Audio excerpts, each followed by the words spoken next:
How much does the Oscar, the Academy Award statue, weigh? 215-263 WMMR. First caller in is Ron. So let's go to him. Hey, Ron, good morning. Good morning, all you hard-working broadcasters. Oh, you're a lovely man. That's a new one. Ron, how much does the Oscar weigh, please? I would say 8.5 pounds. You got it, buddy. 8.5 pounds.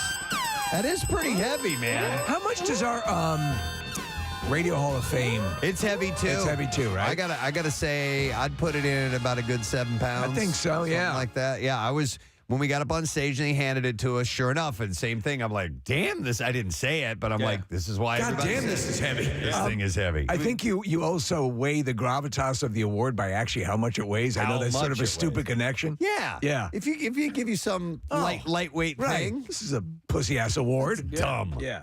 All right, so speaking of movies, at the box office, number one was Scream 6. Very good. $44.5 million, followed by Creed 3. Then you have 65, Ant-Man and the Wasp: Quantumania.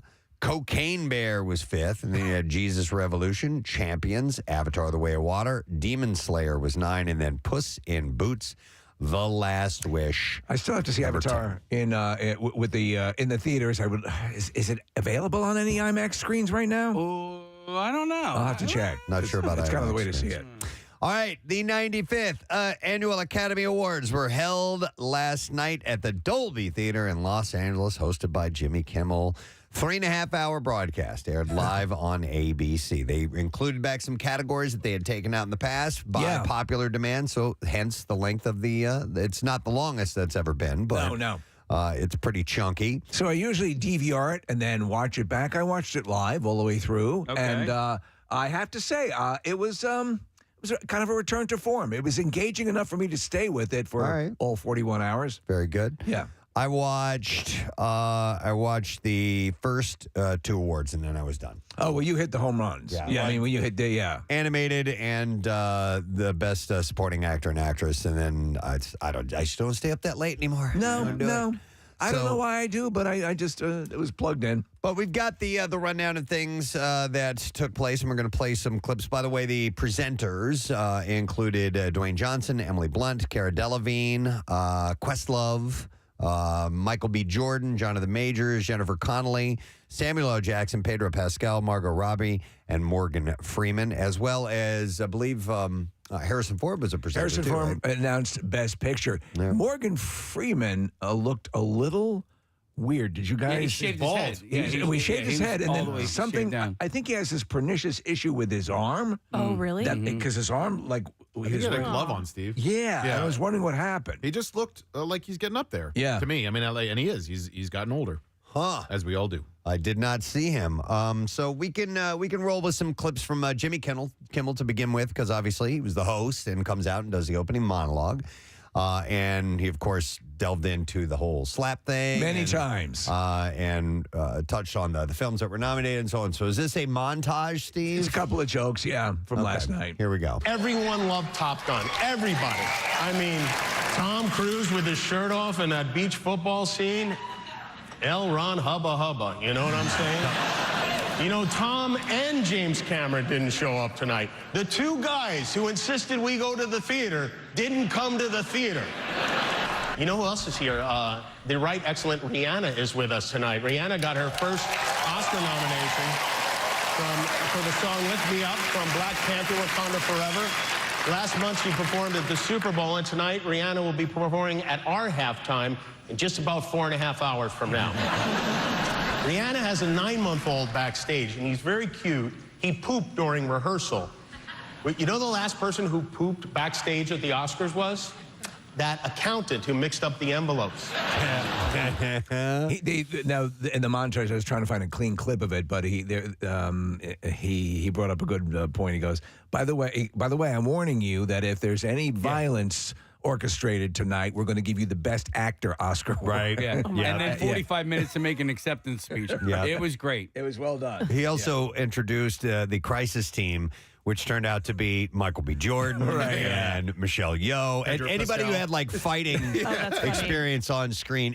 And then they went to, he goes, and Spider-Man, and they show Andrew Garfield, and he's kind of like smiling, like, maybe not. I don't know. I'm kind of skinny, you know? And Spielberg was kind of just looked like, oh, I guess I'm in on it the too. Fableman is what he called him. So he had some fun with that, obviously. And then the awards got underway, and they started handing them out. And we have some clips from the winners. I have the full list of winners, but let's kind of work our way up, I guess. So we'll start with the best supporting actor, because this was great. Ke Kwan. You could tell, listen, the crowd was unabashedly in their corner. Yeah.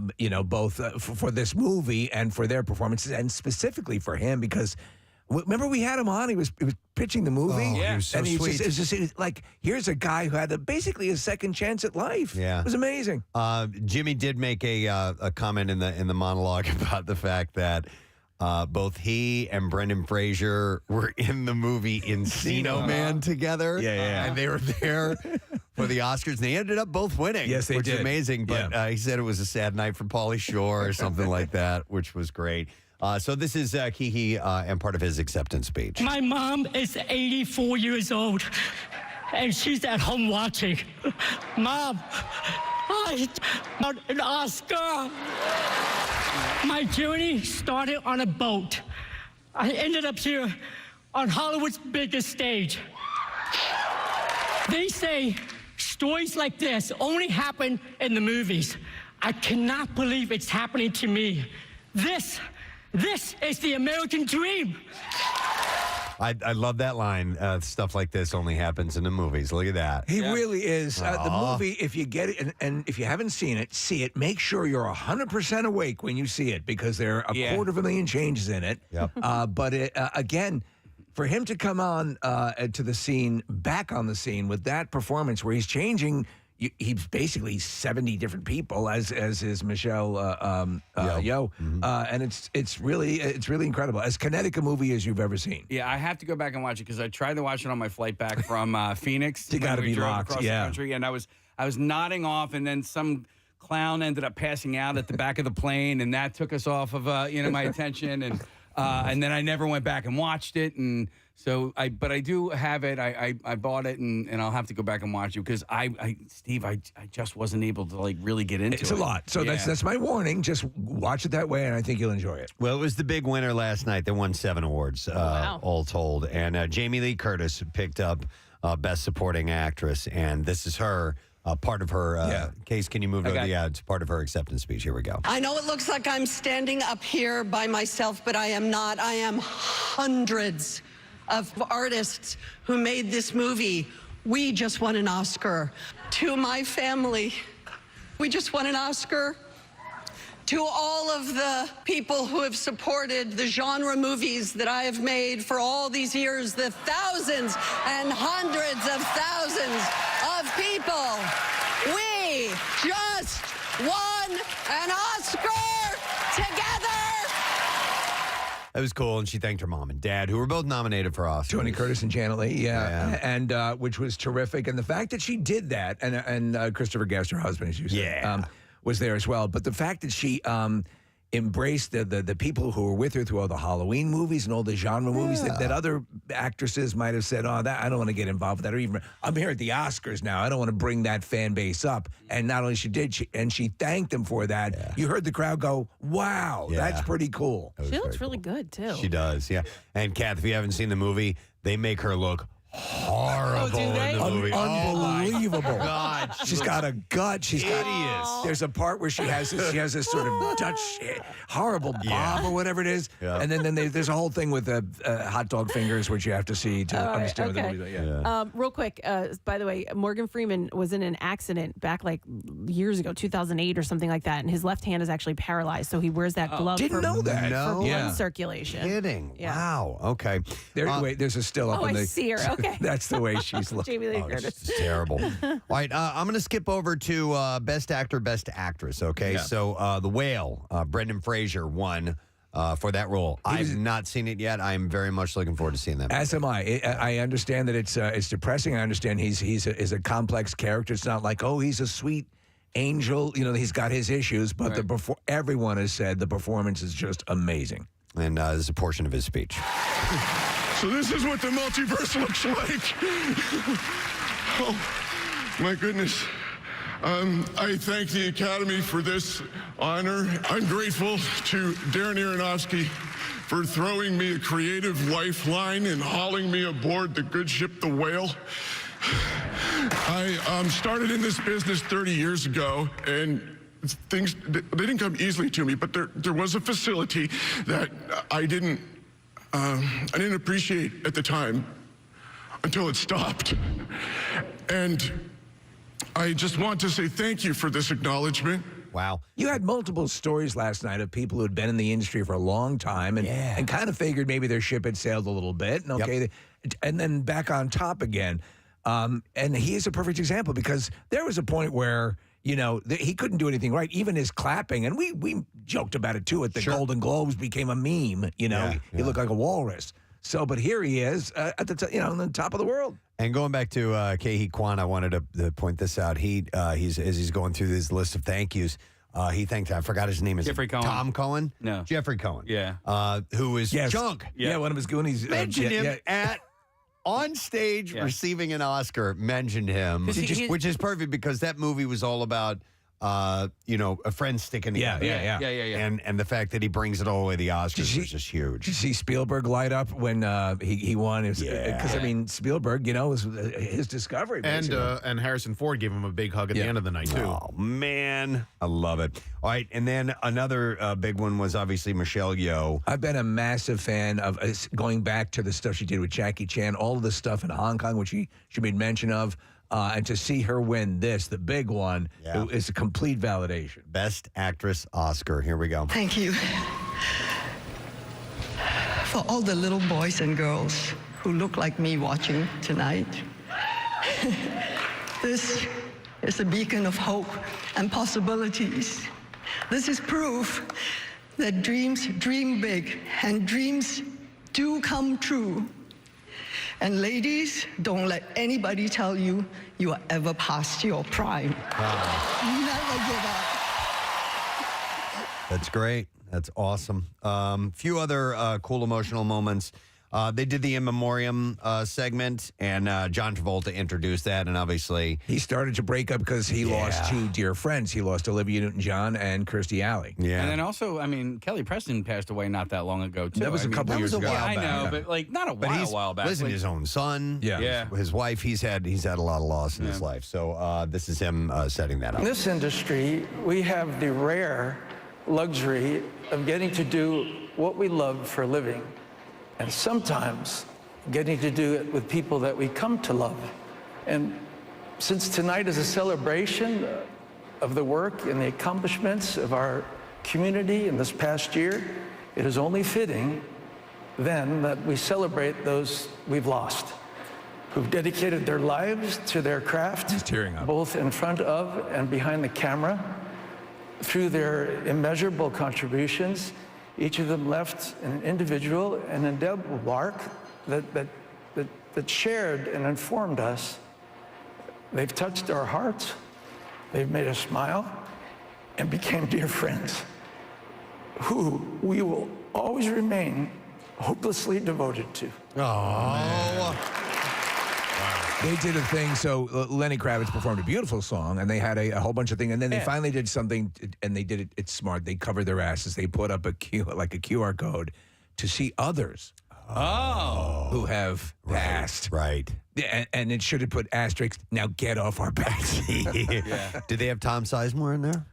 I didn't notice. No, I don't think he did. They didn't have Robert Blake. In fact, Jimmy Kimmel had made a joke about, text in now if you think Robert Blake should be part of the in memoriam section. Wow. But regardless of whether you're notorious or not, they usually include you. Oh, sure. Yeah, most definitely. All right, so Best Picture, Harrison Ford is the one who opened the envelope. Right. And let's go to that moment. Here we go. And the Oscar goes to Everything, Everywhere, all of it. I can't hear him talk without hearing, that was my wife. He knows what he did. You should watch Shrinking because he's definitely like super gruffy. He's in that mode? In that show, yeah. Grizzled is the exact word to describe his voice. Lady Gaga did perform last night. Remember we reported she was not going to be able to make it. She was there. She is a top level performer. Hell and, yeah, she and is. it was kind of a pared down. I'd forgotten she'd done the song for Top Gun. Yeah. And so she did a great job. So I had read, now I didn't see it, like I said, I didn't stay up, that she wore like jeans and a t-shirt. Yeah. But earlier in the evening, she had the full-on gown and everything on. I think she was so- Top Gunning up for this. Well, and then Yeah. she took all of her makeup off. Right. Because she had full makeup while she was sitting in the audience maybe an hour before this. Yeah. And then was completely stripped down for her performance. Okay, so let's hear a little bit of that. Hold my hand, everything'll be okay. I heard from the heavens that clouds have been gray. Pull me close, wrap me in your aching arms. I see that you're hurting. Why'd you take so long to tell me you need me? I see that you're bleeding. You don't need to show me again. But if you decide to, I'll ride in this life with you. I won't let go. It's a good song. till the end. Yeah, let me see who ended up winning original song. No. Oh, shoot.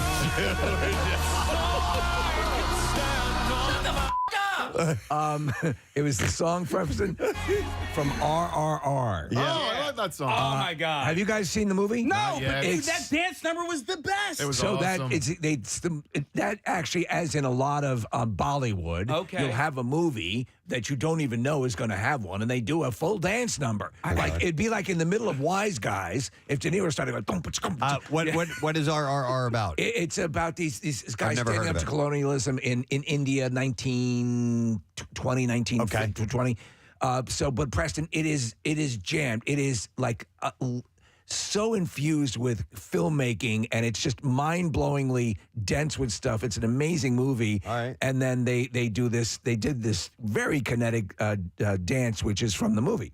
I saw him referencing that. You know, Yeah. Jimmy Kimmel, they danced him off stage. Oh, they fight. I mean, one of the guys fist fights a tiger, basically. There's Wow. all sorts of stuff that's crazy, off the charts. So that but song you love it. was called Not To, Not To. Right. And that ended up winning. And the Okay. guy who composed it, the two guys, the guy gets up and he is, and he was this sort of cherubic looking guy, got up and said he was a big fan of the Carpenters, and he adapted his acceptance speech to a Carpenters song. No way. Yeah. Okay. I couldn't find audio on it. So let's see. What are some other things? Best animated feature went to Guillermo del Toro's Pinocchio.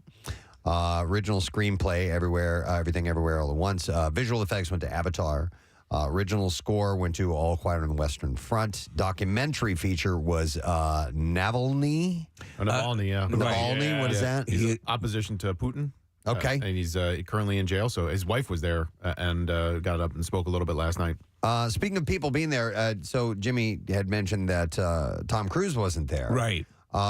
Which is, I'm curious because the movie was up for. He was up for some awards. Big awards. And he's not gone to every Oscar. He works hard, and he's working on a lot of movies right now. He's in the middle of one right now. Okay. So, and then there's Cameron wasn't there for the Avatar. Yeah. So. Hey, getting back to Lady Gaga real quick. Did anybody else notice the guy playing guitar behind her looked like he was wearing an Eagles hat? I did not notice that. He had like a trucker's cap on, and it really looked like he was wearing a Philadelphia Eagles hat, and I couldn't quite I think it was make out. Brent Selleck. What's What's that? Brent Selleck? Playing guitar. Oh, wow, that's Yeah. great. Yeah, he's not only a real estate agent. It's amazing.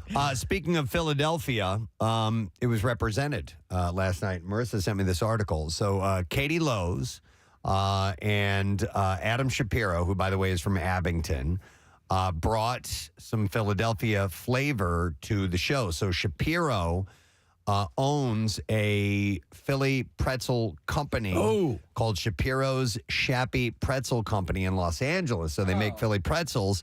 And he said it's a Philly pretzel company in Los Angeles. Jimmy Kimmel is one of our favorite customers. And he called a couple of weeks ago and he said, hey, I want to put a Philly pretzel under every seat at the Oscars. So they had 4,000 pretzels there. Oh my gosh. Well, that's for people. That's awesome. They had a cool thing. Speaking of the audience and the chairs, the chairs were all backlit with these programmable lights that would actually undulate and all this stuff. It looked really cool. By the way, Lowe, who is married, Katie Lowe is married to him, said there's about 4,000 pretzels in the theater right now. Adam's been at the bakery since midnight. Did I ever think that I would be going to the Oscars as the pretzel queen? No, but I'm thrilled about it. She's an actress as well. She was in Inventing Anna, which I think most of us saw. Shapiro. She was the friend. Yeah, she was the friend that kind of turned on him. And he had started the business in the pandemic. He said, we've been in LA for 15 years and I really missed Philly. And I was, during the pandemic, I was like, I got to learn how to make Philly pretzels. And it just turned into this insane company. That's so cool. Isn't that cool? Yeah, I love that. That was kind of nice as well. So, well, the Oscars have come and gone. And the awards are in the hands. And you know what? I really didn't have much of a horse in the race this year, so it was kind of my interest level was like, well, it always depends on if I've seen, and that's it. If I've seen like 3 of the big movies, then I'll be engaged. And but I need to go. I didn't get to finish watching everything everywhere all at once. I started watching it, and it was late, and I didn't finish it, and I never went back to it, and I need to go watch it. Did you watch Elvis? I did not. Yeah, Steve, on your recommendation, I finally watched this weekend. It's great. Yeah, that's what I hear. I really liked it a lot. And the makeup in it and the way that they age Austin Butler throughout it is terrific. And his performance is excellent. Yeah. And people pissed on Tom Hanks and his performance as Colonel Tom Parker. I thought it was good. I thought it was. I remember seeing that guy interviewed. That's how he was. So, it was kind of a spot on. And again, where the prosthetics are so good, you forget it's Tom Hanks. Yeah. But it was, I really, every time the movie's on, Nick, I watch it. Do you want me to roll through some of the Razzies? Counter Why not? these, and we could just do all Oscar stuff here real quick. So, listen, I would love to get some Kardashian stuff in if you can. I you know what? I actually don't have any. Well, you dare to dream. I've got some Seth Rogen and some Leonardo DiCaprio.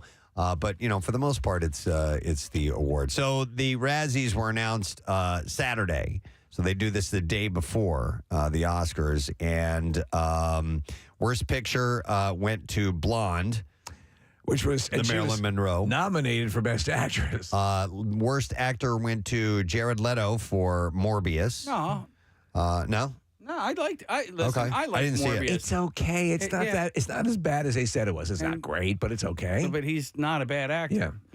Yeah. The Worst Actress went to, it says, the Razzies for their 43rd Worst Actress nominations blunder. Oh yeah, they nominated a kid, and that was. I think that's what they're pointing out there. Okay. And then they rescinded that thing because they felt it was unfair.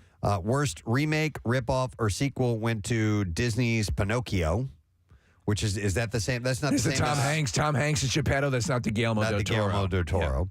Yeah. Worst supporting actress went to Adria Arjona for Morbius. Worst supporting actor went to Tom Hanks for Elvis. This is crazy. Worst screen couple went to Tom Hanks and his latex-laden face and ludicrous accent, it says. Okay. Worst director is Colson Baker, a.k.a. Machine Gun Kelly, and Maud Sun for the movie Good Morning. Worst screenplay went to Blonde, written for screen by Andrew Dominic, adapted from the bio novel Joyce Carol Oates. And then the Razzie Redeemer Award, which I didn't even know they had. No, never heard of this. Colin Farrell. It says from 2004 Worst Actor nominee to 2022 Best Actor Oscar frontrunner. 2 amazing performances, as the Penguin and in the Banshees of Inisherin. Yeah. But I wonder what they nominated him for him in 2004. Is it possible? Like, I don't know. Booth. What about Maybe. that Alexander movie, the Alexander the Great that came out? You remember that? Yeah, I'm not sure. Or he was also in that Daredevil movie with, but that was in 2004 with Ben Affleck. Yeah, that's right. Yeah, played Bullseye. Bullseye, yeah. So do not know, but anyhow, there was another actually Oscar audio moment, and I only saw a little clip of it on the news today. Which is when Hugh Grant was being interviewed. All right, yeah. And he's just avoiding the questions, or he's just sitting answering no, or he's being kind of There's a couple things put at play here. offish. I forget the model's name. Ashley Graham. Right. So she was basically asking the equivalent of our "What do you like to eat?" questions, Preston. Right? Okay.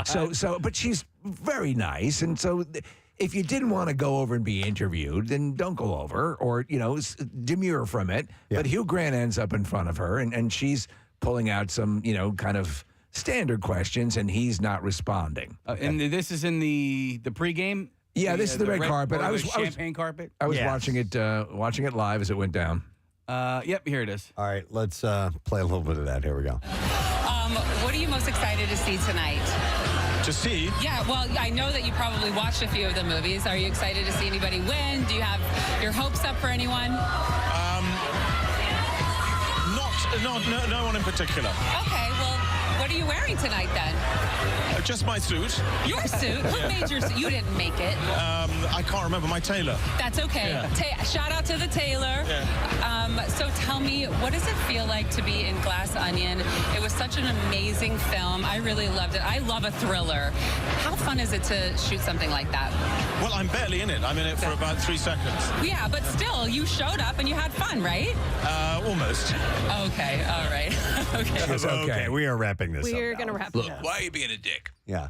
What the hell? I don't know. I don't think he was being that. No. But you can see that's the subtext of it. Oh, okay, all right. But you play the game. Yeah. I mean, if you're going to this, you're going to have to. This isn't his first time there. He knows how to do this. He's done it before. Find old interviews. Well, he's done interviews with people on the red carpet before. Kathy, he's just fresh off a story where he talked about having to apologize to someone on a set that he kind of went off on. Do you think you'd want to be, hey, I love to eat the pudding? Earlier in the interview, she said something about the Vanity Fair, or he said something about Vanity Fair, and she thought that he was talking about the Vanity Fair after party, and he was not. He was referring to what Vanity Fair is actually all about, and the fact that everybody there tonight, last night was there because of vanity, because of being vain, and so I think that maybe that was off-putting. Oh. But honestly, it's just innocuous. It's they're just blabbing for Just 12 walk past hours. him. Just walk past him if you don't. Yeah, right. And her entire job is to get out there and just get pretty people to stop and say hello. And Vanessa Hudgens was doing the same thing. They all. How does it feel to be here tonight? Exactly. Who are you wearing? Yeah, they just want to hear. Do you like walking on carpet? They just want to hear how excited you are. We're in California, right? Yeah. Do you like walking? That's a state, right? That's a cardinal sin. You're asking. We yes or don't no like questions. we don't like earthquakes, though, right? Yeah.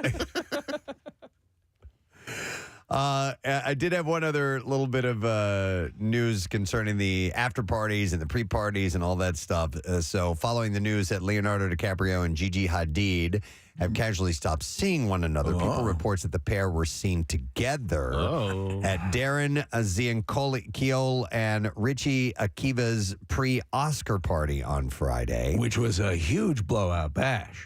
Source told the Aldo Leo and Gigi were tucked away in a tented area trying to stay low-key. It was a Revenge of the Nerds theme, Preston. So it was bizarre. There was no PDA, but they were together nearly the entire night and barely moved from the spot. However, another source added the two were in a group of over a dozen people in the VIP section who were hanging out. So I don't know. She's way too old for him. Yeah, way too old. 27. Yeah. 27. She's past the mark without question. So, all right. Well, anyhow, there you go. The Academy Awards, they're done.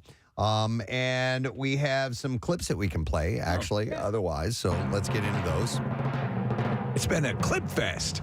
Wildflower follows the story of a young girl trying to find her passion, and here star Kierna Shipka talks about her own passion. I run a few meme accounts that people don't know are me, so I'm deep in meme culture. I'm one would say I'm too deep in meme culture. It's to a point of no return. Shut the up, huh? Wildflower hits theaters on Friday. And here's the next clip for you.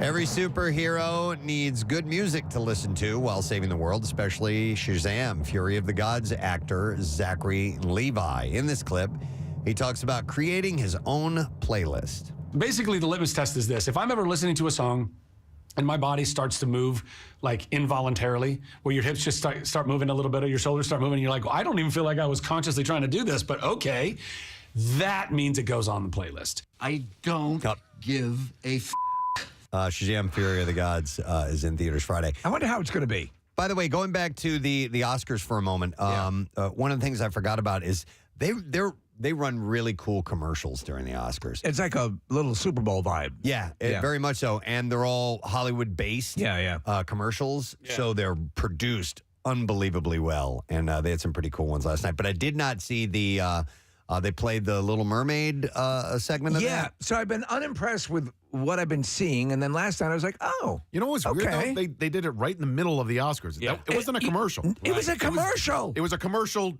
but it wasn't a commercial. They announced, ladies and gentlemen, and now a word about enemas. Well, but it's ABC, which is so it's- Disney. yes, and yeah. so therefore they were definitely going to showcase I'm that. Morgan Freeman. Sometimes you can't poop.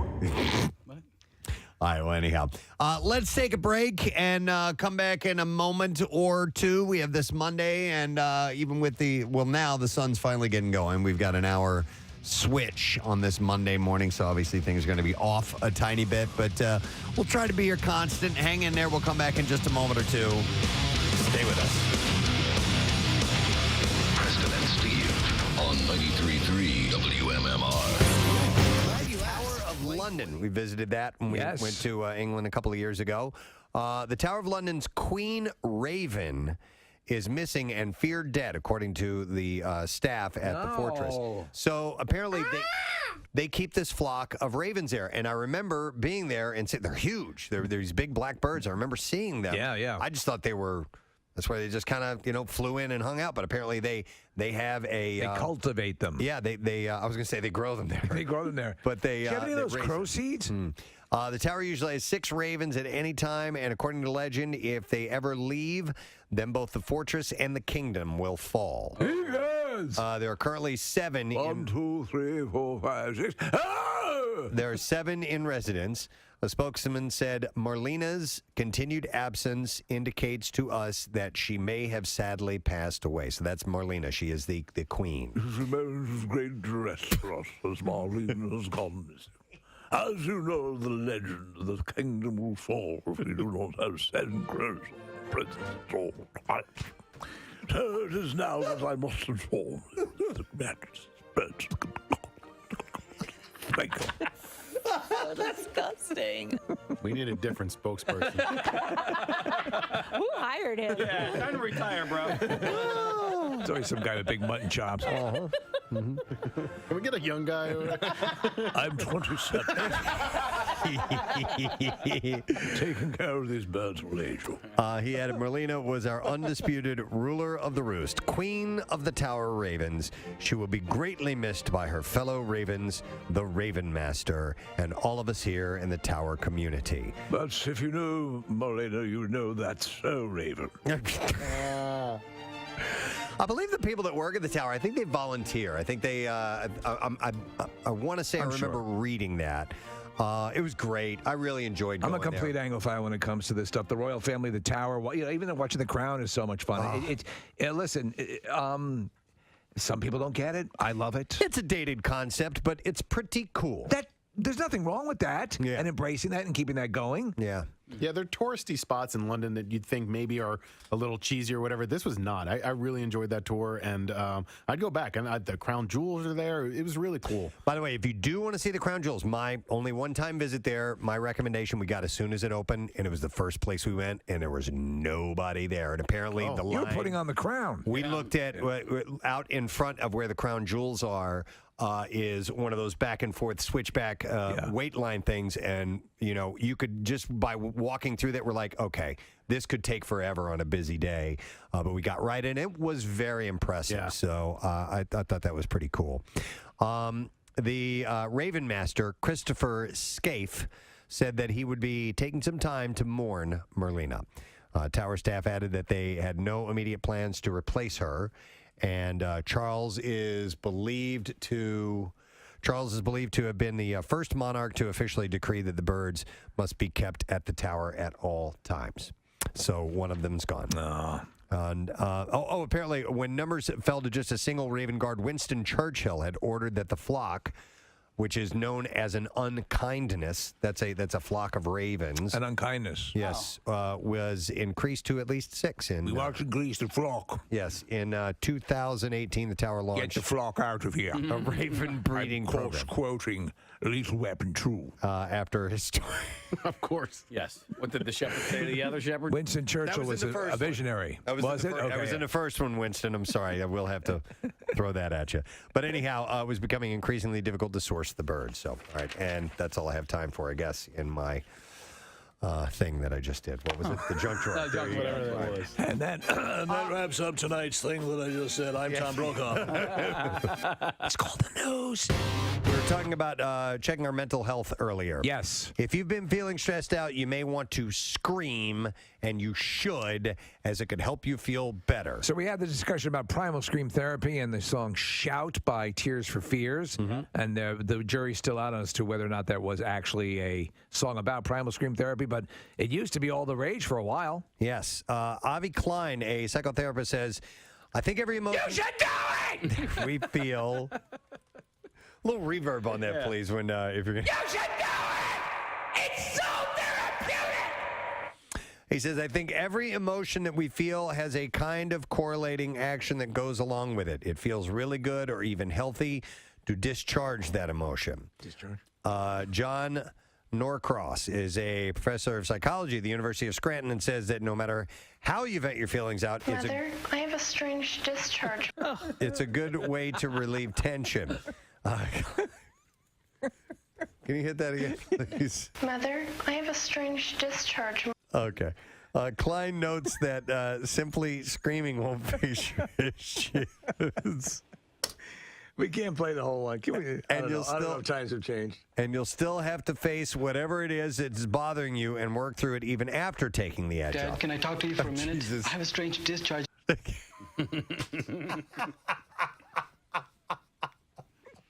I'm just clipping the... Well, yeah, the rest of it tells where the discharge came from. Yeah. And that's when Bill gets a little nervous. It's actually worse this way. Is it? I think, but by his reckoning, it would probably be better. Well, maybe he got let out of the army and it was strange, and he got a strange discharge, and he wasn't... Can I talk to you for a minute? I have a strange discharge. I'm sorry, I was trying to read a book here, but yeah, please tell me about your drippy weenie. Yes. Can I finish my steak first? Dad, can I talk to you for a minute? I have a strange discharge. Wait, I nailed it so much better. I'll have to edit that down. I want to hear discharge. All right. Dad, can I talk to you for a minute? I have a strange discharge. There we go. Nailed it. Nailed it. And then... Mother, I have a strange discharge. What would a normal one be? What would a non-strange discharge be? You know? Yeah. I have froyo coming out my ass. That's pretty strange, but probably more acceptable. Casey, there was something you wanted to show us? Well, I have a couple of things. I have another audio thing, something I had told you about off the air, and then I got this thing that I learned about yesterday. So I want everybody to take your iPhones out real quick and pull up an iTunes. Now take your tops off. Pull up an iTunes? Pull up your iTunes. Pick out any song on your iTunes. I don't care which song it is. I haven't used iTunes. I had to delete my iTunes. No. Really? Why? Storage concerns on my phone. I moved it all. Well, we don't need to hear about it on there. Right? Gotcha. It's a porn thing. Yeah, way too much porn on my phone. Pull up anything you're saying? Anything, and also take your headphones off real quick. Well, just in a second, you're gonna have to take your headphones off. Okay. And does it matter what song I choose? No, it does not matter. Song? Whatever song you want to hear. Well, now I got to go through and find a song I want to Took the hear. first one that it came up. All right, I got one. All right, you got one. All right, so take your headphones off. Yeah. All right. Yeah. All right, now press play on your iTunes and stick the speaker part of your iPhone in your mouth like this. Okay. And close your lips over it. What the hell is going on? Seriously. And we're all doing this at the same All time? do it at the same time. Everybody press play. All right, all the way. No. All right, now cover your ears, both your ears. I refuse to do this. Well, you can't hear it? Yeah, I can hear it. Yeah. Okay. It's like bone phones, earphones. Kathy, why are you not doing it? It won't fit in my mouth. Yes, it will. Oh my God, yes, it will. Say that again, real. Say that again. Okay, so I see what you're saying. You can hear it a little bit more. I could hear it even without putting my hands over my ears. Oh, really? Yeah. So what is if you're driving? Is there a way to listen to it without having the phone in your mouth? Right. It's like bone induction. Yeah. That's what it's called. Bone induction speakers. We have a couple of the earphones my wife uses when she swims. Yeah, well, She how much loves did them. those cost? This is for This, free, You can just bro. stick You her just shove phone the in her phone mouth, in your mouth and look and like plug an up your imbecile. ears. You know what? You know how you have that keep warm function on your oven? Yeah. Try putting the dinner rolls in your ass. Kathy, why did you not do it? As this was all going on, I just hear, because we had to take our headphones off, I just hear Steve go, I refuse to do this. Yeah. Thanks for playing along, bro. Well, I couldn't get my Asia song to play, which would have been so cool. I did do it, Casey. Isn't that wild? Yeah. Put it in your mouth? Yeah. Okay. I didn't see it. I did. He didn't Preston. do it. All right, here's I the just thing. did it. Try this when you get home, Kathy. Okay. Draw a nice bath. Get in it. Yeah. Take your electric hair dryer. Dip it in the water. You'll be able to hear Prince. While it's plugged in. The speakers have gotten much better on these phones. My son was listening to, he was watching a YouTube video or something like that, and he was in the other room, and I was almost like, turn that damn music down. I'm trying to listen to my story on my Stephen King story. But it's gotten, you remember the old phones, like if you, for some reason, didn't have a Bluetooth speaker or something to hook it into, and you tried valiantly, yes, exactly, to listen to something through it, it was terrible. It's gotten much better. They're definitely a lot louder. I'm listening to Pearl Jam. Listen. It won't fit my mouth. Yes, it will. Oh, my God, yes, it will. It won't fit my mouth. Presley Gerber, the son of supermodel Cindy Crawford, took to Instagram Live in order to clear up his reasons for getting a tattoo on his cheek. All right, hey guys. I want to let you know I wrote it a word on my face. Which he has received backlash for. And I've not seen it. I've just read this story. That's it. And the only thing I have is a quote from him that says, if I thought it was going to ruin my face, I wouldn't have done it. Really? Well, that's how stupid he is. He what is the word that it's one word, and it's what, the word on his face? Yeah, do you remember? Misunderstood. Misunderstood, right. So it's under his eye, high up on his cheek. It's a thin line, but it's still stupid. He's a male model, as is his sister, Kaya Gerber. And I don't know why you would do that. Male, you're a model. Yeah. And you've just ruined your career. Ruined exactly your product. Oh, my God. Now, he has tattoos. He's got a lot of tattoos. He has no tattoos on his face. He's got some on his neck. Yeah. All over his hands. Yeah.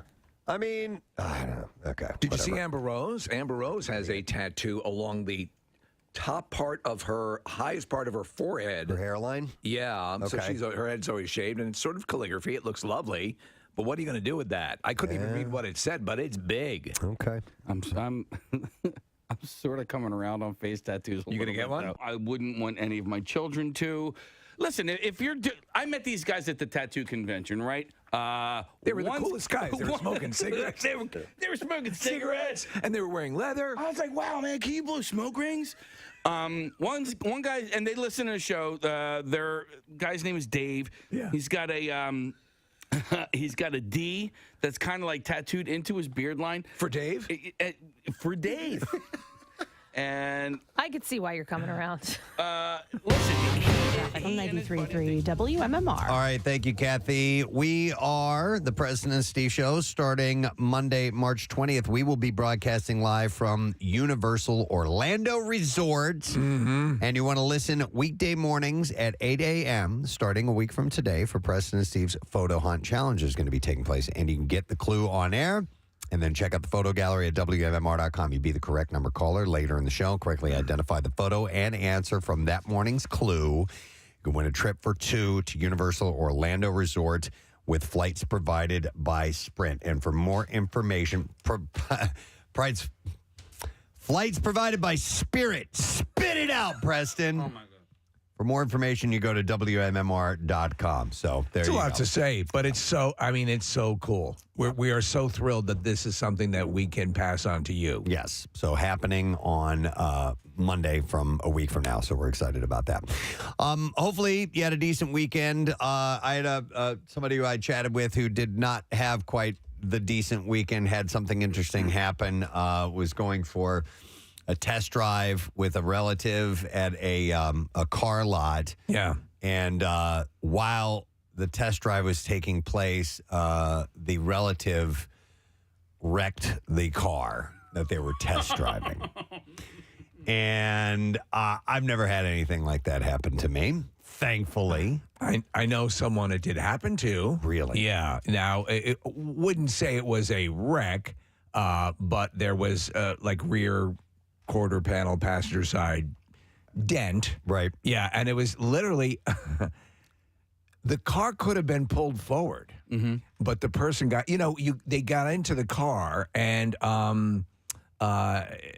it was one of my friends and we not that old. But just got into the car, and you figure, okay, maybe that's something that maybe a senior citizen might do or whatever. He backed it up. He was so nervous, I guess, because the guy from the dealership is there looking at him, and I guess, I don't know, maybe that's a high-stress thing. Yeah. He backed up into, it was like a guard, and hit the back of it. I'm like, well, there you go.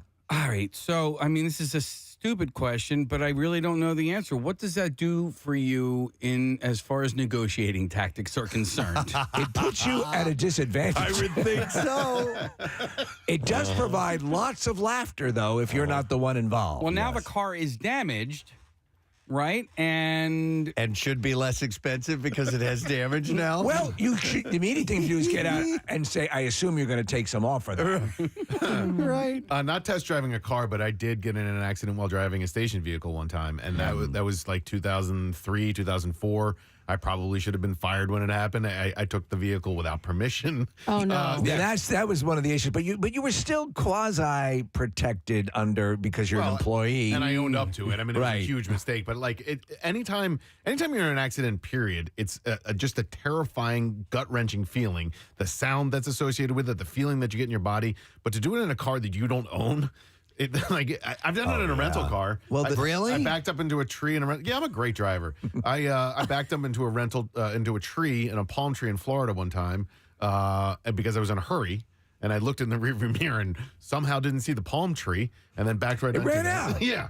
How bad was damage? I mean, significant enough that Casey, when we returned it, I didn't have any negotiation standings, but they just automatically charged me like $1,200 extra. I think there's what $1,200. Yeah. Wow. Yeah, Okay. Because I mean, and I don't know what the damage was, right? But I was just at the point where it's like I wanted to get this over with and behind me, and I probably didn't take out the insurance when I rented the car. You're so embarrassed when it happens. Yes. See, I always thought that, like, don't they have insurance? Do you know what I mean? And they're covering it, but I guess not. After hearing this, you're signing, like when you give your license and your insurance, I guess you're taking responsibility now if something were to happen. Well, technically, they do have insurance as well, and then so what would happen is you would be, your insurance would be the one you'd get hit on, right? Because you damaged You the car. caused the right. Yeah. The thing is, when you're testing something, when you're, hey, give it a shot, see what you think, and you break it or you drop it or whatever, you feel like such an a-hole, Right. I mean, because it's brand new. By the way, the person that this happened to had let me know that they tacked on $1,000. But what?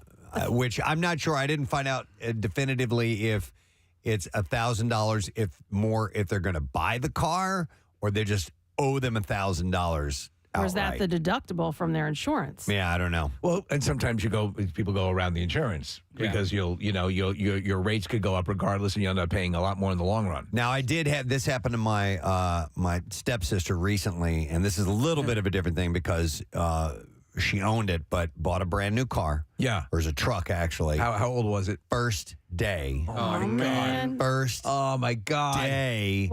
Pulling out of the neighborhood and got T-boned. Oh. Yeah. And nobody was hurt or anything like that, but brand new. Well, brand new the first day. Boom. When you get a brand new car, you're like, sometimes you just walk out and look at it again like, Hell yes. yeah. Oh, my God, yes. Yeah. Oh, that you take a few pictures. That honeymoon lasts a couple of months for me. Like, I will just go out in the garage and just look at it. That's a brand new car. Yeah. You guys remember my friend Jim asked to take my Vespa out for a quick little spin when I brought it. Oh, that's right. That's new. the Tower Theater. brand And dude, he new. dropped it. And it's not like he just like dropped it light. Like he dropped it hard, so much so. I mean, just scraped the whole side of it. And then the steering handlebars were a little bit off centered, and I had to center them. Oh, but he was so embarrassed, and I felt bad for him, even though he wrecked my Vespa. This is also a little different, but in my neighborhood, when the houses were just built, the family was in there maybe a year, and the house burned down. So she had to rebuild the entire house again. Oh, no. Yeah, and I mean, lost they everything that was in it. She had been They working left- on her Vespa and dropped the blowtorch. Right. They left the structure, but like the inside was gutted, like it was brand new all over again. I'm going to go to some calls here. I have Chris on the line, first of all. Hi, Chris. Good morning. Hi, Gadzooks, guys. Gadzooks, buddy. What's up? All right, so when I was younger, I used to, it's probably a handful of times, I would go out and test drive cars, just kind of, for something to do, just kind of talk to the salesman and tell him I wanted to buy a car. So I was out doing this, not really intending to buy a car, but just wanted to test drive a nice vehicle at the time. And to my surprise, they gave me the keys. They took my license, they gave me the keys, and they told me a route, and the guy didn't get in the car with me. No. So I was like, all right, cool. So, I'm out on this route. They told me this loop they told me to take and letting it rip and going pretty quick. And I see a deer on the road way up ahead of me. So I start slowing down. I don't want to wreck this car. Right. And I approach the deer. I think, okay, the deer's not going to go anywhere. Right. It's going to stay exactly where it is. And as I'm approaching, I'm slowing down. I'm like 30 miles an hour, and the deer jumps right into the front of the car. Splatters all along the side of the car. Oh my God. Destroys the side of this vehicle that I had not much intention of buying. So I called the dealer. He'd given me his card before I left. And I'm like, just so you know, I'm going to pull up and this thing is pretty beat up. So was the deer killed? What's that? Was the deer killed? Oh, I don't know. Okay. It was like shot back into the woods when it hit the car. And I was not going to... really. So I limped back to the car dealership, and there's a police officer there to take a police report. Oh my God. And I was kind of young. I was like early 20s. So I'm like, oh my gosh, I'm in so much trouble. This is terrible. I'm never doing this again. The cop comes over. He just goes, yeah, you hit a deer. It's pretty obvious. There's hair and blood all over the side of the car. And 120,000 miles later, you and your new car. What kind of car was it? It was a Scion GC. All right. Okay. So in my early 20s, I thought it was a nice car. So I hand the keys back to the salesman. I said, well, I'm not going to buy it now.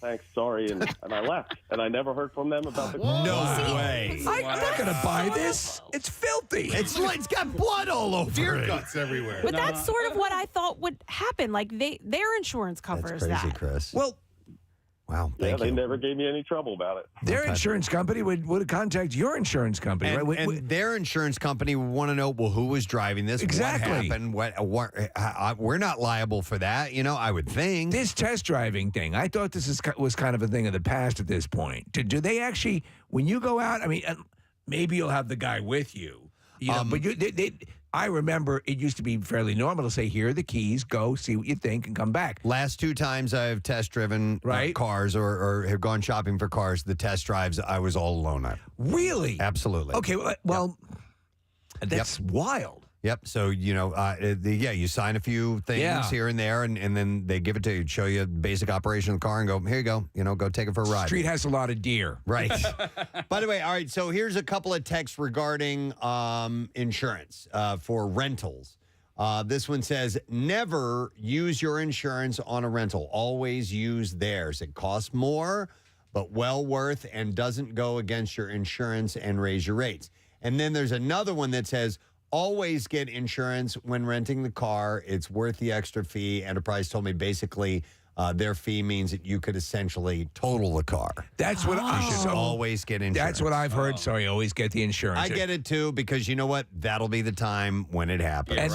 And I've and there are a lot of people who would tell me the contrary. They'd say, "No, you're covered through your own insurance." I'm like, I don't know. This seems to be something they work with. Maybe if I take the hit on this extra charge. Yeah. You know, and I've never had to use it, but it's just a little precaution. No, I mean, the closest I came was to wrecking a car that I had rented was when I was in Phoenix last year.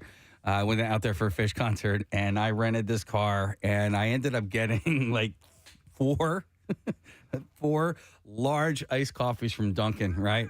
And I had put them in the back seat on the floor, and when I went to go take it out, the carrier just buckled under all the pressure, and I spilled 4 large iced coffees into the entire back well. And I mean, how do you clean up 1,000 gallons of coffee? I mean, I got as much as I could, but at least the car smelled good. I mean, it did. It smelled like nice. Dude, like it's a nice wake up. Okay, this is way different. This is my own car, but if we're going to talk about spilling stuff in your car, there was one time I went to Iron Hill Brewery and I had two growlers. I remember this. And I come and I sat him in the back seat in the floor. Oh my God. And I come up to a stop and all of a sudden I hear whoosh. I'm like, what is that sound? Oh my God. And I look over and then I smell it. All the beer had opened up and it was all on the floor. It was all in the well. Yeah. And it just was sloshing back and forth. When I either stopped or took off, It's the I'm like, worst. oh my God, I had to get a wet dry vac. Yeah. And it smelled like beer in the car. So you get pulled over. Yeah, what's that smell like? Let me go. Hang on a second. Going back to wrecking the brand new thing, or when you're test driving, which is how we got kicked off on this whole conversation. I have Bobby on the line. Yo, Bobby. Good morning. Hey, good you morning. Good you morning, Bobby. What's up? So a couple of years ago, I was very new to motorcycle riding. Like within a year, a bunch of buddies of mine went up to like a Harley Davidson dealership, and we're looking around. I have no idea what I'm looking at, but I see this brand new Harley Street Bob, and the salespeople are like, "Oh, drive it! Come on, you can give it a test drive. Give it a test drive."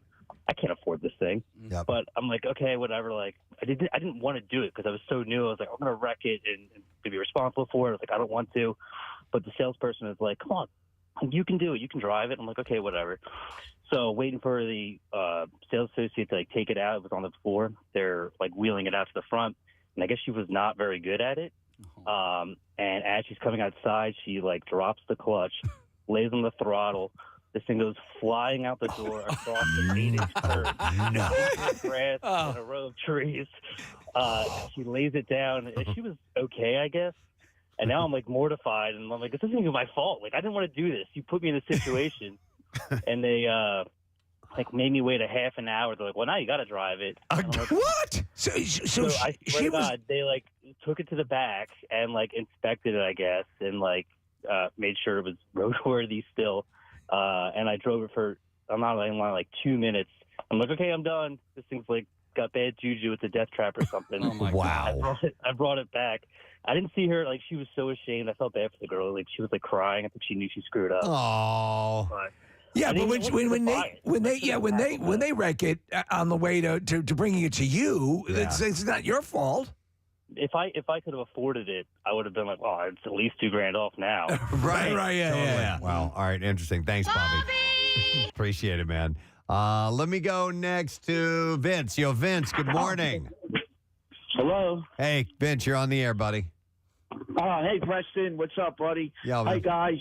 I was just calling in. When I was a younger man, I used to work at a car dealership as like a car jock and all that. Okay. And this doctor, it was a Nissan dealer. This doctor came in, and he test drove a 300Z. And there was a real notorious curve, like, down the block from the dealership, and he, like, he went around this curve test driving, and he ate the whole, like the median, the island, that concrete thing. Oh, and he ruined the car. Well, 300Zs are low-sitting cars, so he just gutted the bottom? Yep. The whole front end, the clip, like the whole clip of the front, the fenders, the hood. And, dude, I couldn't believe what the dealership did. They just sent it to the body shop, And they sold it like a couple of weeks later when it came back. Wow. Well, that's not good. No, it's not good.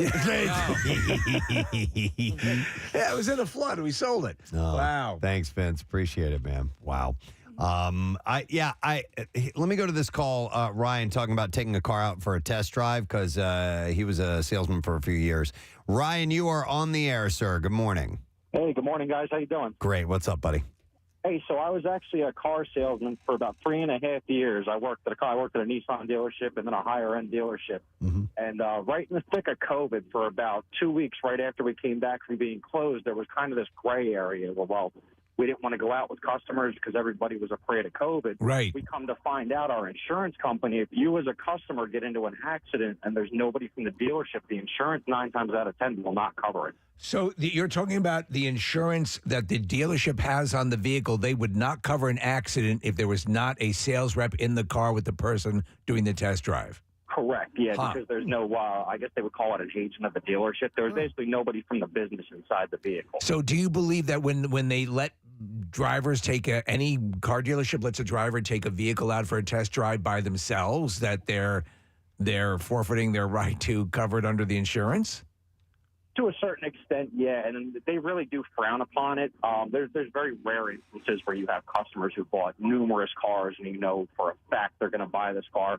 But typically what we would do is we had dealer license plates. Yes. And they're covered. They have a registration that covers all cars in the lot. They have an insurance card that covers all cars in the lot. You would have fixed that, and then you would take a copy of the customer's driver's license and insurance.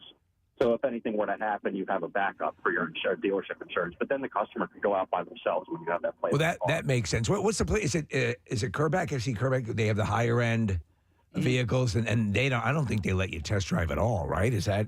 That's correct, yeah. So I actually worked for a Lamborghini dealership right after Nissan, and it was our policy that unless extenuating circumstances, typically we really didn't let you test drive the vehicle. Okay. You know what you're getting. Yeah. Yeah, if you're buying that, you're. What's a Lamborghini like? Ryan, quick side question. How much does that new SUV cost from Lamborghini? The Urus. So if you want to wait the 2 years, right about now, it's about $350,000. If one comes up, when I just left there, it was $100,000 over MSRP. If one came up, $100,000 over. I saw a bright yellow one on Route 30 over the weekend, and I was just curious. And okay, Ryan, how many Lamborghinis do you sell a year? I was lucky. I test drove one. I did not sell one. It's so there's maybe 2 or 3 people that sell a large majority of the vehicles. It takes a lot of months. Some of those cars sit there for months, if not a year or two. It's probably wise to have a Lambo guy that you go to. Yeah, when you're buying your Lamborghinis, have your guy that you can trust. Yeah, and typically those guys, they have customers that have bought several cars. Sure. They're a very high-profile clientele. They know exactly what they're doing. So They don't try to nickel and dime you. Can you throw on undercoating? As they say, if you have to ask how much it costs, you can't afford it. Exactly. Right. Nice. Thanks, Ryan. Appreciate it, man. No problem. Take care, guys. See ya. You guys ever go into that Ferrari dealership in Villanova? Yes, I have. You've been in there? Yeah. I mean, I love going to the car show and going to the luxury end of the car show. It's stuff that I will never drive or never afford, but they're works of art. Ironically enough, the only time I went there was right after I went to the head shop that was right across the street. What was that called? Critters? You know, I think that That's I know what you're talking that's about. a Ferrari head shop. I think, Casey, they actually expanded that Ferrari dealership to where the head shop used to be. Really? So now the Ferrari dealer spans both sides of Route 30. Would you like a Ferrari or a roach clip? Right. So it's Ferrari and Maserati. I haven't been by there in a long time. Yeah. Somebody emailed me there from there one time. Yeah, look on the other by. side of the street next time you're driving past, because I believe they have enough of inventory that they're on both sides of the It says highway. Ganjarati. Ganjarati. I like the way that flows. Let's see. I'm going to go to Paul next. Hey, Paul, good morning. Hey, good morning. Hey, what's up, buddy? Good. So you guys talking about test drives and whatnot. So here I call in. So there's a very big car dealership in Langhorne that they have their own test track for you to test drive the cars. So years ago, this was back when I was in high school. So this was like 1993. My one buddy and I, we got into it. We did this about 3 or 4 times. We would go to the dealership and, just they had a little like used car section. So we poke around, looked like we were interested. And this one time we got there, they had a 87 Corvette that was sitting there. So of course, we're teenagers. We're in high school. Yeah. We're sitting there looking at it. I don't know what this sales guy was thinking, but he sees us looking at it. He comes over, and the first thing he says is like, "Oh, you guys want to give it a test drive?" Like, "Oh, of course." So we jump in. Now he drives over to the test track with us, and since it's a Corvette, only 2 seats, I had to kind of like cram myself into that little hatch area in the back. Once we get to the track, the guy gets out, and there's a little booth that he goes in, and he's, okay, just go around the track here and there. And the track's kind of like an oval. There's a couple little, like, S-turns in it. Okay. But meanwhile, they also have all their brand-new cars sitting inside the track. Okay. And then they have a bunch around the perimeter. So you're doing this, like, look, you're only supposed to go, like, 30 miles an hour, just, like, get a little feel for how the car drives. Right. Well, of course, you got 2 high school kids in a Corvette. What do you think we're going to do? Right. So we're sitting there going around, and we switched off at one point. So my buddy's actually driving it, and he comes. Now he's a cowboy. He's a total cowboy, right? He's coming around this one corner, and you can hear the tires squeal. I'm thinking, like, all right, yeah, man, cool out, cool. This ain't the track. He's like, oh yeah, I got it. Come around the next curve, and he's like flooring it into the corner. Of course, not only do you hear the tires squeal, but now the car literally rear wheels lift off the ground, and it's spinning. I'm like, oh shit. Oh, well, hang on. Language. Can't say that, Sean. Sorry. Like, oh darn. we're gonna hit all these cars on the inside. All right. But luckily we did not. Like it basically like went sideways around the corner and plows into like the grass. You can hear like the tires like digging in, like there's mud like shooting up, grass on the side of the car now. Dude, I'd take that over hitting a brand new Corvette. Yeah. Yeah. And the car stalls out. And I'm like, oh man, now we're in some like trouble. Right. Like now we gotta get this thing towed out. So everybody's just in there, he's like nonchalantly just like, turns the key, like starts it back up, puts it in gear, pulls out real slow, he does like 2 more laps around the track, nice and easy and like all like, conservative. All right. Thinking like, oh my God, like you think that no one's going to notice what just happened? And did they reprimand you guys? No, I don't even know if this guy still works at the dealership. Like I'm surprised he's. So nothing happened. Nothing happened. You didn't hit the cars. You actually had a successful test drive. Yeah. Good job, bud. We stop at the booth, and the guy gets back out. And he gives you a check for $100,000. What'd you guys have for lunch that day? And he just asked, like, so how was the ride? I'm like, oh, it was actually pretty good. It handles pretty well. I'm actually. We're going out for lunch now. And then he comes, like, drops us off back in the middle area where the used cars were. And like, he knew the jig was up. Like, he knew, like, all right, we obviously were not in there to buy the car. So he dropped the car off. We got out. And that's it? We walked one way. We walked out towards the main entrance. And, okay. like, you know what? So I you don't think spun we out. can do this anymore. All right. Thank you, Paul. I thought he was going to hit What the a story. car. Thank you. It sucks. Didn't you think that? That dealership, I know where he was. That dealership is enormous. They have their own track? But I could easily see that happening. I heard a story about a guy who was test driving and he drove into a bunch of Corvettes. They can't, you could probably go there and test drive a car without anybody knowing. Like, it's enormous. Oh, really? It's huge. Really? Yeah. Okay. I've never been to a car dealership that has its own track. No, that's pretty badass if that is the case. I'll go to Sean next. We got to take a break in a second here. Hey, Sean, good morning. Hey, good morning. Sorry to bother you at work. Nah, buddy. What's up, man?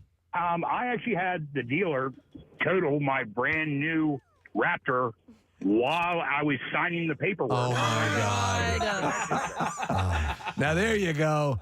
You're inside signing the paperwork. And what was he, bringing the vehicle around? What happened? Well, they brought the vehicle around. Hey, everything's good to go.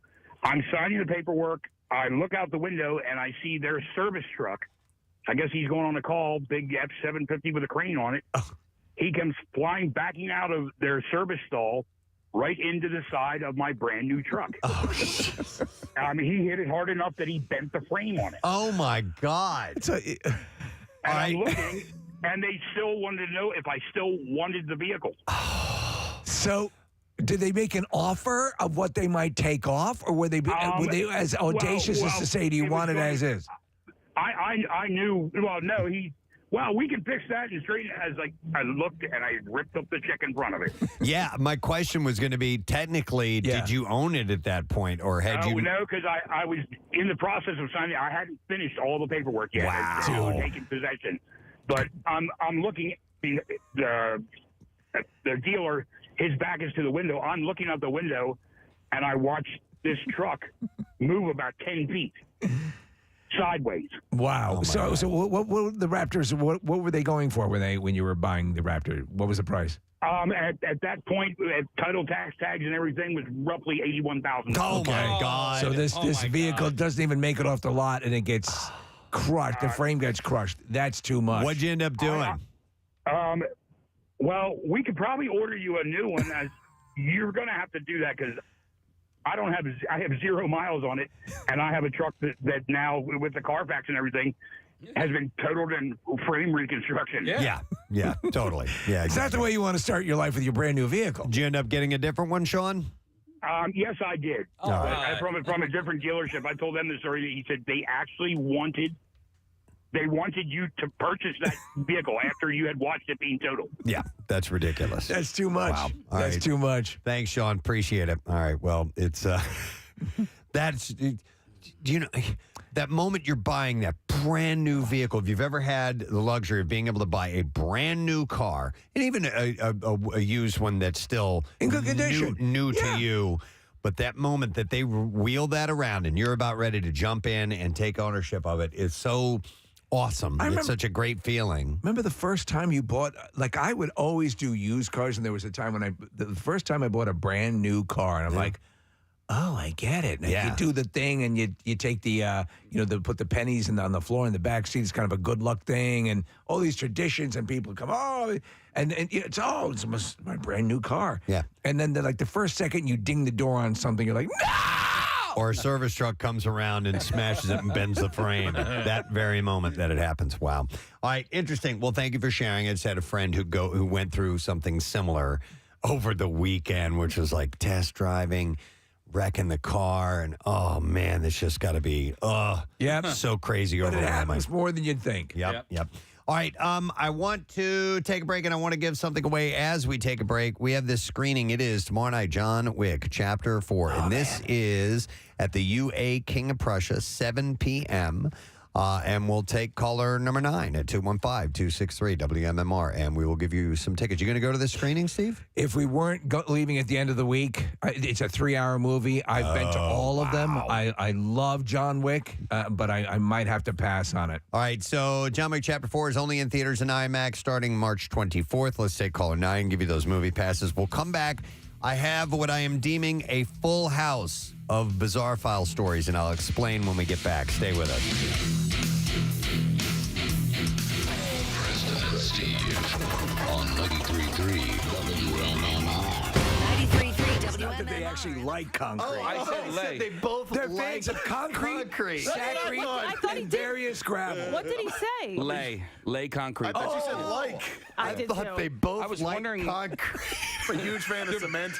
Big fans of concrete. They're big fans Just of love it. No. No. metamorphic and sedimentary and so okay. So What does that have to do with it anyway? Because listen, they lay concrete for a living. What the hell does it matter if they, they face tattoos or whatever? They're not your lawyer, They're not a judge on the bench or where, somebody that you would not want to have face tattoos. if someone wants to do it, that's absolutely fine. Yeah. In this case, we're questioning a male model whose livelihood depends on his looks getting a word tattooed on his face that will always have to be attended to whenever he does something. Sure, but he already has tattoos on his neck as well. I mean, so here's- clearly it's not that big of a deal. Here's an argument for you for why it's a bad idea, okay? So in human interaction, and when you start to meet someone for the first time, whatever the scenario may be, you engage in eye contact, in facial reading of emotions and things like that. Yeah. If you have stuff written or placed on your face, it's a distraction from that. And Okay. I think it's a lack of being able to communicate effectively. But what about like a giant mole on somebody's face? You gonna tell them to get that removed because it's distracting? If possible, yes. Yes. Very distracting when we Yes. talk to you. Yes. Can you get that removed? I have a Facebook page. And take your called- friend with the face tattoo. You don't like There's a Kathy, great Kathy. line from Uncle Buck where he goes, why don't you go down to the sump dump and have a rat gnaw that thing off your face? The woman's got a big mole on her face. Mole. Mole. So here we are, Valentine's Day. You can feel the love in the air. Hopefully you have someone in your life today. If not, that's okay too. Yes. But we love you. Remember that. Yes. Just not in that way. No, but we can for the right amount of money. Yeah, exactly. And you know what? We had a nice discussion last week about first kisses and how well we remember them and how important they are in your life. Yeah. And you had a great one. Yeah, I had a wonderful. I had a one. great one. Yeah. And now, some people don't have great first kisses. In fact, some of them can be disastrous. I would say whoever kissed Harvey Weinstein. Probably dear a God. disastrous first kiss. Yeah. And I said mine. I was really, really nervous. And then after I did it, I was like, what the hell was I so nervous about? That was not a big deal. Yeah. It does happen, but and maybe that's part of the reason why some people wait so long to have their first kiss: the nervousness or the fear that it's going to go bad, or I don't know. So we started talking about it, and we got responses from people, from adults who have never kissed anyone in their lives. And we said, you know what, we could maybe have a couple people come in, and we can get that first kiss out of the way. Casey, give me some light love music here as we Five-finger death punch. That'd be nice, wouldn't it, though? No, there you go. That's perfect. We're going to meet our contestants, find out what they're all about, or who they are and what they're all about. Let's start with a phone call that we received when we initially talked about this on the air. This is Sophie who is here this morning. Hey, Sophie, how you doing? I'm good. So you gave us a call, and we had, we were just asking who hadn't ever kissed anybody who happens to be an adult. How old are you, by the way? I'm 21. You're 21 years old. All right. And so I assume you've never had a boyfriend then if you've never kissed anybody? No. Really? And why do you think that is? Why? Because, you're cute. And you are. Yeah. You're adorable. Yeah. I probably just kind of thought like, oh, I'll get around to it later. And then in high school, I was like, oh, I'm going to get around to it later. In college, get around to it later. And Are you a serious student by any chance? Yes. Okay. Yeah, that's very time consuming, and sometimes it gets away from you. Yeah, I'm looking at you, and I couldn't help but sort of feel like this is by your choice, because I feel like at any point, at any time, like you could You're probably. pretty. She's pretty. That's why I say it's not like we have some hideous people in the studio. She's very pretty. Yeah, it's mostly just busy with school. I don't really have time to do anything. And then Preston had put out the suggestion when we were talking, and initially when we had that whole conversation, for a lot of people, it is exactly that. Life gets in the way, and you don't have time to do that. So, but it's you didn't impress us as someone who was like, oh my God, this is a disaster. It's like when it happens, it happens. Yeah. So and it's going to happen. Yeah. Have you been longing for it though? Have you been curious about it? Yeah, on and off. Yeah. Like I'll go through times and be like, maybe soon, and then I'll be like, nah, I'm busy. Okay. What about nervousness? Does that play into it at all? A little bit. Like after partway through high school, you're just kind of like, okay, like. When you hang with your friends, are your friends in a similar situation, or do they have relationships and boyfriends and whatever, girlfriends? Yeah, they do. Okay, all right. So, like I knew somebody who was with a girl who she had kissed people, but she wasn't very well versed in other things, right? And that ended up no, all of it, Steve. I mean, hand, oral, all that sort of stuff. But she was a little bit older, and it really it played a part in all that sort of, because she was second guessing everything, and she was nervous. She wasn't doing it right, and all that sort of stuff. So I'm sure at a certain point for you, you're like, Oh man, I'm well behind the curve here. It's like going into a test that you haven't studied for. Yeah, pretty much. Yeah. But I figured, get it out of the way. Gotta do it at some point. Yes, because that's it. Honestly, a lot of it is what you think it is. It's like flying a plane. You could probably fly most major airliners without much coach, right, Preston? Right, sure. You've seen movies. Yeah. You know, you pull back on the throttle, and there's a couple of dials there. You just got to go for it. Practically flies You can itself. practically fly it. John Travolta told us that, Kathy. Where do you go to school, by the way, Sophie? Temple. You go to Temple, and Yes. what are you studying? Physics. Oh, you are a very Yeah, serious person. perfect. Okay. Yeah, Gotcha. yeah. All right, excellent. Well, thank you for sharing your story, and then we're going to meet Brandon, everybody. Brandon, how you doing, man? Good, how are you? Good. Brandon came dressed for love in his Iron Maiden T-shirt this morning. Hey, listen, I think it's a perfect match. Yeah? What we're about to do. Yeah, you're right. You're right. Who he gets to kiss in just a little bit. How old are you, Brandon? 20 years old. You're 20 years old. And what do you do? Are you a student as well, or you a worker? I went to a vocational school. Okay. And took up electric.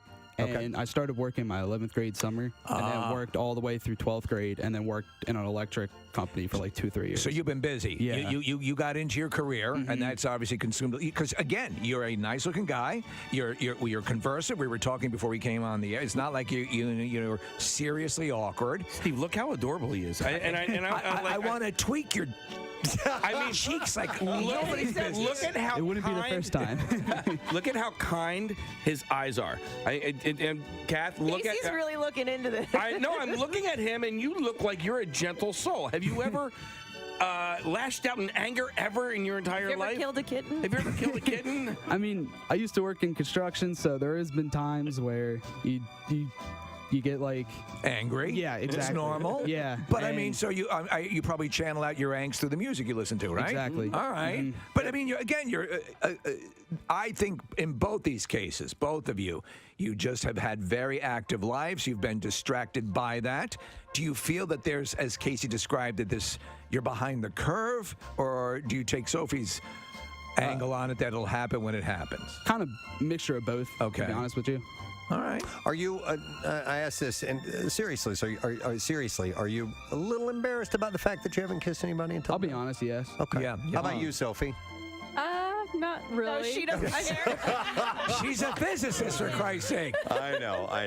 Well, listen, I totally understand that. I remember at the time when and I was younger than you were, but I remember I felt behind the curve because me other too. people had kissed and I had not done it. The truth of the matter, Preston, as we discuss this, you're one of many, many people who think they're the only one. Oh, yeah. And the truth of the matter is you're not. No, you're in plenty of company. Yeah. All right, so here's my question for both of you guys, because and I'm a little nervous now because I have. You're gonna have to kiss me. No, Steve. I have 2 kids in 7th and 8th grade, and it's like almost this rite of passage around that time where you have kissing parties. I mean, essentially, kids design ways and reasons to like practice this stuff on each other, whether it be through spin the bottle or truth or dare or whatever it is. How did all of that time elude both of you guys?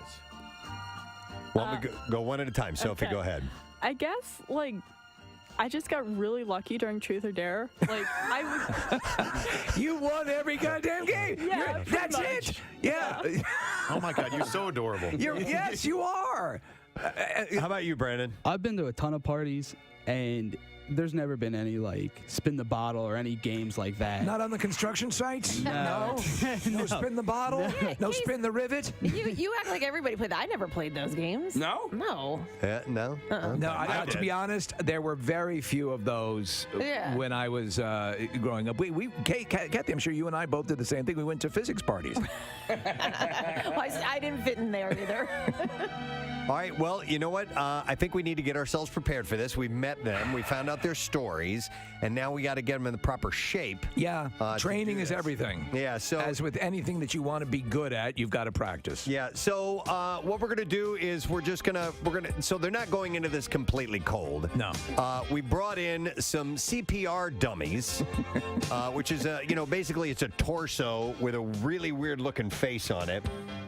They're both male. I thought we were going to get a male and female, but I guess we got to do what we are gender fluid, Preston. It's about time you get woke. Hold on, Marissa, where are those wigs? We have a wig.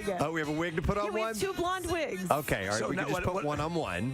Let's go with Sophie first. All right, Sophie. We have Joe. You can leave your headphones on. Yeah. Who's going to hold up the dummy? Wow, this is really setting the mood. All right, here. if we You know get what? Can we have some romantic music from Josh and Haley while we're doing this? So I think maybe that'll make you feel a little bit better. All right. So. All right. You're going to put. Can we get a profile on this? By the way, there we go. There you Thank go, you Joe. so much. Okay, so put your hands up around his neck, Sophie. Yeah. And you also have to lean your head one way. So that's perfect. She's leaning it to the right. And go in and just give a nice kiss, nice easy kiss. Aw, she's awesome. Yes. How did she do? She did great. How is Sophie? You're awesome. Yeah. Her approach was perfect. Her head tilt was perfect. You're adorable. And you know physics. The pressure that she applied to the dummy was perfect. The one thing that I saw, duration was too short. Oh, okay. Well, So it was if a you go dummy. in for the kiss, it's not going to be quick. You need to let it Preston, linger just a little It's bit. an eraser she's kissing. That's true. The That's next true. thing that she kisses will be kissing back. Yeah. But I do want her to be ready. So one more time, but just a smidge longer, okay? So she's leaning in, hands on. There you go. She's got a hand. That's better. Yeah. All right. Well Is that done. better? Is she leaning her head the right way? She was. Okay. And she put her hand on his cheek, too, Oh, which and is, very which is very tender. sensual. Yeah. This is an unresponsive doll that she's kissing, so obviously it's the head tilt's not there. But bravo, well done. Well done, well done. Thank you. Okay, now let's try Brandon. Brandon, first stick your first 2 fingers in her mouth. All right, yeah. To the side, to the side. Can we get a profile on it? Guys, can we turn profile, please? All right, Thank there you go. All right, hands on her hips, or its hips, and then, okay. He turned his head. He gave that was not bad. So a little softer. What do you want to say to this lifeless piece of plastic? I love you. All right, so it looks like Brandon's gonna turn his head to the left, which was the opposite of Sophia. So try that one more time, sir. Let's see you do it again. Yeah, same way. However you're comfortable. Okay, he got it done. Do you like? I think. I don't know. Here's what I would say. I think he rushed in towards the head a little too fast. I think your approach needs to be a little slower, a little more gentle. And it's going to be a human the next time around, so it'll be a slightly different approach. And she's going to give you a bit of guidance, but just come in a little more slowly in your approach. Nick, I think I can. So you're leaning in, and she's going to speak to you. Okay, start to lean in as you're going to kiss. All right, and she's going to speak to you. Are you turned on? Okay, that was Nell, Jodie Foster, who's very attractive. I love how you guys are so delicate with Sophie, but not with him. No, by the way, his first kiss was absolutely fine. Just a little bit more, because I think I hate to say this, and this is probably a dumb thing to say, when you're leading in on the kiss, the onus is on you to just be a little bit more, tender. Yeah, I know. Listen, tender. Because you're genuinely a nice, gentle guy, and I think you can rock a kiss. And in this social climate that we live in today, I'm looking. It looked like the mannequin didn't want that kiss. You know what I mean? I was reading it completely. You were Look reading at it the differently? mannequin's eyes are completely closed, and in fact, they're sealed over with the fleshy layer of skin. By the way, and also another suggestion as well is eyes closed. Yes. It helps. It just helps with the moment. Yeah, at that moment, just get lost in the kiss. Hang on. You have to go in with your eyes open, but the second your lips touch the other lips, they soften and close. WMMR. All right, thanks, Kath. Real quick before we get into the bizarre file, I do want to mention this. Our friends at the Lower Merion, the Union Fire Association have the Lower Merion Comedy Night.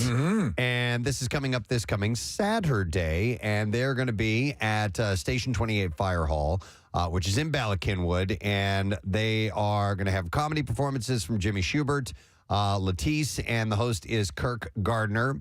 It's 8 o'clock, BYOB, and intended for mature audiences. It is a fundraiser for the Union Fire Association. They've helped us out with a bunch of stuff throughout the years. At Casey's Big Adventure send-off twice, they were here spraying water as Casey drove out. Sure, like a gauntlet. They filled up our dumpster pool for us, and they've done other things where anytime we ask, they're like, yep, we'll help out. So thank you, guys.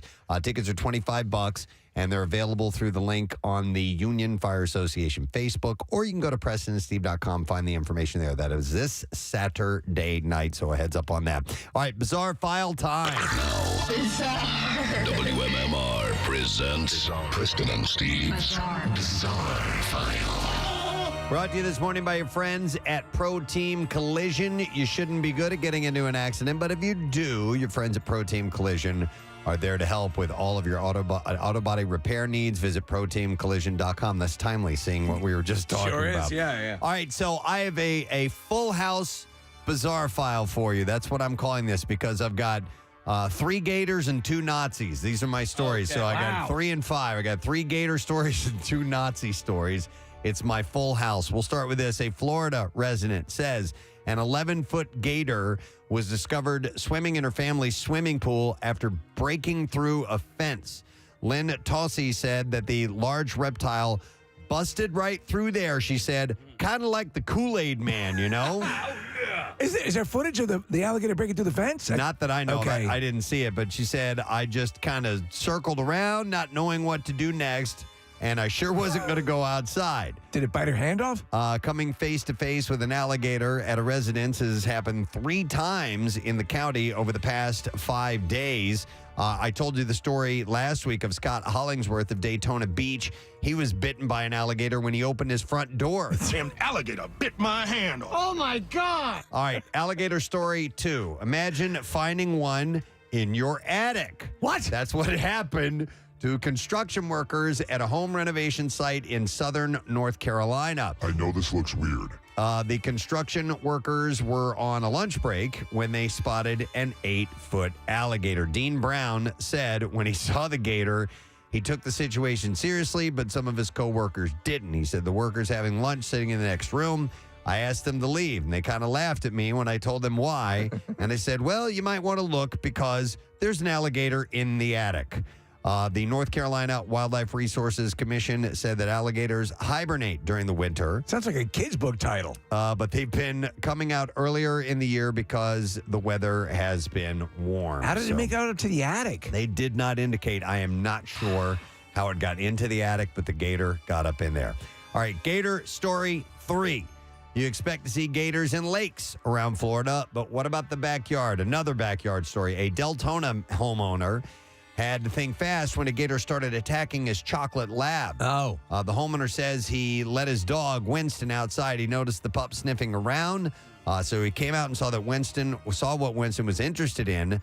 When he rounded the corner, he says he spotted an alligator at the same time the gator spotted his dog. And this was a 7-foot behemoth, 7'8", actually. Both man and beast lunged forward at the same time. The gator got Winston, chomping down on the side of his head. And the homeowner shot the gator 4 times in the skull while it still had Winston between its teeth. Wow. He said 20 seconds later, probably would have had a dead dog. Winston is okay, by the way. He had a minor puncture wound on his ear. Whoa, that was close. An officer with the Fish and Wildlife Conservation Commission came out to get the gator. The homeowner says he isn't necessarily nervous going outside now, but he does feel a bit on edge. Yeah, I would. He said, I'm more aware of his surroundings, double-checking every time before I let the dog out by himself. The homeowner says the game warden he spoke with believes that the gator got in through a damaged portion of his fence. Probably living in the attic all this time and he didn't know. Right? Yeah. All right, so those are my 3 gator stories, and now my 2 Nazi stories for the full house. A Central Florida sheriff took to Facebook to respond to white supremacists who have reportedly been passing around flyers touting the elected official as a cross-dresser.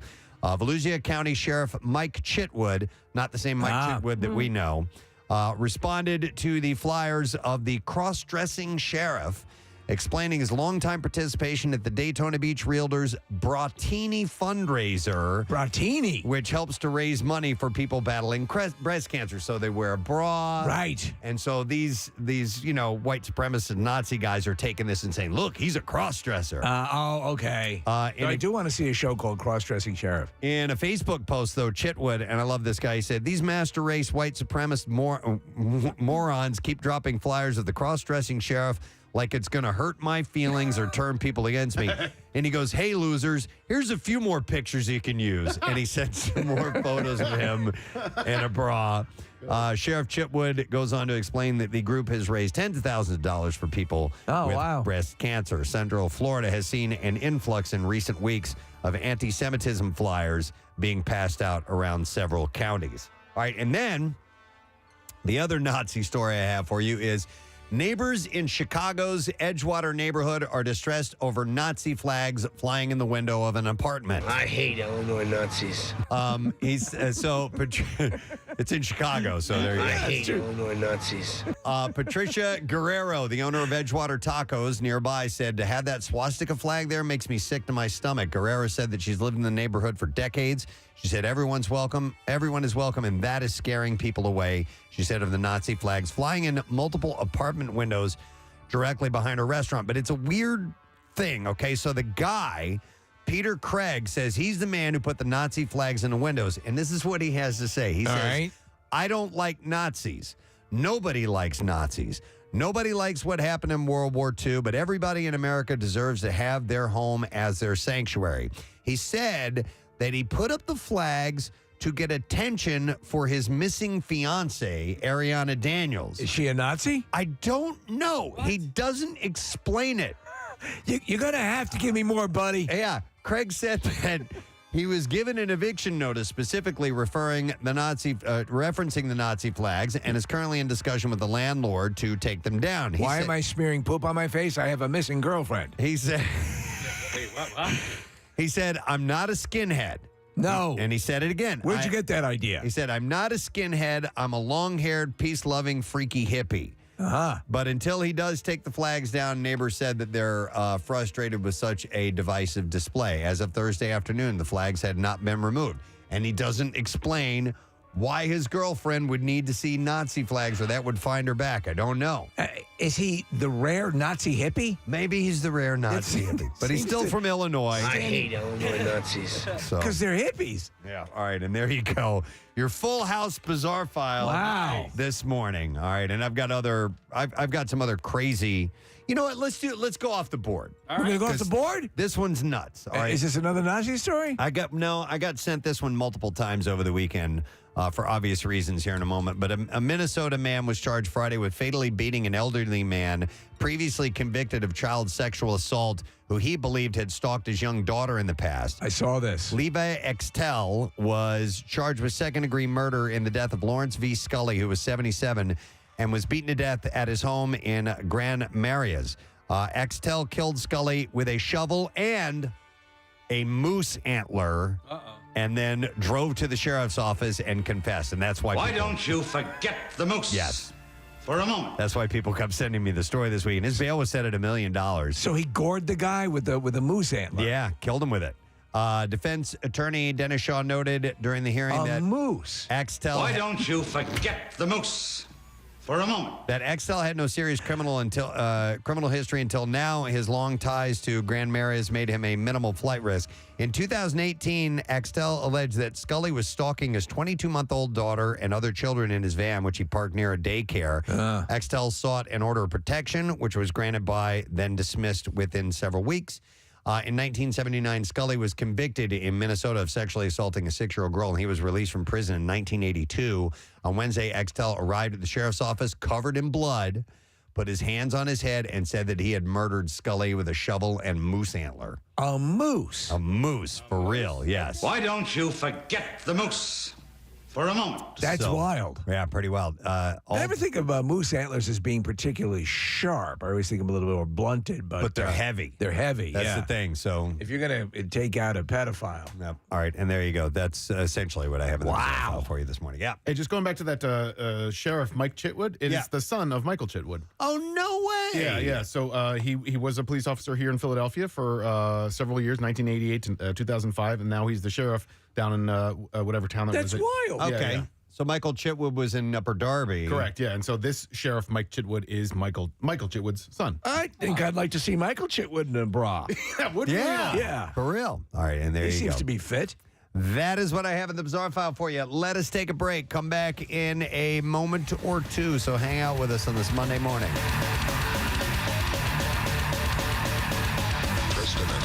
Preston and Steve. On 93.3 WMMR. That's when you can close it. Yeah. All right, so let's go one more time. One more time, Brandon, if you wouldn't mind, please. All right, Eyes closed, lean in. Nice. Better. That I'm glad we did that. Yeah. Damn good. Well done. Okay, and we're getting this wonderful romantic music from Josh and Haley here. Okay, so I think we're set with the practice. We've got that out of the way. Uh-oh. Now we Both need our to. CPR dummies just secured lawyers, Preston. Oh, dear Lord. All right. Well, now we need to freshen. Now we need to make sure that we're ready. Right. So we have a variety of oral products here to make sure that the mouth is fresh. Yes. And set and pleasant for everyone. For the person, and this is good advice for anyone this weekend or today, and in general, when you're with someone, you want to make sure that they know that you cared enough to make sure your breath is fresh. Yeah. So we're going to start with a little antiseptic generic CVS mouthwash here. Oh, yeah. Which is only the good stuff. Smells lovely. I'm going to give you guys. It's just as good as Listerine. It's the same ingredients. It absolutely is. You're just not paying the same, you know? So open that up, and we're going to have you gargle. If you can, make the noise when you gargle, Like so we want to Chewbacca. hear all that. By the way, I was always a Scope guy. I always thought like that minty flavor of Scope. I wanted basically, and I was for the longest time until for Listerine, you just get the sensation that you're boraxing out your mouth. I agree. Yeah, I feel like it's better. All right, gargle. Very good. So, Sophia almost swallowed it when Casey played the Chewbacca bit. All right. Brandon? Gargle, please. You spit in that. I started laughing when I heard Chewbacca. Did you swallow it? No, I spit it out. All right. All right, and do you think they need breath mints, or is that good? Would you guys like a breath mint, or you're fine? I think if you're good, you're good. I think I'm good. Okay. Okay. All right. So Are we ready for the? I think we're ready. Yes, and you know what? By the way, webcam's on, so if you're listening in at home, you can watch this too. Oh, we've got this romantic music. It's fantastic. I'm loving it. Okay, so the first one of these two that's going to get their kiss is going to be Sophia. So we're going to bring in our first professional kisser this morning. He's a very good friend of the Preston and Steve show. He's a good-looking guy. He is a very good-looking He's guy. had many kisses in his time. Our good friend Kyle McCarty is here with us this morning. Handsome. So, Brandon, we're going to have you step away from the microphone a little bit, and we're going to have Kyle step up. And Kyle's a professional singer. He's an amazing videographer and editor as well, and also does a fantastic podcast. What's the name of that show, by the way? The podcast is called the Tri-Jam Podcast. And he's a great host and he's one of the nicest guys I've ever met. Beautiful eyes. He's got gorgeous eyes. Thank you so much. Well groomed, his head shaved. And I approve of that. And he's the guy, just to remind you, I know you probably already know this, but he gave us Kathy's fall activities. He does the jingles. He does the Delco jingle, has sung with the Temptations. I have. Yeah, he's amazing. So you're getting a really thank you. quality guy here, Nice. Sophia. Okay. He's building this up a lot. I want to. So, do you remember your first kiss? I do. And was it a pleasant experience, a memorable experience? Yes, it's actually, I don't know, it's kind of a hefty story. I got to bridge it if you actually want to hear it. Sure. I was actually 19 years old, so kind of a little late bloomer for myself. Sophie, and listen to this. So here's a guy, again, like as with you, a very good-looking guy, but 19 years old. Okay. I kind of grew into myself as I progressed through my teenage years. So you had a lot of hanging foreskin and stuff. Yes, yes. Grew into it. Yeah, I kind of snipped that off and got it. Okay, so I had actually met someone online. I was living in New Jersey at the time, and she lived in Washington State. Wow. Whoa. So I wanted to go meet her. I wanted to go. We've been talking for months. So I'm an artist too. I drew a couple of cartoons, sold it to my cousin's auto decal company. So he was making like decals, and he paid me enough money so I could buy a plane ticket. And I went out to Washington State, and that's where I met her. And I had my first kiss. So there was a connection. Yeah. There was something that said I need to go see. And, yes. And did that blossom into a relationship? Was it or was it just a kiss? And it blossomed into a very short week-long relationship. And okay. Yeah, she kind of cheated on me the day after I left Washington State. Well, let me ask you this: was at least the initial kiss well worth the trip? Yes. Okay. Yes. That's all you want. She put a pillow over my face. I didn't even see it. There you go. Yeah. All right. It was nice. Well, listen, part of the leading up to this is the anticipation, and certainly we've teased you with enough of that. We've been doing 30 minutes about talking, kissing, and now it's time to actually kiss. Let's get to kiss it. So, did you hear us talking about the type of kiss we want to go for in this first run?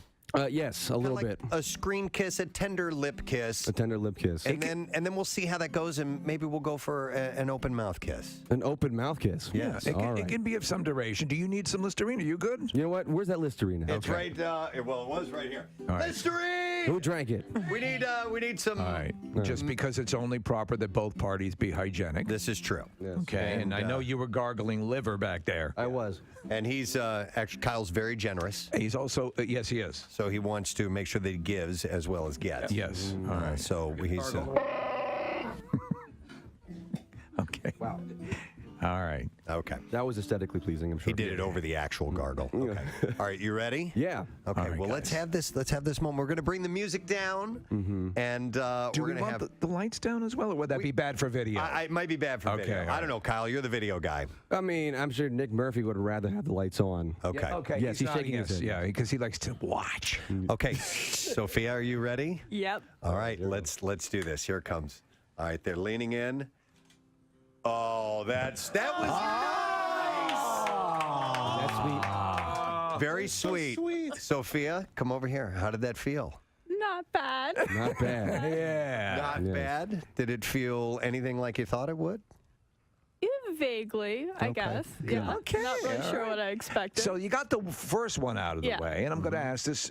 And how did you feel? Was it now you're a kissing machine now? So, Thanks, yeah. So how did it feel to you? It felt nice. Yeah. Okay. Yeah, she A has nice lips. Oh, Very good. encouraging, Sophie. Sophie, what about the stubble of the mustache and beard and stuff? Did you feel that? No, you don't really notice it too much. Okay. All right. All right. Sophie, do you want to try a little bit more passionate kiss on this second one? Why not? Okay. All right, let's go for a couple of seconds here, and then that can go into 1 hour. No, go for a couple. Kyle, jam your tongue down. All right.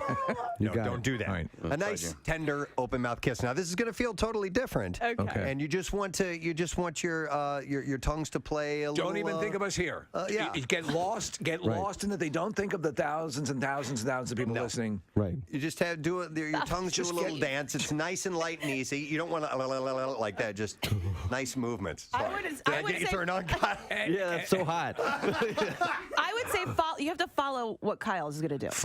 Yes, exactly. Remember, this lunatic flew to Washington for a kiss. All right.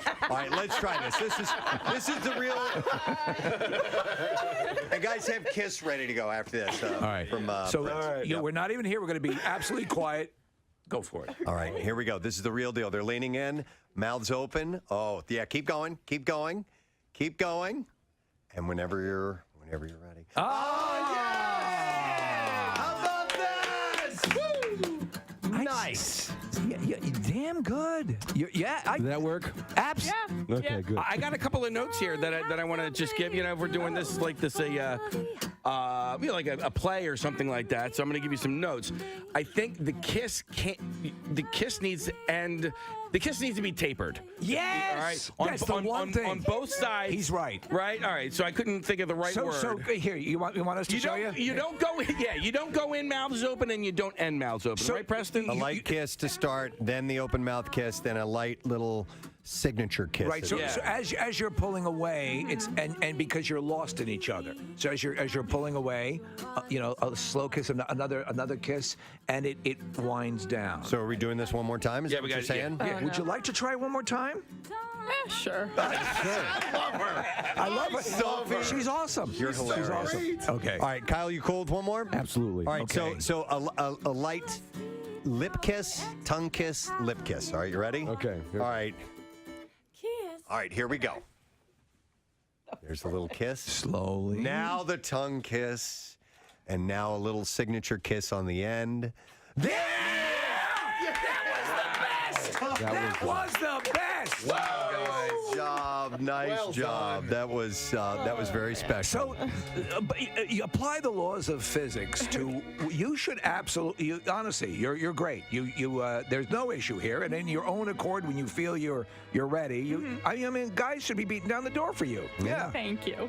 And you can tell them all about Newton's third law and everything. Yeah, and you're smart. That's even a better turn on. Kyle, thank you, man. That was no very problem. cool. We appreciate it. Yes. Kyle McCarty. Yes, what a good man. Facial kisser. And Sophie is now over that hurdle. Yeah, and a nice hug. That's wonderful. All right. Sophie, we're going to switch up. We're going to put Brandon where you are. So let him take your headphones. Good job, Kyle. And then we're gonna get this done for him. Same way. And you know what? You get the benefit of going second. You've seen how it's done. We don't really need to coach you because we did all that with Sophie. So you think you're ready to give this a try? Sure. Okay. Remember, you're a good guy. You're a hard worker. You have a pleasant way about you. You're going to kill this. You're going to go great. All right, we need our professional kisser to come into the studio now. It's yet another worker here. She is a production assistant on the Preston and Steve Show. She's been working with us for a while. And what's wonderful, Valentine's Day is her favorite holiday of the year. This is Mars. Her name is Damara. And she is going to be your first kiss, Brandon. So good morning, Damara. Hey, good morning. Nice to see you. What do you think about all this? I think it's really cute. Yeah. I'm actually like a little bit nervous. Are you really? Yeah. It's because you have Valentine's Day is your favorite day. You embrace love. You're very much into we've talked about this and vampires and the sexuality and all of that stuff. The romance and the gothic romance involved with that sort of stuff. So this is something that's very important to you. Do you remember your first kiss? Okay, I really tried to think about this, and I don't remember my first kiss. I had a boyfriend in 6th grade, and maybe we kissed, but like, I don't really remember. Really? There's been a lot of people. There's been a lot of people. All right. Okay. My bad. We're a little different then. You gotta understand, she's so cool, Damar. She's just a unique individual, and we love her to death. But listen, but you march to the beat of your own drum, which makes you that much more special. I mean, so we were all surprised to find out that your favorite holiday was Valentine's Day. We assumed it was going to be like Halloween. Damara drives around with the skeleton in the passenger seat of her car. Which I just realized that was her maybe like a month or two ago. I said something to Casey, and I'm like, you know she has a skeleton in her front seat, right? Casey was like, yep, drives with it every day. And she posted a picture last night of her chewing on raw meat for Valentine's Day. Don't worry, I brushed my teeth today. Certainly a unique character. And also, I guarantee you this, Brandon. All right, thank you, Kath. So I saw this over the weekend. It was a U.S. News and World Report that ranked the best and worst cities in the nation for getting sleep. For getting sleep? Yes, they conducted a new study to discover over this, all this, and the factors were the air pollution, light pollution, noise pollution, physical activity, short sleep duration, all this stuff. What about pretzels? Because we have some killer pretzels here. There were no pretzels, but ladies and gentlemen, Philadelphia is the worst city in the country for getting a good night sleep. We hit. Ladies and gentlemen, Philadelphia is the worst city for getting a good night's sleep. Now, we can counter this, Preston, because we get extraordinarily good night's sleep. We have sleep number beds. But I just love them. You know, so they go through all these factors. Rochelle doesn't get very good sleep. She's always, I'm always asking how, especially on the weekend when I get to see her in the morning. How did you sleep last night? Not so good, or rough night, or whatever. She sleeps with the TV on all night long.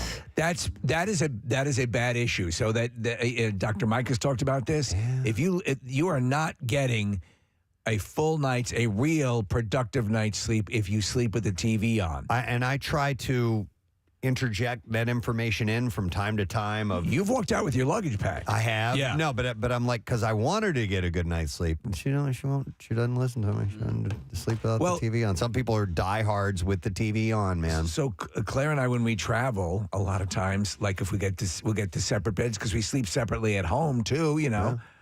But she will have like an iPad in the bed with her, playing like Ancient Aliens or something like that, just because that actually is a white noise to her that helps her fall asleep, and I can't do that. I'm like you guys, Preston and Steve, and unlike Casey, because I know Casey like having the TV on or something on to go to bed too. He likes falling asleep to the Deer Hunter day. Right, yeah. But I like white noise and cool room, a fan on if preferably, and I'm curious, Preston, about the noise pollution thing. Is that affecting Philadelphians more than the other detrimental effects? It didn't break it down to why Philly is ranked and what are the most... it's probably because of the drift racing.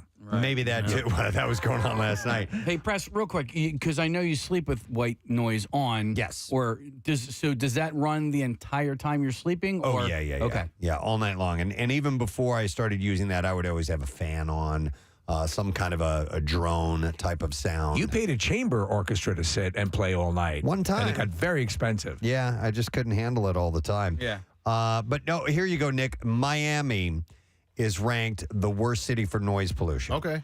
And ranks second to last for light pollution. So for Philly, it's just like a collection of all of the stuff that makes us I number guess one. so, yeah, which is air pollution, light pollution, noise pollution, physical activity, meaning the overall prevalence of physical activity by the state, short sleep duration, overall prevalence of short sleep duration by the state. So I guess we just, people when surveyed. I don't know, because we have the soothing sounds of the Hooters. We'll always have Who that. doesn't love the Hooters? By the way, number one best city for sleep, Austin, Texas. What? Yeah. I know you're outraged. Got to be the bats. That is an outrage. It's got to be the bats. They fly out onto the bridge every night. Yeah, the bat bridge. You I know think about that's the bat what- bridge? So what? The sound is soothing to people Yeah. and helps lull them off to sleep. Thousands of bat wings just Flapping away, Yeah. soothes you, and then they bite your neck, you get a disease, and you pass out and go to sleep. I'll give you the top 10. Okay, so Austin, Texas, Raleigh, North Carolina, And number 10. Fort Worth, Texas. No, we're not going to do that. No, we're not doing it? Okay. Because I'm going to do the bottom 10, and anyway.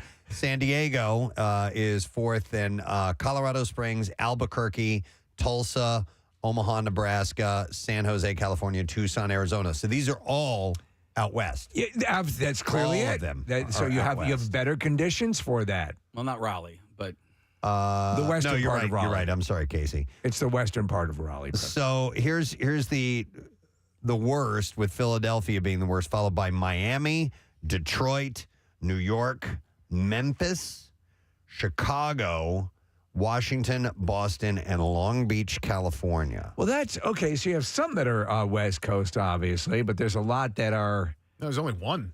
Well, Yeah, Long Beach. Oh, no, two. Fresno as well. Yeah. Oh, Fresno was on? Did I say Fresno? Yeah, Fresno. It's the last one.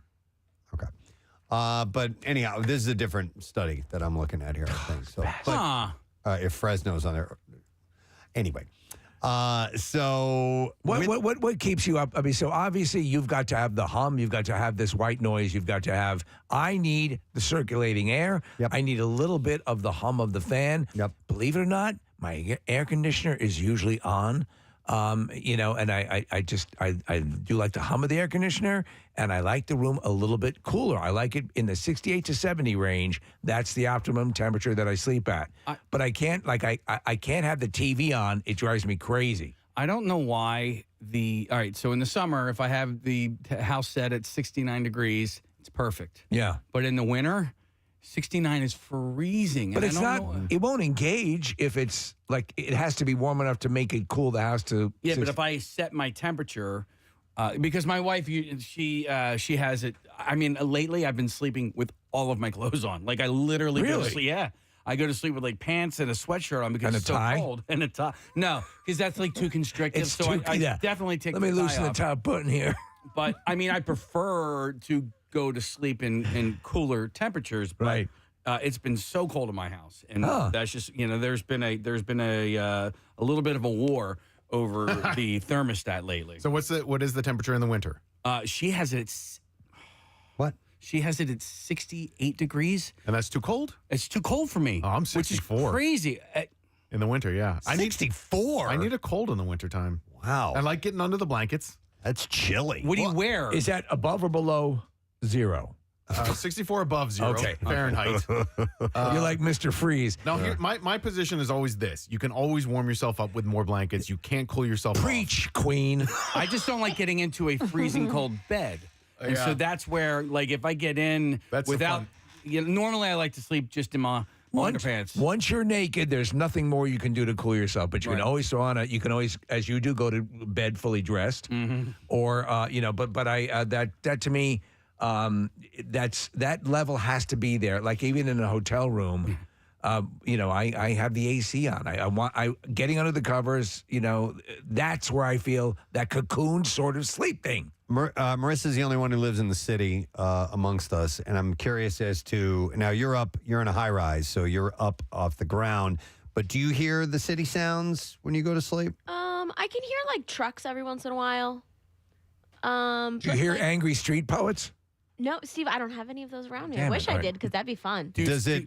What I'm curious is, does that interrupt your sleep, or are you used to it? Do you like it? No, on the contrary, if I'm somewhere that's too quiet, it freaks me out. Yeah, okay. I can 'Cause see that. Yeah, Marissa, like- for the longest time, we lived near an elevated train track for the first few years Claire and I were married. I found that very soothing, that sound. Yeah, so I live near JFK, so I'll hear people like drag racing on that street right there. It's kind of one of the only areas in the city that doesn't have stoplights that you can get to 30th Street Station. Do you like that? I mean, it's kind of annoying when it's loud, but every once in a while. Is there a drag racing setting on your noise machine, Preston? I should look to see if there's, because wouldn't that be the best? When I lived in oh my God. When I lived in Delco, when I lived in Upper Chi for a while, there was a freight train that was close enough to where you could hear it from time to time. I enjoyed that. I love that. I actually liked that. Yes. I love the sound. And it's like, where are they going? Where are they coming from? Yeah. Not on the rails. It was off in the distance enough to be, I don't know, it had a charm to it. I'd sit in the window and eat my hobo stew and look at the Would train you pass. really? Yeah, as it passes by? Yeah, I was probably a mile away from that same freight train line. Yeah. And I could hear it, and it was, I do like it was it. nice. Yeah. Yeah. Yeah, But you hear also, that? Yeah. my friend The used to horn. live, the freight train ran right behind his house. Like, so he was less than 50 yards from it. You couldn't even hear it. I mean, like, we used to hang out in his basement. I couldn't,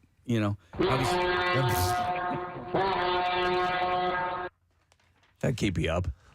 What about with the time change? So we had that over the weekend. You said, we spoke earlier, you said it hasn't affected you yet. Not yet. I'm anticipating Wednesday. Yeah. But we talked about this last year because, so what's the status? It's never going to change. It's never going to change. No, it made it to the federal government, and there it stalled. I've railed against this in the past. I think it's really ridiculous that there's a time shift at all anymore, but I'm not getting on that soapbox anymore because I'm going to lose. Well, Mike, Dr. Mike has said, and then there is an increased amount of heart issues, heart attacks. There's a health risk. Health risk. It should, in my humble opinion, and it's just an opinion, it should be this time year round. I like the later hours. But we've reached a point in society where things like this are never going to change, so I've accepted that.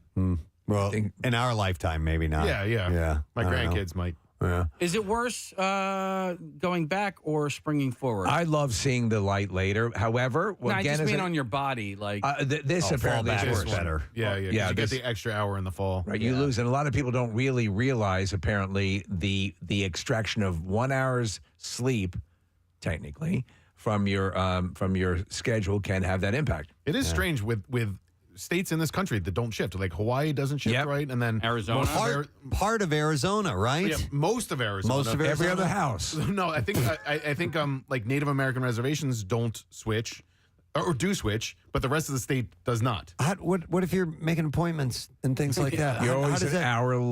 how the hell does that work? You're an hour late. Yeah. I mean, They're Casey probably used to it. drove across the country twice last year, and I think one of the times you drove, It was free, yeah. Arizona was the same was Pacific time, and the other time you drove it was Mountain time, right? Yep. Yeah, that's insane. Wow. All right. Well, you speak the doctor's name, and he answers. Ladies and gentlemen, Dr. Mike Sirigliano is joining us. Fox 29 Penn Medicine. Hey, Dr. Mike. My voice is a little shaky because I was pretending to be Matt Cord at the Sixers last night with my voice, so bear with me. So look, I think this is the most ridiculous, unhealthy thing there ever was. Daylight savings time really affects a lot of people in a very, very negative way, and especially young people like high school kids because they end up even more sleep deprived, and it leads to accidents. It leads to increased risk of heart attack and stroke.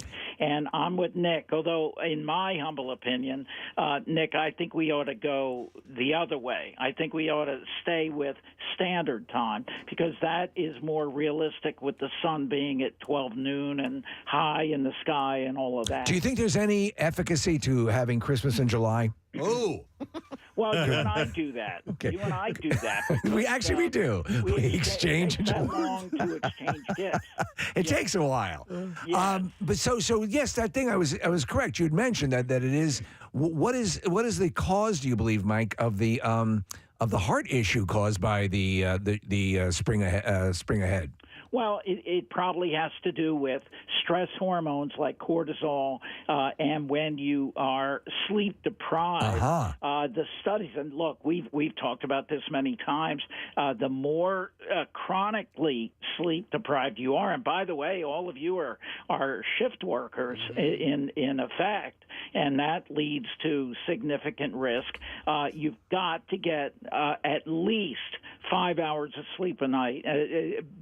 Ideally, about 7. Right. That's the ideal time. Is there? You've also mentioned, though, and I mentioned this to Claire, my wife, as you well know, that there people who oversleep or nap for too long can also get issues occurring. Correct? Well, there's two things with napping. One, it disrupts your circadian rhythm.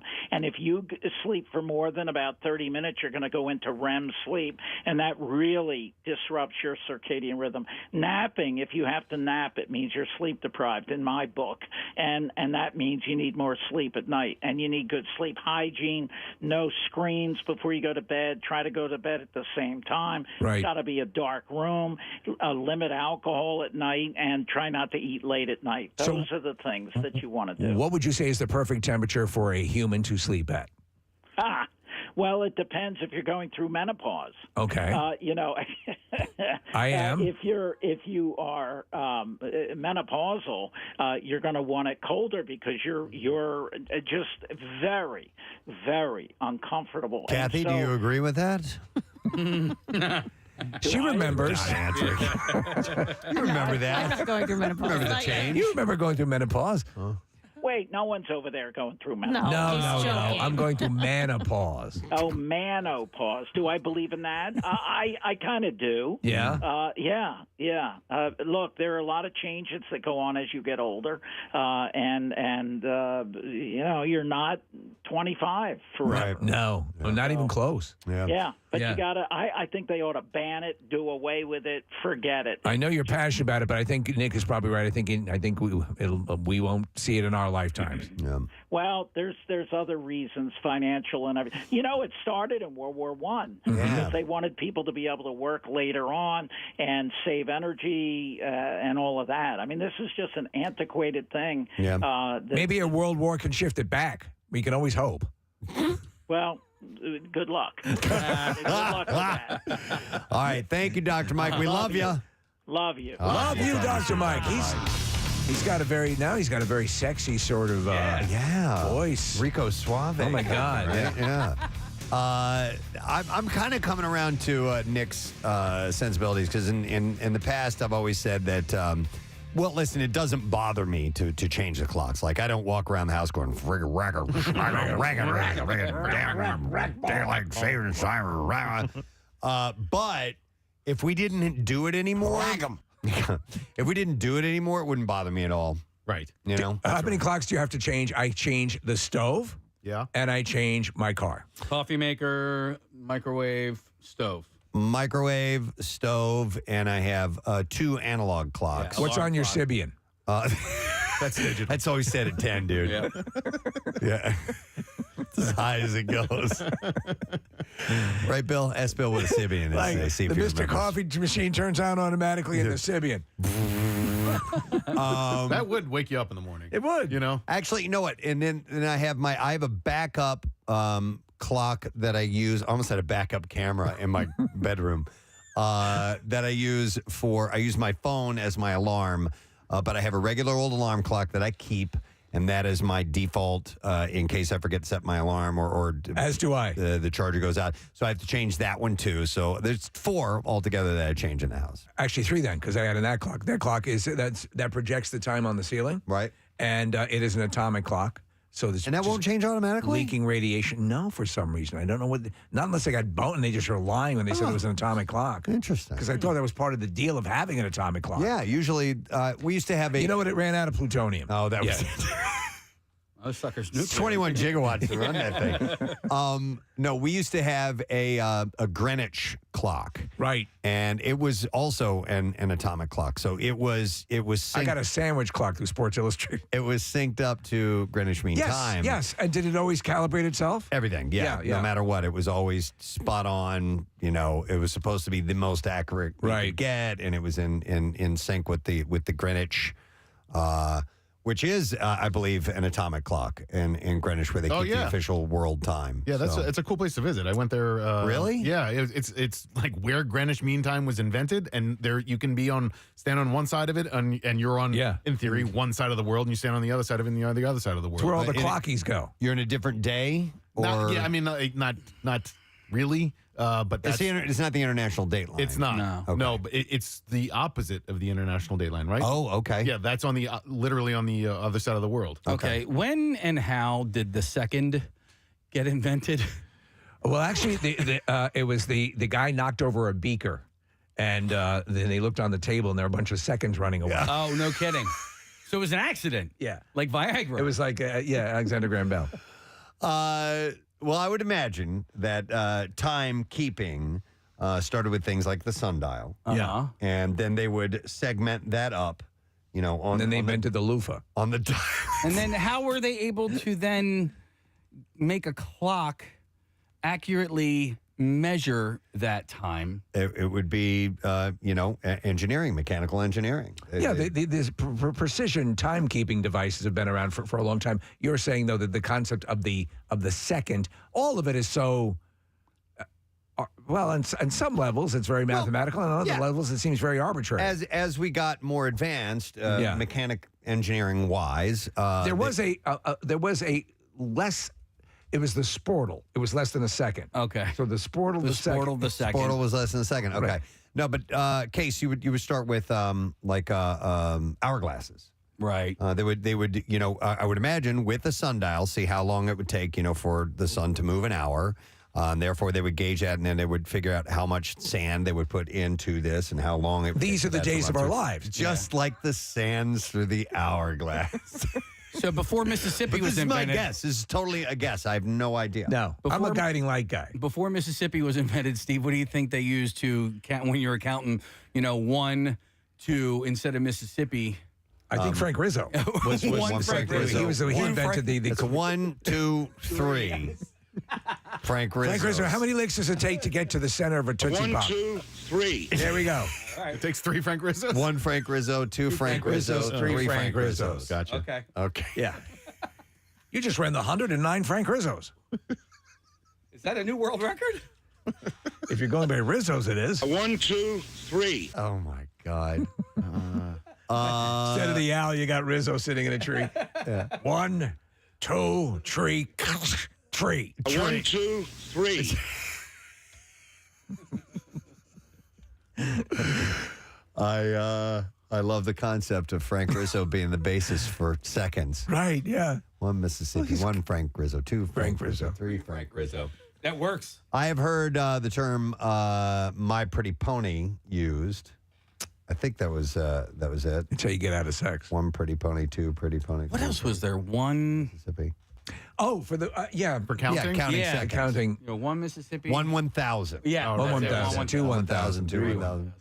It's funny. Our perception and Nick, when you get into radio, your perception of time shifts a bit. Yes, it does. In broadcast in general, only a minute. Oh, a minute's more than enough time. Yes, it is. Yeah. We'll say we'll be in the room here. How much time is left? All right, you got about 45 seconds. All right, I can run into the other room and grab something and be right back. For other people to be like, oh my God. Well, and I've also gotten good at, and I'm sure you guys too, at being able to guesstimate how long a minute is. Yes. Because we do these commercials and they're supposed to run about a minute long. So we're pretty solid at that. And consider how long 2 seconds of dead air is for us. Oh, yeah. Like it's an eternity. And we would all react and be like, dead air. Dead air. Dead air. Like, watching the Oscars last night. Each acceptance speech is supposed to be 45 seconds. Right. And I'm like, No way. No, this has been way Not even longer than close. 45. Yep. By the way, Nick pulled up information, Wikipedia, on the second. All right. If you would like to hear a little synopsis of that, it's a unit of time in the International System of Units. System. Historically identified as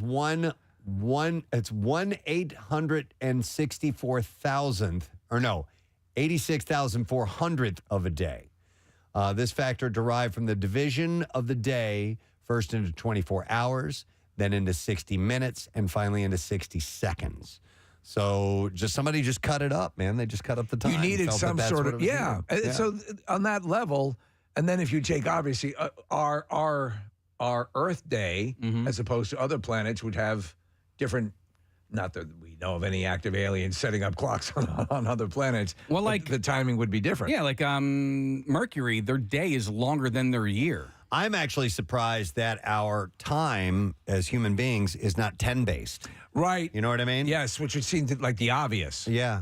And So like many the other metric things, system. yeah, are 10-based. Yeah, you read the book Project Project Hail Mary. They talk about why the number 10 is our base, and it's essentially because we have 10 fingers. Yeah. That's why humans made 10 the base for mathematics, because it's easier. Are we confident we'd leave the penis out in the original? Well, women don't have penises. That's so right. yeah. So, but we as human beings, My uncle told me, have 10 fingers, and therefore that's what it's easy to mathematically, Isn't that funny? Matriculate with your hands. Yeah, I matriculate all the time with my hands. Yep. What are you doing? Matriculating like a mother. Not in front of the kids. I am chafing. Stop it. So yeah, they had to make up the system in case for whatever reason it made sense, and I would have thought it would have kind of been nautical based. On far as fish. I'll see you in a flounder. No, not like that. Oh. The guy's running a marlin late. Yeah. I'm going to need He's at least two flounders, Steve. Yeah, I yeah. can't do it in one. Well, and it depends on where you grew up. If you're near the coast, it's that way. But if you're inland, it's more like two basses and a perch. Right. I'll be there in a catfish. You got to do fresh.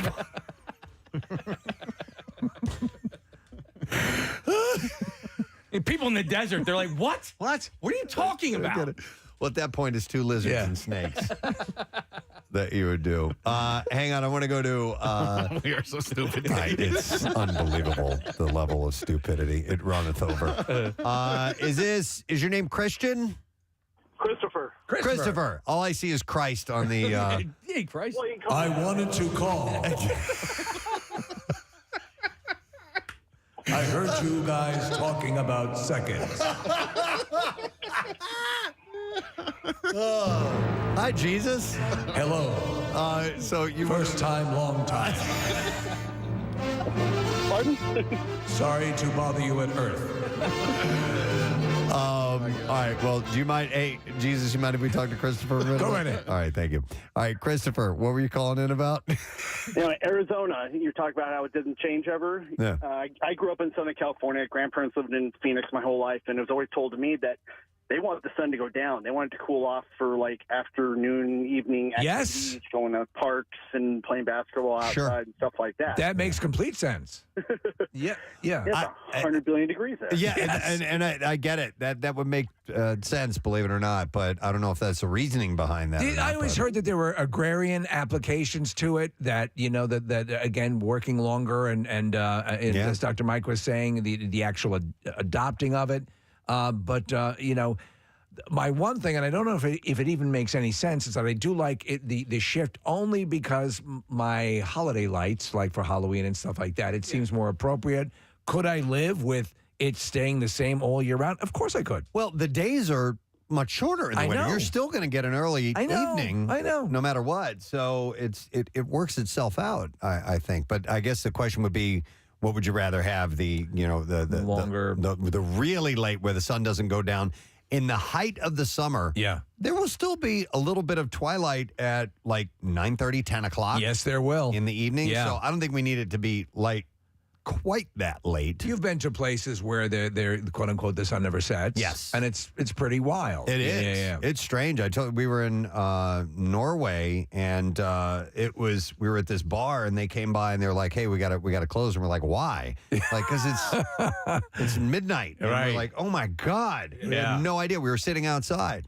And it's a pretty strange sensation when that happens. But nonetheless, so yeah, apparently we in Philadelphia, time change or not, have the worst city for sleep. We just get creamed on everything. Honestly, if I were to take a guess, I would not pick Philadelphia for having the worst night's sleep.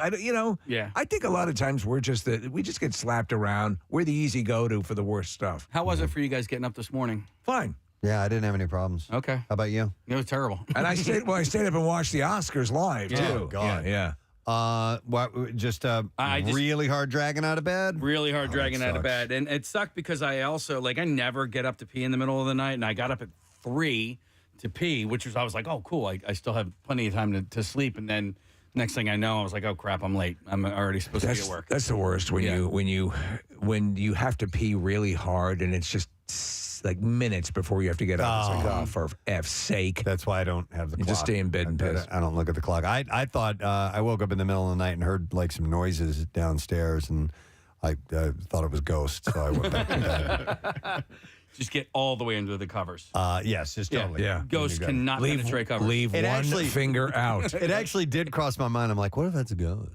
Yeah. What if that's and I went back to sleep. So if you do get under the covers, as you know, leave one finger out, because if a crazy witch comes in and staples the sheets to the mattress, you can work your way out. You can still remove the staples with that one free finger. That was my belief as a child. Well, anyhow, listen to the good doctor, though. Listen to Dr. Mike. Sleep is super important for your longevity, what's for your dinner? health, and it is what's for dinner. So let us take a quick break, come back in a second or two. Remember, gang, we're going to Florida this week. Spring training, Phillies baseball underway, and then a very cool trip to Orlando and Universal Studios, and we'll have details on how you can win trips. Yes, we're going to give away 5 trips next week. Amazing. To Universal Studios. We're going to take a break and be back in a minute. Stay with us.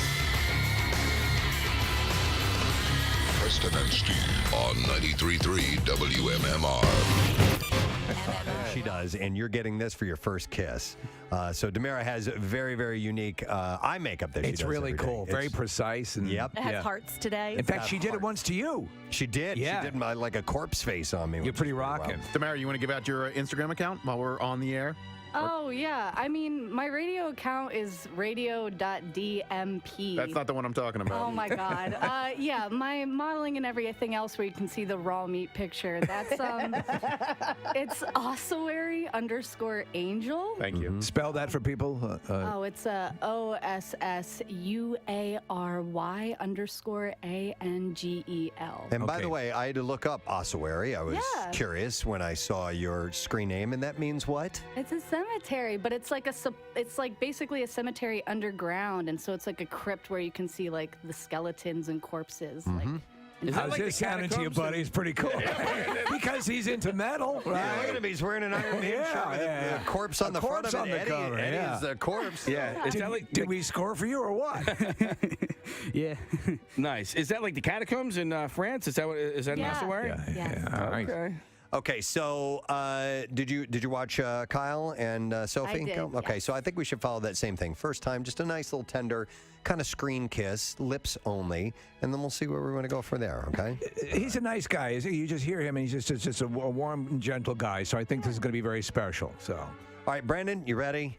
Ready to finally Does she do need this? to freshen her breath first, though? Would you like to? Yeah, would you like some raw meat? Raw meat last Let's night. get Josh and Haley with some guitar music, just some romantic acoustic music. By the way, they're going to be performing tomorrow night at Scanlon's Saloon in Manayunk from 9 till 2 a.m. It's nice little acoustic guitar music, and they play romantic music. They play fun music as well. So but this morning we wanted some romance. Okay, you ready? All right, let's get this underway. Right. Here we go. First kiss for Brandon and begin. All right, they're leaning in. Oh, that's a nice kiss. Nice. Yeah. It was a little bit short, and Mars did this really nice thing where she took his face in her hand. Yeah. And very nice. How did that feel, by the way, Brandon? Cool. This dude's chill, man. He's totally chill. This is great, though. You feel comfortable and supported here. That's cool. And that, the hand thing on your face, did that make you feel a little bit more relaxed? Yeah. All right, all right. All right, so let's go for something a little bit more passionate. You ready to try this out? And remember, take some time and turn yourself over to it. It's all a right? dance. Yes. Yeah, exactly. It's a dance. Okay, whenever Dance you of the guys are ready. mouth. Here we go. Mars is smiling. Here we go. This is a bigger, better kiss. Oh, they're doing it right. Ah. That looks. Really? Wow. Yes, they are. Oh my God. Wow. Oh, wow.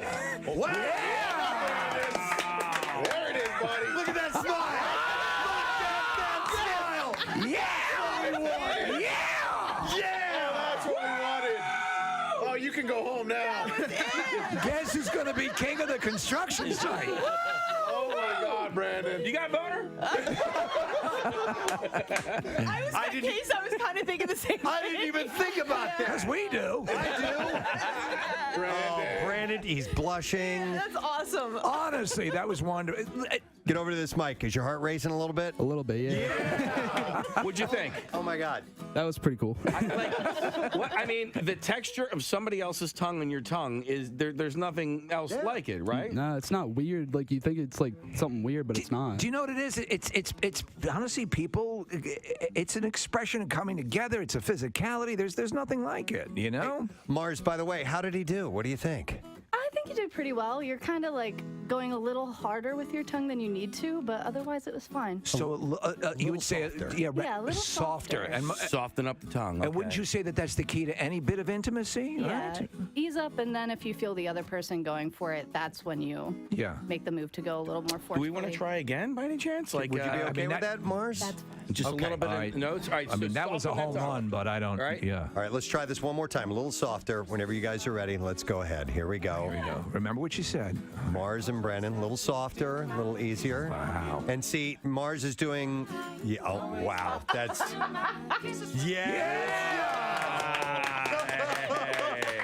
A little better this time, Mars? Yeah, much better. Brandon, did you learn something on that last time? Yeah. All right. Oh my God, that's wonderful. I'm so happy for you because I you're am such a too. nice guy, and she's very she was very caring and took care of you. That's Absolutely. wonderful. I mean, he's going to be out all weekend kissing. Yeah, We need an I think so. update on Monday. I think He's you're going right, to kiss Kathy. the security guard on the way out. We broke the dam. man.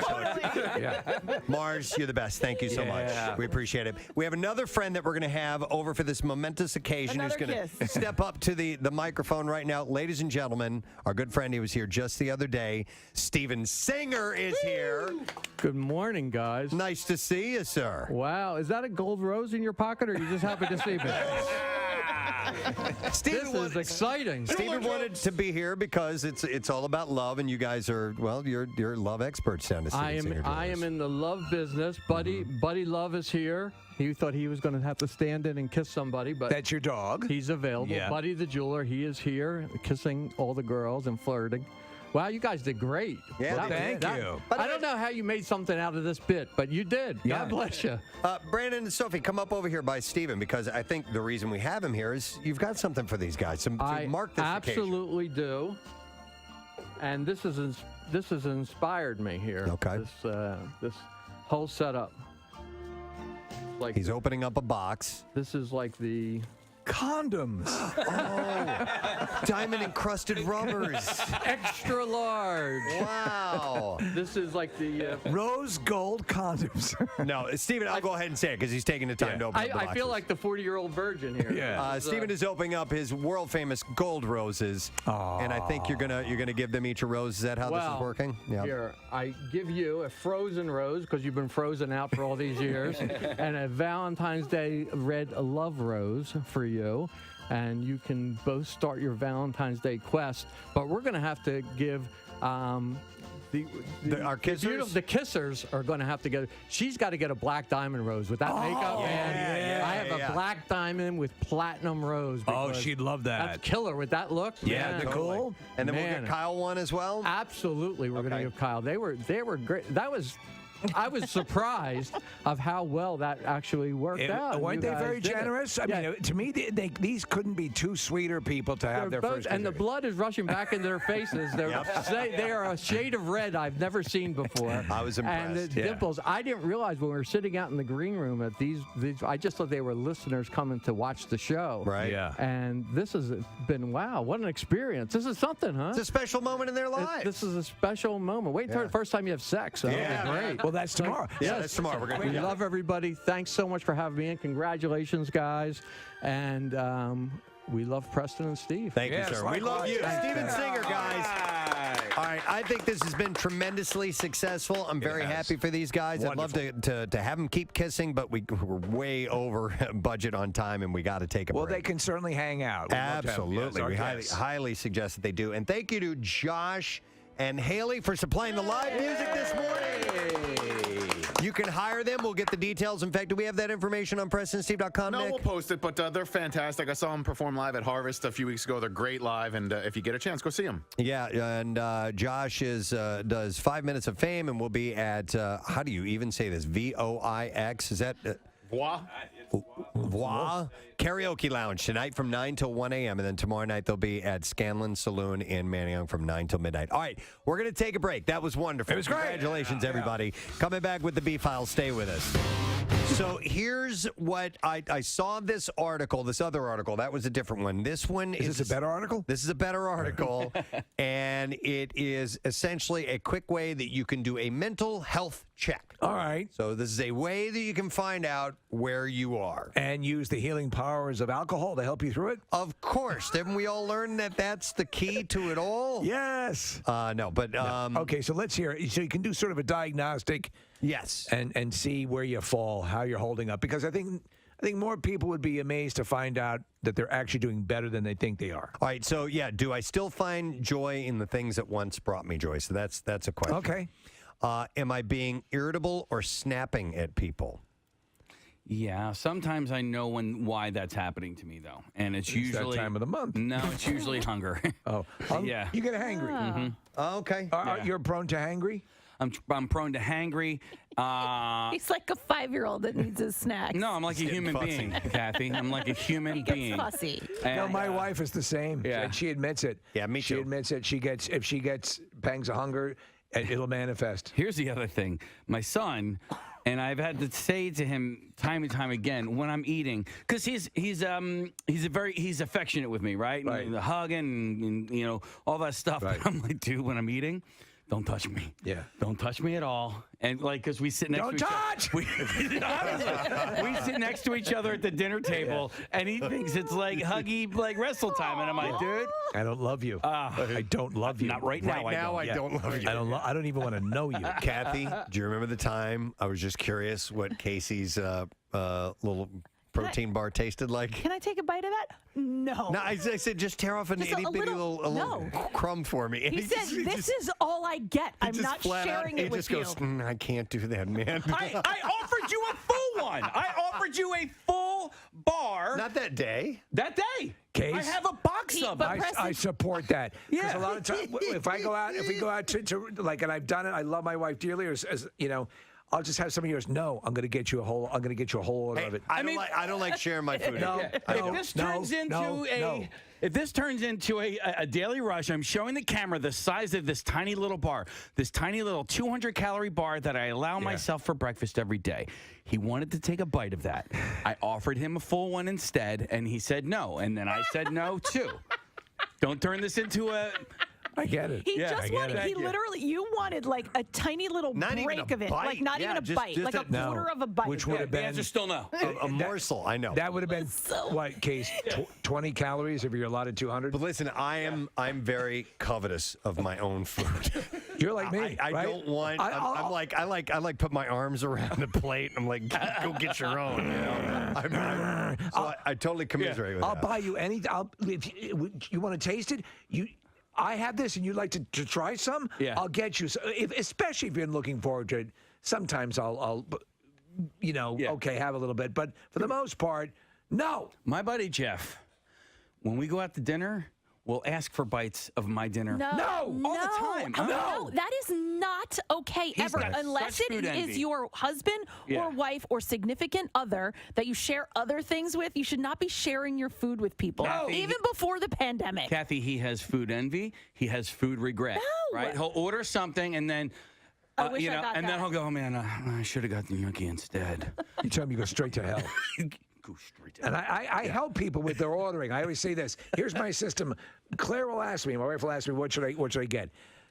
All right, assessment, hunger level between 1 and 5, 5 being the most. Right. I'm very hungry. Then go with something you know you like. Yeah. Okay, hunger level, 2.5. You can be adventurous. Right. You're not going to get burned. But you know you're going to regret it if you're really hungry and you get something that sucks. Kathy's motivation, though, is different than about not allowing someone to take some from their plate. Germs. It's a Hers gross is a factor. germ thing. Yeah, But it's weird. Why would you ask for a bite of my food? But you could, the frig out of here. You could cut it off and put it on their plate, and no germs have been transferred. Buy one of these yourself. Why? You ordered what you ordered. I'm not asking for a bite of your food, I Dick. win. I bought food I actually want. Yeah, seriously. Marissa, what's your take on this? Because you were shaking your head as well or something. She shares all the time. Oh, I they do. share with a whole table of people. I hate all of you guys. Table we can't be pancakes. friends. Yeah, we can't be friends. I literally, when I go out to dinner with my friends, the first thing we say is, so are we sharing? Are we getting picky? Preston, don't you remember the table pancakes? Yeah, I remember talking about it. No, I'm the same way. We'll buy. Let's just buy a bunch of stuff. Yeah. And If you do that, if that's the agreement at the beginning of the meal, absolutely. If you're going like tapas style, and that's part of the deal. And you're just going out for like For friends, appetizers. yes. But if Not you're- everybody's getting. But if everyone gets their own meal, I'm not going to be like, Marissa, can I taste your vegan whatever you're eating? Literally, every meal we go to, everybody's sharing everything. Okay. No. I'm on board with that. I like If that. you've ordered an entree, I'm with Kathy 1,000%. All right, back to mental health. We took a little journey there for a moment. Am I being irritable or snapping at people? That's a question to ask yourself. Check. And Casey does, yes. Check. All right, this is a cool thing from the Just Saying Institute. Just saying. And this is about medical advancements, and this is encouraging. Now, there's going to be a long way to go, but German researchers have enabled mice. Thanks, Kathy. Yeah, on Friday we'll be broadcasting from Clearwater, but on Monday we'll be broadcasting from Orlando.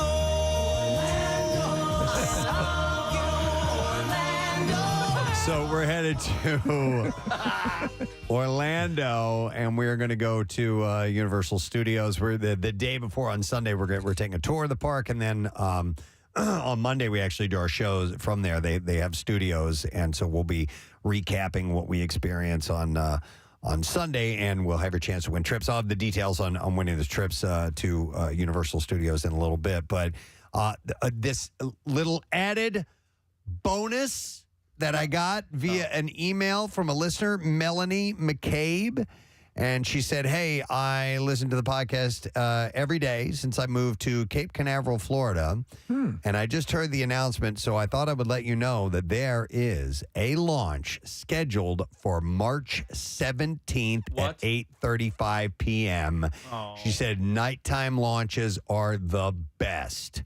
So hopefully you'll get a chance to finally see one. So we don't have to be there. You can see, I mean, we'll be able to see it in Clearwater. Right. If we're still, or if anybody wants to. Can we get aboard it? No, we can't get aboard it. Damn it. But if Friday night anybody wants to head out early and drive down that way, they'd be able to see it. Hey, where is that compared to Clearwater?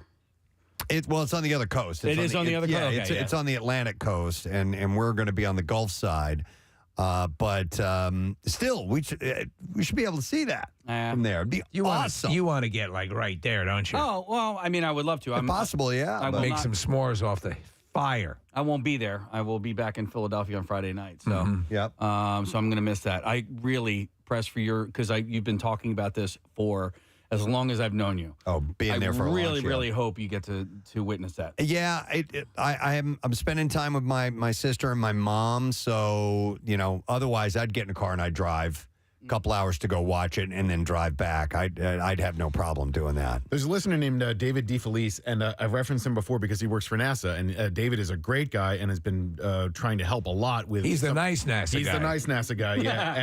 and he knows that we're going to be down in Florida. He's been to Cape Canaveral many times. Yeah. So he sent me a list of places, Casey, where you could. They're literally called launch viewing venues. You can go to a bunch of different places in and around Florida. They're LVVs. LVVs, of course. Those in the know call them that. But also, David wanted me to wish his sister Tina DeFelice a happy birthday.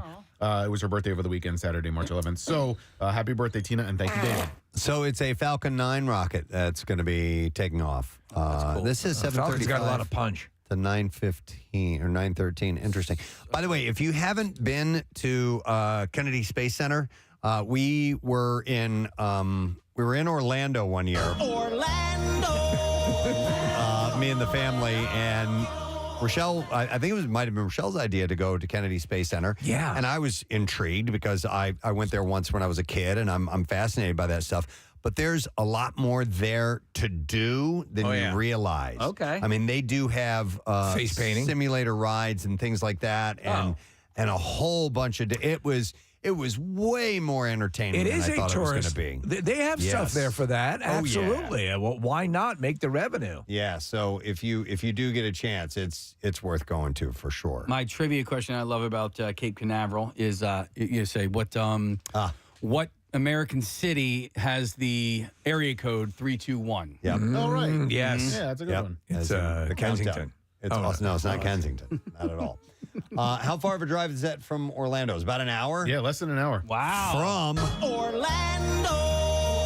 And that's headed even further east because Orlando is a little bit more inland than that. But nonetheless, we have all kinds of things that we can do while we're in Florida. Well, yeah. Well, you can also go see the Dragon Breathe Fryer on the top of the bank in Diagon Alley. At Gringotts, yes. Yeah. That I can't wait for everybody here to experience. And I'm going to see an alligator. God damn it. Oh, you will. Gonna. You're probably. They're all not. now. probably not. In fact, just check your attic when you get to the hotel. Yeah.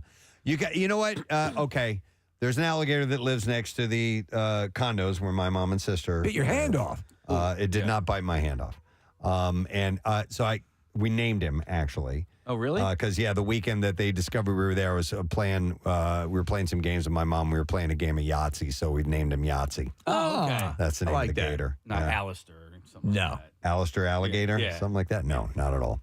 Yeah, because I definitely want to go see one in the wild. I don't want to go to some alligator park. You can go do an alligator, where they just have an area that's sort of, for viewing, and they're there living naturally. And then what they do is they feed them and sort of get them used to being up close. Yeah, and that's part of the. I think I don't know if the one in Live and Let Die, the James Bond movie, is in New Orleans or in Florida. Yeah, but Steve, I did a bayou tour outside of New Orleans. Yeah. And it was that exact thing. And then the guy was like the traditional Cajun dude. Right, yeah. Casey, yeah, exactly. On the fan boat? Yeah, on a fan boat. He brought frozen chicken. Yep. And he would slap the water. Yummy see, yeah.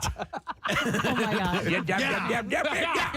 Yeah. And it worked. The freaking alligator would swim over, and you'd see the tail in the back. It was fascinating. I'm coming. Shut up already. Casey, I've seen them in captivity, and I've now seen them in the wild, and there's really no difference. I know. There's really not that. They're actually very. You're not going to get near them. You just you see it from even further away than you would in the. He the wants zoo. to see a herd of them running across the plains. Okay. Go across the Serengeti. Galloping that big dust cloud behind them and everything. Yeah. Listen, the classic paintings of the Indians, out hunting alligators. Yeah. No, listen. I saw a moose and a mom moose and the calf, in the wild. That was cool. I mean, that's pretty damn good. It was really, really cool. And, I'm never going to be able to go see a lion or a tiger. Well, you never say never. Well, chances are I'm not going to end up in Africa at any time soon, but... I can help you see a bear. I just showed Nick this picture of my friend who lives on a farm. I always talk about her. She lives up in Upper Black Eddy. It's Upper Bucks County. She just sent me a screenshot from one of their cameras on their property, and there was a huge black bear on the property. Really? Last night. Yeah, it was a big guy. Casey, while we're there, you're not. That's right. You're coming back. I was going to say while you're there, Saturday is kind of an open day. You could go on an Everglades. Yeah. Well, I'm coming back on Saturday. So my daughter's in a play. And I'm flying home after the show on Friday. How about Dad of the Year here? Man? Yeah. He's flying back on Friday after the show, going to the play Seussical the musical on Saturday. Mm-hmm. No, on Friday night. Oh, on Friday night, and then coming back on Saturday. Come back Saturday. Yeah. Wow. Yeah. So. And where are you flying into? Orlando.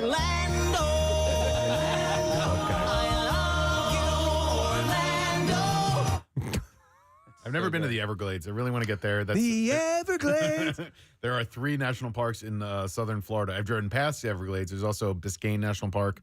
and then dry tortugas. Bizarrely enough, I've always wanted to go to Lake Okeechobee. Yeah, Yes. huge. It's like 6 feet deep, the whole thing. Really? What? Yeah. So I mean, I'm exaggerating. It's probably 12 feet deep at its deepest, But not in the 6-foot part. Oh, I didn't know that. Yeah, it's very shallow. The entire lake. Yeah. Okay, so there's another place that I want to, and I think it might be The close. original Hooters? No, that's Driven past in that. Clearwater. That's in Clearwater. No, there's another place that's in Orlando. I think it is like an underground lake. Do you know what I'm talking about? You got to go like through this cave and then you walk down these steps. That's cool. And it's probably the only lake in Florida that I would actually swim in. There are tons of, obviously they have a lot of underground rivers, basically. They have, obviously they've had a long issue with sinkholes and things like that. Right. But there are cave divers that will dive for 1.5 miles underground, and it's pretty amazing. We went to, when I was a kid in Sarasota, we took a glass bottom boat trip, but I think it was through freshwater because they had alligator gar and stuff like that. What's But alligator are there gar? springs? Yeah. Yeah. Then that's what it was. Yeah. Yes. Okay. Yeah. What's the name of that? Crystal It's Springs? famous. Crystal Springs. Yeah. Yeah. That had to have been. Yes, eh? When I was gas, eh? Yes, those used to be the classic vacations for families.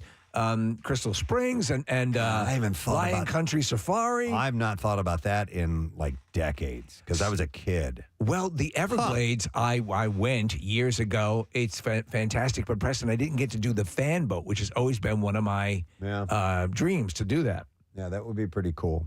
So there's a place near Orlando, Casey, called Blue Springs State Park. But it's inland, and you can go scuba diving. Oh. What's this now? I can't scuba. It's a state park near Orlando. Okay. Oh, I'm sorry.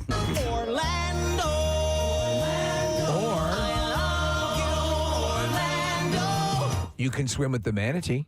Yeah, they have that there too. You can? Yes, you can. They got manatee research. My wife did. I thought that and was, they didn't want you to go anywhere near the You manatees. can't touch them. Okay. No, you can have sex with them, but you have to wear a condom. No. No, yeah. So you can swim with them. You can't touch them though. Nick's right.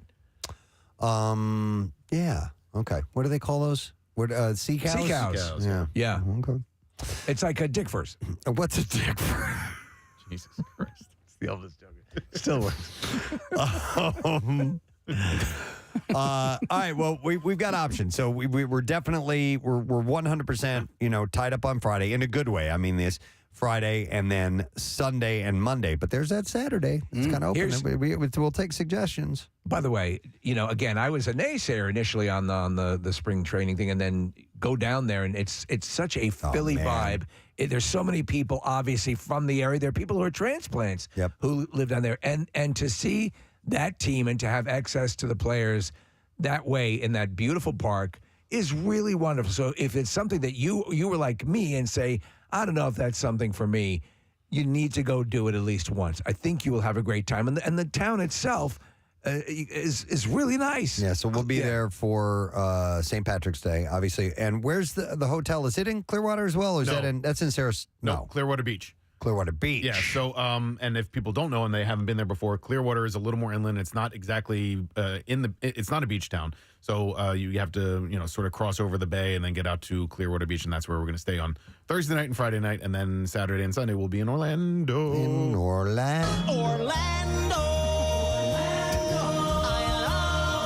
These are, dude. I have.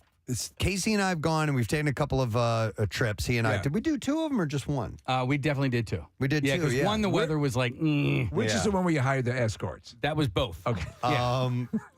But I wonder. It's so. I know it's so very touristy, but I love that area. And I would. Yeah. I don't know if I see myself as, because I'm thinking down the road, way down the road of like becoming what they call a snowbird. Yes. Spending your You're a big Anne winters Murray fan down that way, and of course nothing but Anne Murray on the video on the Bluetooth all the time. And so you would do that area. Maybe. So I could see that. It's actually a nice area. There's just a lot to do. That's been built up is Jupiter. not the planet. Oh, Dude, yeah, 'cause that's- Jupiter, I can't Florida. breathe there. And Jupiter is like the mecca of golf. Right. Yeah. So Jupiter is where it used to be kind of like a no man's land. Burt Reynolds had a big estate there. I think Mike Schmidt lives in Jupiter. And now, Nick, it's Yeah. shifted. It's gotten very, would you say gentrified? It's gotten very golf clubs and all that stuff, Preston. In fact, I think that Schmitter beats the hell out of his wife. He does. All the time there, regularly. So at golf. Yeah. I think that, so as far as Jupiter is concerned, girls go to college to gain more knowledge, but boys go to Jupiter to get more stupider, if you Right. guys recall. What was this? Yeah. It's just a thing that people say. All right. It's, it's an old I've been beating saying. the hell out of my wife pretty regularly. Can we play that in context, please? I've been beating the hell out of my wife pretty regularly. At golf, you mean, right? Harry straightens him out at the end of that. All right. Well, anyhow, so there's, obviously we're going to be bringing all this to you live on the air. If you're down there, let us know. Yeah. Especially if you're coming to the ball game, or if you're going to be at Universal while we're there. We're going to be broadcasting. Yeah, we'll have to find out a way to see if we can meet up. You guys are all going to, you'll be in Orlando on Saturday, Yes. right? Okay. Staying there Saturday night and Sunday night. And by the way, the ballpark itself on Friday, if you are coming down, does not open until 11. Our show ends around 10:30, 10:45 or whatever. But I know, Casey, you got to split. But the rest of us are going to hang out, see the game, and we'll be out by Tiki's. We'd love to see you. Yeah, by Frenchie's in left field. So, yeah, please swing by. And as I said before, the fact, part of the extreme aspect of this is the fact that we are giving these these trips to give away that are like the full deal. And 5 of them, Preston. Yes, let me give you the official read on that, Steve. We want to send you to Universal Orlando Resort, and starts up Monday, March 20th. Listen, weekday mornings at 8 a.m. for the Preston and Steve Photo Hunt Challenge. You get the clue on the air, and then you check out the photo gallery at WMMR.com. If you're the correct number caller in the show, you correctly identify the photo and answer from that morning's clue. You could win a trip for 2 to Universal Orlando Resort with flights provided by Spirit. So you can go to WMMR.com for more information, but we will start giving those away next Monday, 1 week from today. 5 trips we're going to give away. Yeah. It is awesome. By the way, I saw this interesting... Did you see it or did you notice it? No. Well, I did sort of. I could notice this, I guess. Yeah, so I noticed this tip. Just push for the noticer. I got what I wanted. It has to do with flying, with traveling, which we will be doing this week. And there's a woman. She's they call her New York City fashionista, Sam Dean. She posted a clip on TikTok explaining her move to get people to quiet down in hotels and on airplanes.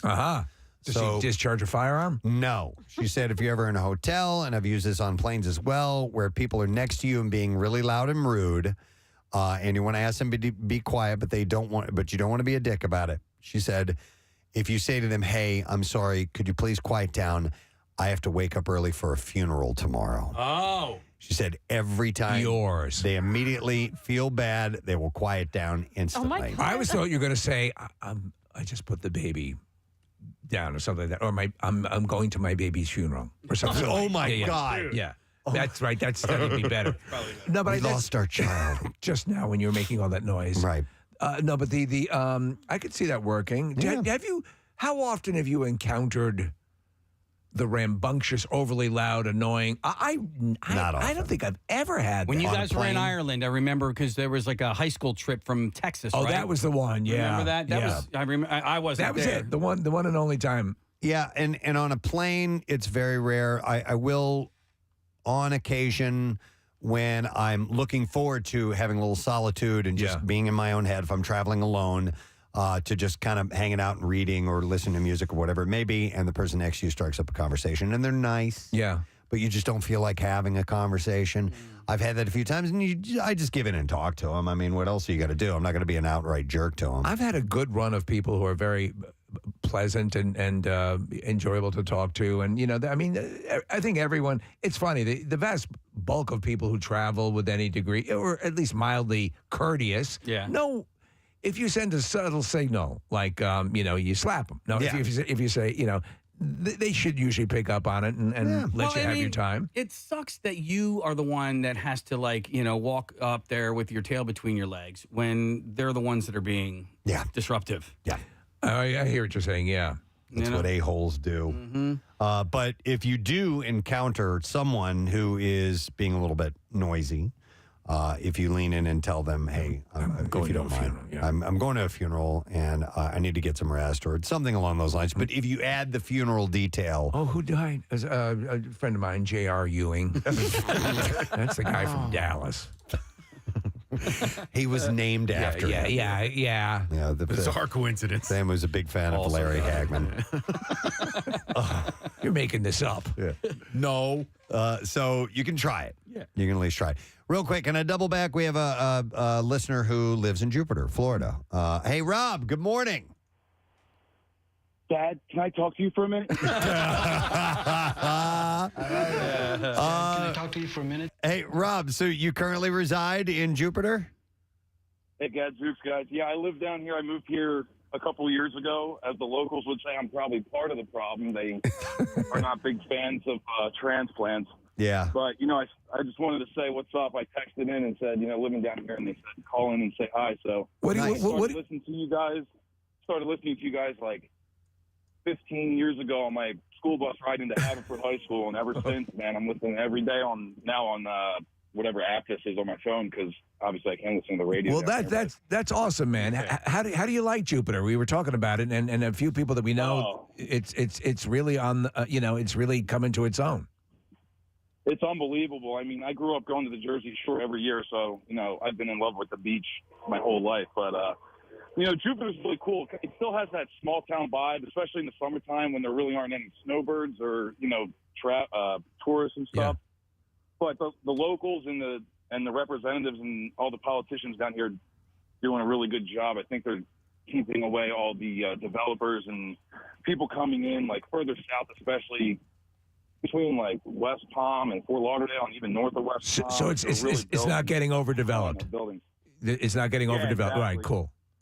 Yeah, they really keep, if you go to Jupiter and you look around, other than a couple condos, really the tallest thing is the lighthouse. So all right, that's really cool. I like that. And do you play golf? Because like I said, it's the mecca of golf. It is. I try, but you get a lot of amazing courses down here. Even your crappy $30 public courses are stunning. Yeah. But I'm not a good golfer, but I try my best. I get out every now and then. All right. Well, listen, Rob, we appreciate you checking in and sticking with us all this time, man. Thanks so much. Thanks, guys. Gadzooks. Gadzooks, buddy. All right, we'll talk to you soon. All right, hang on a second here. I have Steve travels for work. He knows the obnoxious traveler very well. Hey, Steve, good morning. Steve, you're on the air, buddy. Speaker in the car, so. Oh, okay, cool. What do you think? Give him a minute. So essentially, I travel for a living, and I run into obnoxious people all the time on airplanes. And I found I have a 100% success rate by being 10 times more obnoxious than they are. I try to be polite to people, and I try to listen and be conversational. But if they are obnoxious, I found if I can escalate and be even more obnoxious than them, that they 100% of the time decide never to talk to me again for the rest of the day. Wow. So you use that methodology. So are you do you have to carry on that persona for the rest of the duration of your trip if you're doing that? Not necessarily, because once I've I become so obnoxious that they don't. You don't have to carry the act on too long. You just have to come in for the kill, and then once it's over. It's over. You don't have to do it again. Exactly. Okay. He found the system. That's the old system in New York. They used to say years ago, like when in the height of the horrific 70s, and you act more crazy than the people you're encountering on the street, and they'll leave you alone. Right. I don't know if that holds the same water now. Okay. Well, I noticed this other thing that has to do with traveling as well, if you guys want. Just noticed something else that has to do with traveling. Whoop. I'm sure we'll be utilizing some ride shares while we're there. We do have rentals, but some of us may splinter off and go from here to there. So Uber has unveiled some new product features that aim to make it easier for you to find your ride at the airport should you need one. Yes, this is interesting. Have you ever taken an Uber to or from the airport? Yeah, and you got to play the little find me game. Right. You know, It's not- and if you don't know your way around the airport very well, yeah. you may not know how to indicate I'm standing at, Well, usually they have a pickup location, but like you need to know where that pickup location is because I've done it before and then had to run like across the airport to get to it. Yeah, there was one. I can't remember which airport I was at. I don't know if it was Chicago. It couldn't have been, but I was on the lower level and like I basically was standing right where the car was. Except but on they the were wrong level. They were Yeah. on the wrong level. I was that happened when we were in London and we were at the Tower of London and we were going to catch an Uber back to our hotel. And so I'm looking at the map on my phone showing me where the car was going to pick us up. Right. And where we were and where we needed to be. And I couldn't figure out where we were. And you start walking in a certain direction to see which way the icon is moving, and that's you. And it was all discombobulated. As I went this way, it moved me the other way. And, and I'm like, and then the next thing you know, it was like up on a ramp is where we were supposed to be. Oh, jeez. And I'm like, I don't know what the hell to do. Yeah. So it can get confusing sometimes. So they're trying to cut back on that. So, yeah, they said they're adding step-by-step instructions in the app to guide people through the airport and get them smoothly, Kathy, from the gate to their Uber pickup location. So if you don't know your way through the airport, you've arrived at a destination that you've never been to before. Go over there. Yeah, it's like that. Over there. The new No, over there. Are you stupid? Over there. The new instructions, which are available at over 30 airports around the world to start, feature photos that display what you will be seeing in the airport as you navigate to your ride. Look for this guy. Wow. In addition, they'll give you instructions. In addition to helping riders and drivers, You have all those different bands do it, right?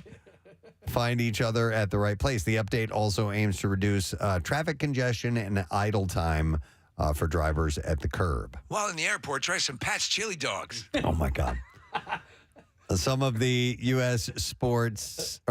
airports where this feature will be available include all three of New York City's main. So it's Kennedy, LaGuardia, and Newark Liberty, as well as Los Angeles, San Francisco, Atlanta's Hartsfield-Jackson, and Miami International Airport. Philadelphia is a pretty even keel sort of airport to negotiate. There are some that are a lot more maze-like. But I don't. People who come in from out of town who are not familiar, they pick it up pretty quickly. There's obviously there's complaints that could be made about the airport, but I think it's run pretty well. It's laid out pretty easily. The one thing I don't like about the layout, Steve, and I agree with you, but like there's 2 A terminals. Yes. Why not just reorder them? Because it's A. No, there's like A East and A West, but there's no B East and B West. I think our airport is laid out simple. It's just doesn't look very appealing on the inside. You know what I mean? It needs an upgrade big time. Well, like with carpets and things like it. Aesthetically, it needs an update. Terminal big time. B and C. Yeah, they've had upgrades. Yeah. too. Yeah, and you can. Actually, A's not that bad either. Like the international. The international one is Yeah. actually. I was going to say that's not bad. Yeah, if you go to Terminal F, it's like you're in a 1970s library. It's just. See, I like Terminal F. Yeah. Yeah, I fly out of there a decent amount. I like that one. They have decent restaurants and stuff. So I sometimes park in Terminal F because it's kind of the only place you can find parking. Yeah, there's a lot less traffic over that way too, which is great. And so I was on the People Mover, and I had noticed that. So they have this like little turf area. So when people bring their dogs, Yes. you can have your dog go to the bathroom. But you use it? No, but dude, there was like a full-on pile of crap. Was and, it? Yes. Wow. So much so I was like, is that real? Or is it? It tastes. it tasted real. It did. Yeah, that is correct. Yeah, that's Alpo. Yeah, I definitely know that. But like, I don't know. Maybe clean that up. Yes, I would think that you, as a dog owner, would have a little baggie on you and could scoop that up and throw it in a trash can. What they should allow you to do is put the turds on one end of the People Mover, and that there's someone at the other end with like a catcher's mitt. Batter up. Yeah. I have never seen this. Casey, of the times I've seen this sort of layout, I've never seen dog crap. I always assumed it was a peeing facility. No, and so I saw a pile of it, and so I guess when dogs smell this, they go, "Oh, okay, this is where I'm supposed to go to the bathroom." Oh, well, maybe that's like a starter. They also have a over by the food court between B and C. They have one of those? No, they've got a nursing station. Yeah. Like a little pod. So nurses can piss? No. It's so that women who are breastfeeding, they can go number 3. They can go number 3. Yeah, exactly. And then they have a place specifically for nurses to piss. Yes. It's a little tract of land with a fire hydrant. Have any of you guys gotten massages at the airport? Oh, yeah. Casey, if he and I are traveling together, and he will look at the clock. He's like, I got time to get a foot massage. All right, wait. Massages, peanut M&Ms? Yep. Or Twizzlers. And Twizzlers. And Twizzlers. Twizzlers, all right. That's what Casey's, those are his 3 requirements. So at what the I airport. found is that the Philadelphia International Airport these days didn't have, the last time we went to spring training, they didn't have Twizzlers like anywhere. There's like one, like the Hudson News for some reason just didn't carry Twizzlers. So now I buy Twizzlers and peanut M&Ms before I even go to the airport. So you know what I do, what I search for when I'm at the airport. So you go on a little hunting trip for your Twizzlers. Yeah. I look for Golf Digest or Golf Magazine because the big newsstands, they don't have them. All right. They don't keep. They got 15 magazines about guns if you want those. Right. And you're getting on a plane. Yeah, I know. And you're getting on a plane. I mean, seriously. Bomb magazine. Guns and ammo and all that stuff. They have loads of those. Terrorist International. Bomb magazine. And where I usually end up finding the golf magazines are at the little mini convenience stores, but on like the lower down by the floor rack that goes around where the down there by the hustlers. Down where the cashier is. And I go, I tell you, last couple times I've gotten there early and I've spent a good 40 minutes just walking around the airport looking for a golf magazine. So now you know. Now I know. The Hudson News. Need to get them ahead of time. With so many magazines and stuff just going away, Yeah. They still do business. They still do business. You know what I do appreciate about, and I've traveled around the world from London to the Bay. But as the places I've gone to, I find some of the absolute best shirts and memorabilia and things like that for the city that you're in are at the airport. I agree with you. Some of the coolest sports shirts and city-related shirts, I think, are at the airport that you go to. And Philly's no exception. There's some really cool ones. I got a great Statue of Liberty that said Philadelphia. Yeah. But I mean, the shirts, they're usually pretty I cool. think they even have a Mitchell and Ness store in the airport. Do they? Yeah. Well, that's quality stuff. Yeah. They have that one little terminal, I think, in between B and C, they have a lot of like high-end stores. Years ago, it was several years ago, I was at at Philly International, and there was a It's Always Sunny in Philadelphia shirt. I took a picture of it. I sent it to Rob McElhenney. I'm like, look what you guys have become. I'm like, you're now the souvenir item to buy at the airport. I picked this up for you. He said something like, and I never got my money for it or something along those lines. But I thought that was pretty impressive. And it was at the time that they had been, the show had been around for a few years, but it was starting to make its way into real pop culture greatness. So, all right, well, anyhow, the Florida trip is on Friday, and we're leaving on Thursday. We're leaving on Thursday. Thank you, Mr. Announcer. And we're going to both Clearwater and Orlando.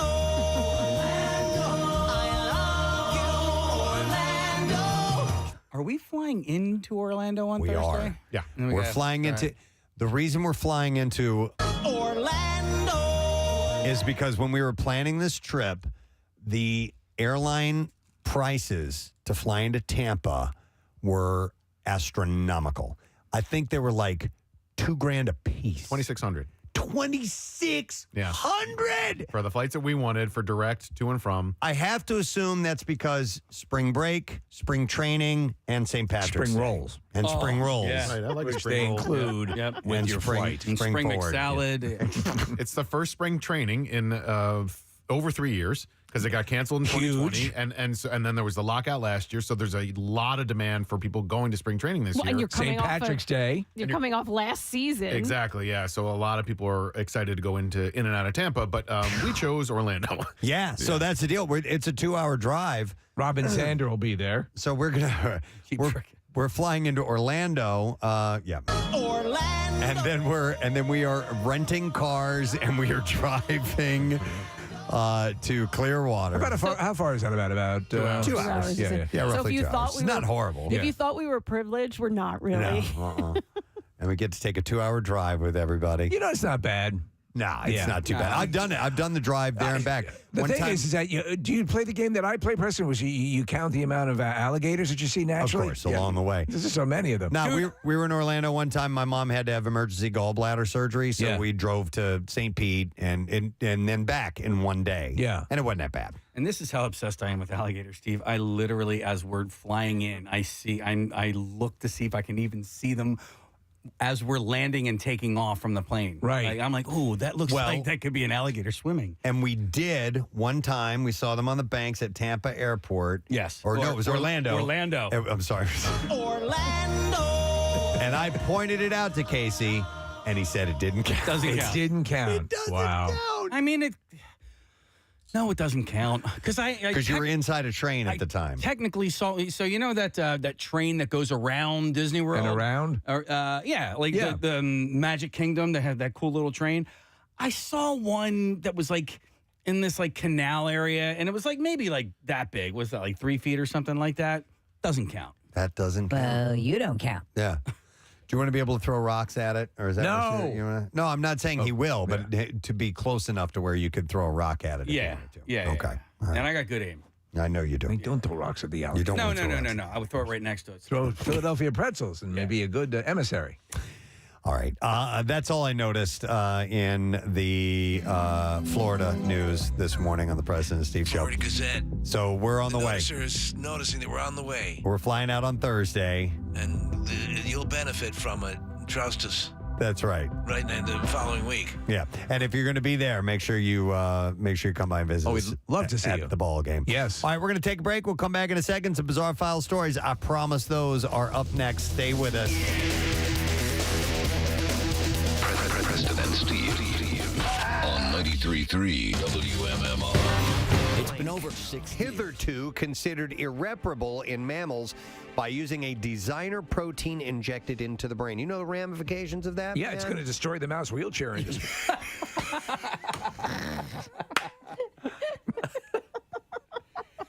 People may lose their job. Listen, people are going to be able to walk. It's going to be cataclysmic. Mice are going to be able to walk again. Let's keep our eye on the ball here. Now listen to this. Spinal cord injuries in humans often caused by sports or traffic accidents leave them paralyzed because not all the nerve fibers that carry information between muscles and the brain are able to grow back. But the researchers from Ruhr University Bochum managed to stimulate the paralyzed mice nerve cells to regenerate using a designer protein. Dr. Turdballs is very encouraged. Right. Which is pretty wild. So when I thought I had ALS, I was having these muscle spasms, are called fasciculations, and it really scared me. And so I went to a couple of neurologists, and one of them explained to me the way nerve cells work. And I may be a little bit off base on this, but for the most part, the nerve is a single cell. It's one thing. Yeah. And once you lose that, there's no way to regrow those. That's the thing. You can't regrow nerves. And so therein why those, when you have nerve problems, that's why how final it is usually, This has been the holy grail. This has been the thing. Now we have things that are prophylactic, or I should say a separate, like exoskeletons, mobile exoskeletons that could allow people to walk with these like a war machine. To at least have some ability. But if you could regain, and if you can regain that ability to walk, then as you get older, or people who have just natural deterioration, I assume you'd be able to refresh that ability as well. So people have balance issues. The main doctor, Dr. Turdball, was it? Said with a relatively small intervention, we stimulate a very large number of nerves to regenerate, and that is ultimately the reason why the mice can walk again. The paralyzed rodents that received the treatment started walking after 2 to 3 weeks. That's amazing. The treatment involves injecting carriers of genetic information into the brain to produce the protein called hyperinterleukin. Mouse-walkatosis. They're going to have to change that when they get the humans, though, right? Hyperinterleukin globin. Interleukin gluten galban 6. Yes. The team is investigating if the treatment can be improved, and he said that we also have to see if our methods work on larger mammals. Right. We would think of Like pigs, whales. pigs, dogs, or primates, for example. And then if it works, we would have to make sure that the therapy is safe for humans too. But that will take many, many years. So probably not in our lifetime. But never say never. Yeah. That's what James Bond taught us. And I think that this is a lot of times people will, everything starts a geometric progression. I mean, knowledge fires off additional knowledge. Everything goes out in waves. So I think this can increase exponentially. I wouldn't be surprised if we're looking at something. These things come and people say, I never thought we'd get there. I'm always amazed, like when they said, travel at the speed of light. Yeah. Never be achieved. And it still seems like impossible. However, they're starting to do things where they're sending particles at the speed of light. So, we'll see. You never know. Yeah. We're also going to have a bunch of really, athletic mice. Right. I thought that was pretty great news. That is good news. So, Every little, baby steps or mouse steps. Mouse steps, if you will. Speaking of challenges, of online challenges, there was one, Steve. It's called the Skull Breaker Challenge. This dumb thing. Yeah, I saw this a few weeks ago. There was a video somebody had posted a clip of these two girls doing it to. It's all over TikTok. Yeah, yeah. But this was a couple of weeks ago. That supposedly, and the story was the girl was like special needs, and they were bullying her, and but anyway, so that turned me off to it immediately. But yeah, anything that talks about breaking your skull and a challenge, I may want to pass on. But you've seen what this is? No, I only saw the. That there's like a big up in arms about this. Yeah, so it's 3 people. 2 people are in on it, 1 person isn't. So you stand side by side, you're facing a camera, and the idea is the 2 people on the outside jump up in the air, and then after they jump, the person in the middle jumps by themselves up. And I guess they tell them, they give them some kind of setup to make them do it. And as the person in the middle jumps up, the other 2 knock their feet out from underneath the person in the middle. And I mean, like why? Face plant. I mean, we're talking. That's not cool. Broken neck, broken, nose, whatever. Really nasty falls that can happen. And that's apparently a thing right now. Oh man, a local kid got injured having this happen. Well, and skulls have been cracked. Yeah. So that's part of the deal. And I mean, you're doing it on concrete and stuff like that. Yeah. I'm honestly sick of these goddamn things with eating Tide and all this stuff. And it's like. Come on. Yeah. Well, I mean, have you guys seen the invisible string trick? That one? Describe it. All right. Okay. So I wasn't sure if you've seen it. No, I have not. No, you take somebody, you sit them down in front of you, and you act like you have a string. Oh, I have seen it. Yep. Okay. It's a little bit funny, right? It's kind of funny, yeah. All right. So go ahead and finish describing how this works. So you walk up and you say, all right, I'm holding the string, and you act like you're putting the string into their ear and then pulling it out the other side, and then you ask them to hold one side of the string. It's a joke. They don't think there's really a string there. It's just play along, follow me, do this for me. All right, so you're holding one side of the string, I'm holding the other side of the string. Okay, now yank that side of the string really hard, and so when they yank it really hard, your hand slaps them across the face because it's holding onto the other side of the string. Yeah. So kind of funny. It's similar to that is funny, but you're not gonna smash someone. There's one that involves also with the AFV has videos of it constantly with trying to catch the dollar or the card against the wall with their forehead. You've seen that? Yes. My son tried to do the string one to me. Right. And I go, I've already seen it. And then he's like, no, you got to do it. I go, but I've seen it. Yeah. He wanted so bad for you to do it. Oh, so guess what he did?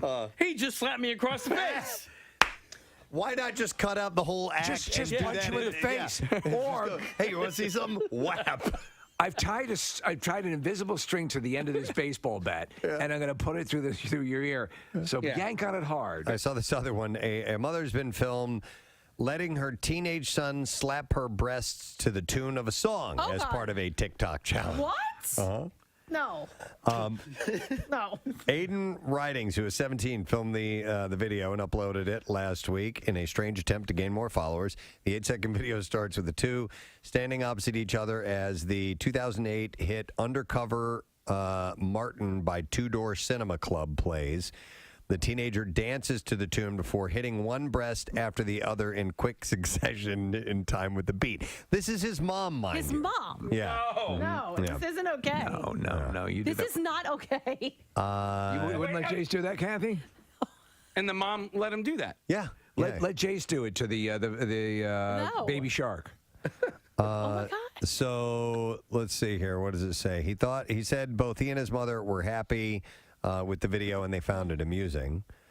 So is this a challenge? Slapping the bubs? It is now. I don't know.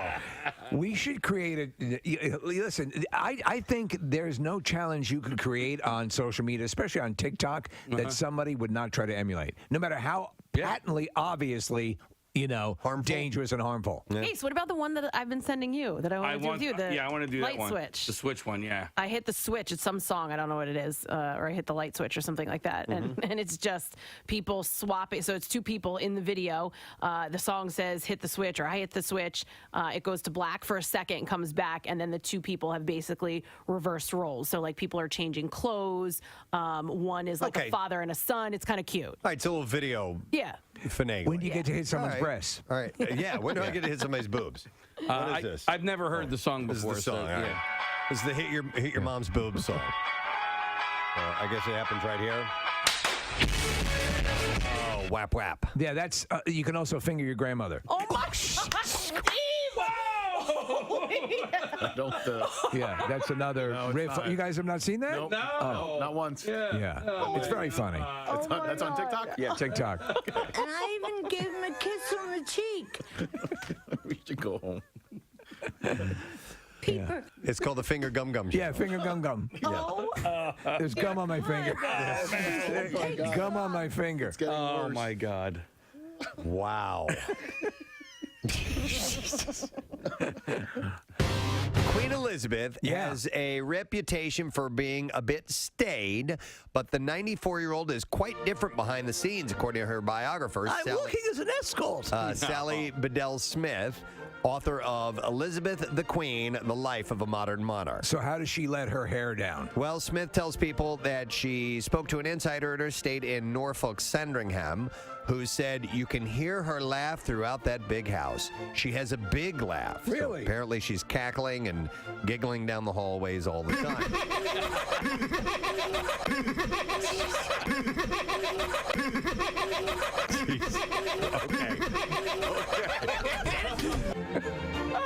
That is a big laugh for the Queen. All over the palace.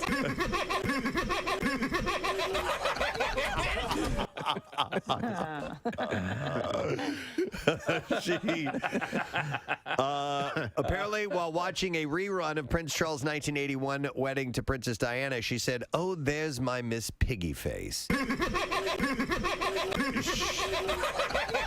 She has the ability to laugh at herself, according to this person.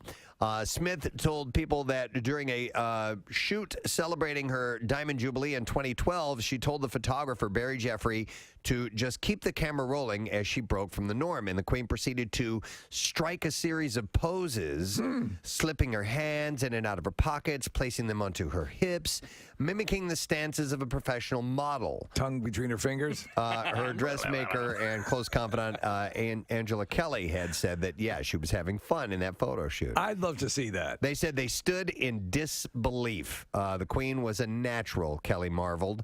Barry and I felt like we were experiencing something really special, a moment never to be repeated. There's great footage of her on the set of Over the Top, where she is. Was she the final battle? She was the final battle. Should put a crown on backwards. I need to go back and read the cast from that movie because I've forgotten how many people were Bunch of in cameos. that. Yeah, well. I did see it was like a Reddit thread recently, and someone was talking about which way you face during the shower when you take a shower. Oh, okay. And so they were saying that when not All I washing, did was get out of the shower. not washing their hair, they face forward. When they are washing their hair, they face with the shower to the back. And I assume this is a woman who may not wash her hair every day. She has long hair, so some women don't. My hair is moderate length. But I didn't know.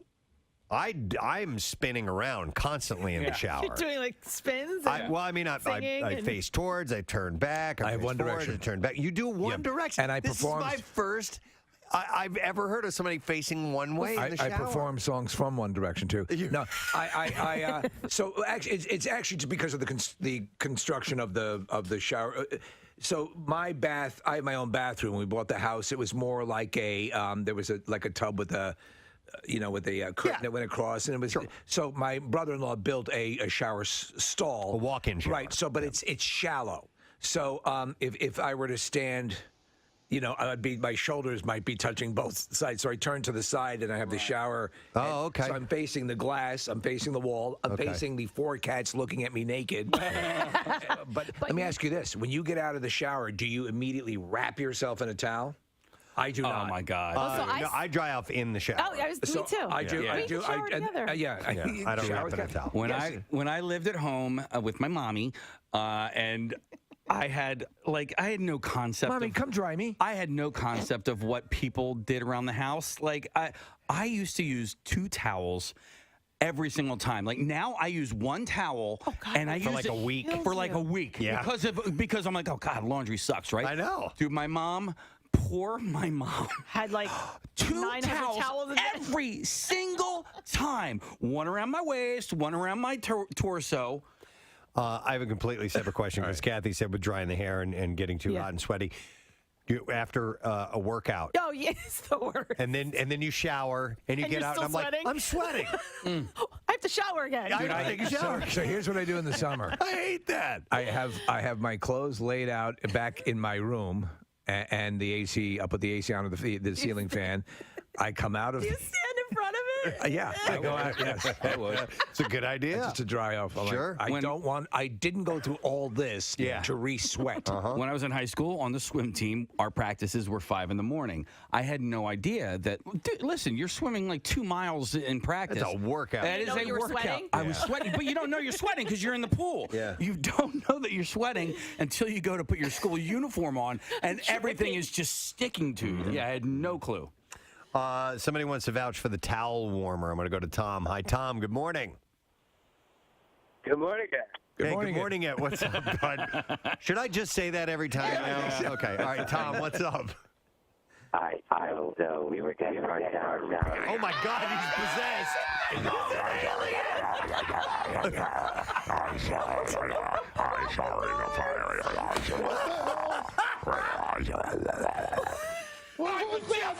Tom? What happened?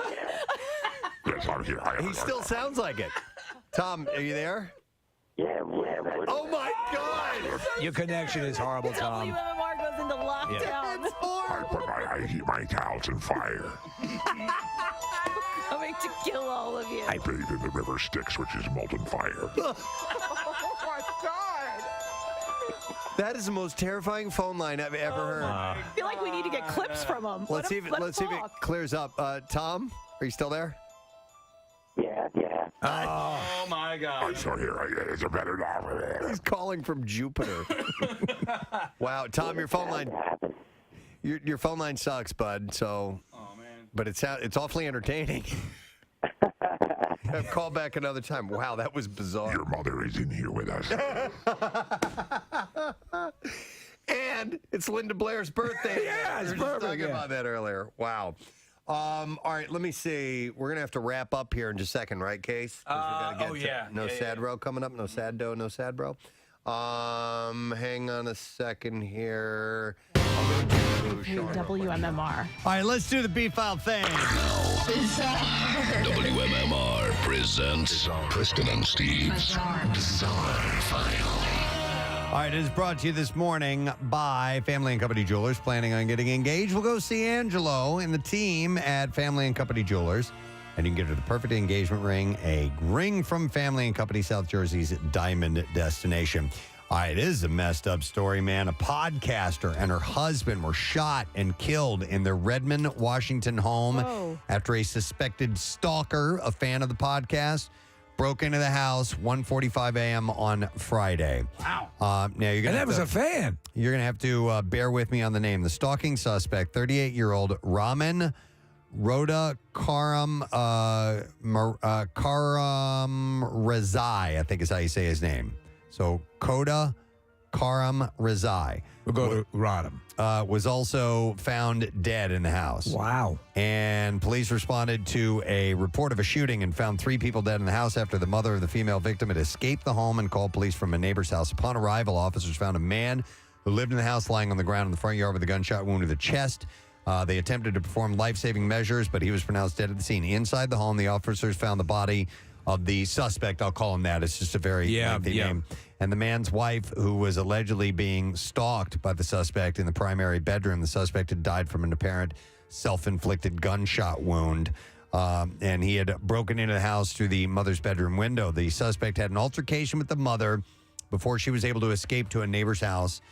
Police were familiar with the victim and residents as there was an ongoing stalking investigation. The suspect had reportedly listened to the female victim's podcast, began communicating with her.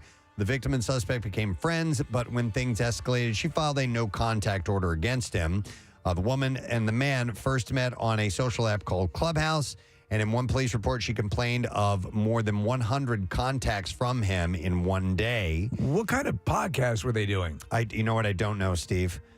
In the protective order, she had said that the suspect had said many times that nothing short of his own death would make him leave me alone, she said.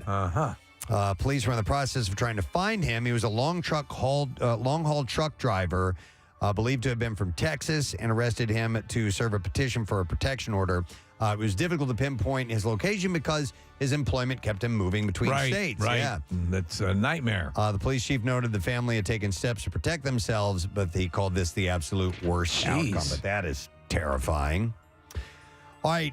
West Ham Soccer Club in the UK have banned a group of supporters involved in a viral video of a man snorting a white powder off of another man's bald head during a game at the London Stadium. We should do that. The footage, which appeared on social media earlier this week, shows a fan sprinkling an unknown white substance onto the head of someone sitting in the row in front of him. Doing lines off a bald head. Before another man steps forward, inhales the powder up his nose with a rolled up 20-pound note. And shouts of "Way, go on, son," and "irons" can be heard during the short clip. So I don't know. These are "Way, go on, son," and "irons." Yes, and "Way, go on, son," irons, which have since been condemned by West Ham, who confirmed on Friday that they had launched an investigation into the matter. They said, pending our own club investigation, this could lead to the offenders being banned indefinitely. There's no place for this kind of behavior.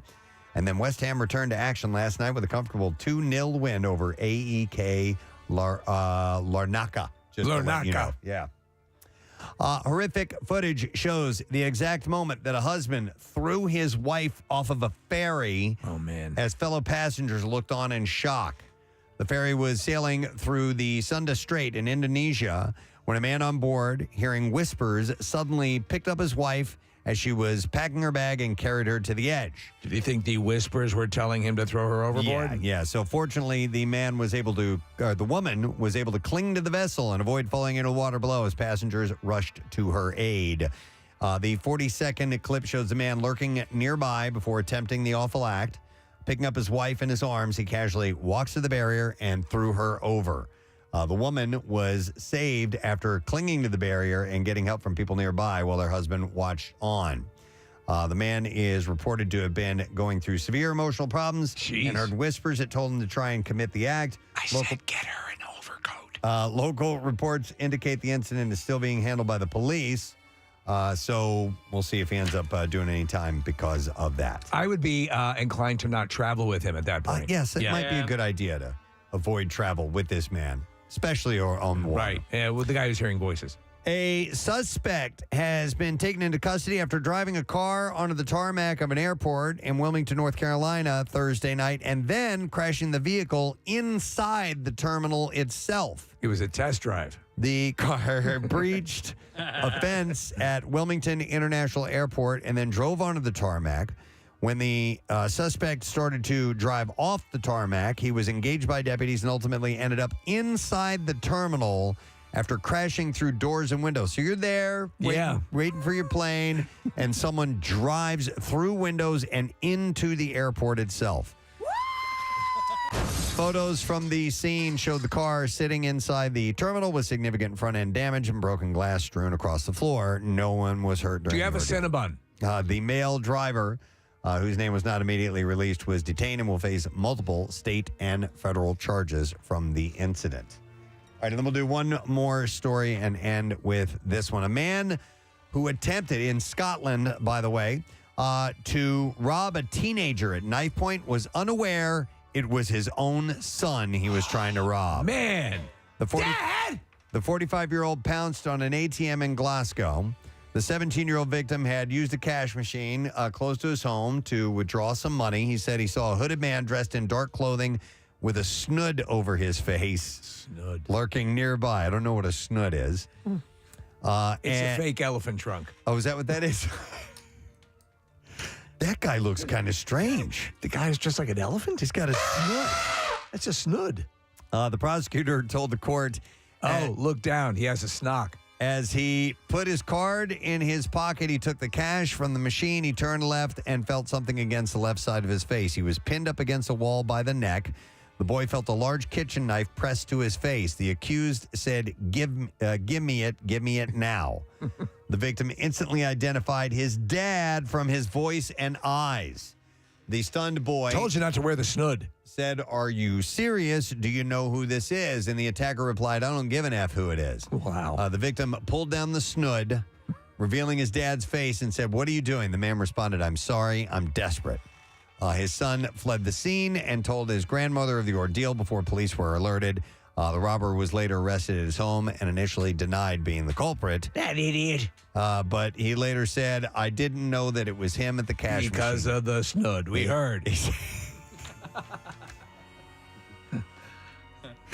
He said, "I didn't know it was him at the cash machine. I done it. I will do it. I will do the time for it." No, you did it. Yeah, I did not. I done it. I seen it. What the hell's wrong with you? Snad snood. He pled guilty to charge of attempting to rob the victim. The man also admitted possession of a knife in a public place. And the dad was jailed for 26 months, so they stuck him pretty good with that. No snoods allowed in jail. No snoods. No. All right, and there you go. That's what I have in the bizarre file. What is a snood, Nick? It's just like a headgear thing. It's like a hood, but a little bit thicker and usually worn by women. Okay. And there's a snood, Preston. Yeah. Okay. Oh. Yeah. So he had the snood up over his face. I Yeah. guess. All Yes. Boys in the snood. It's like a snod, like a snondum. Exactly.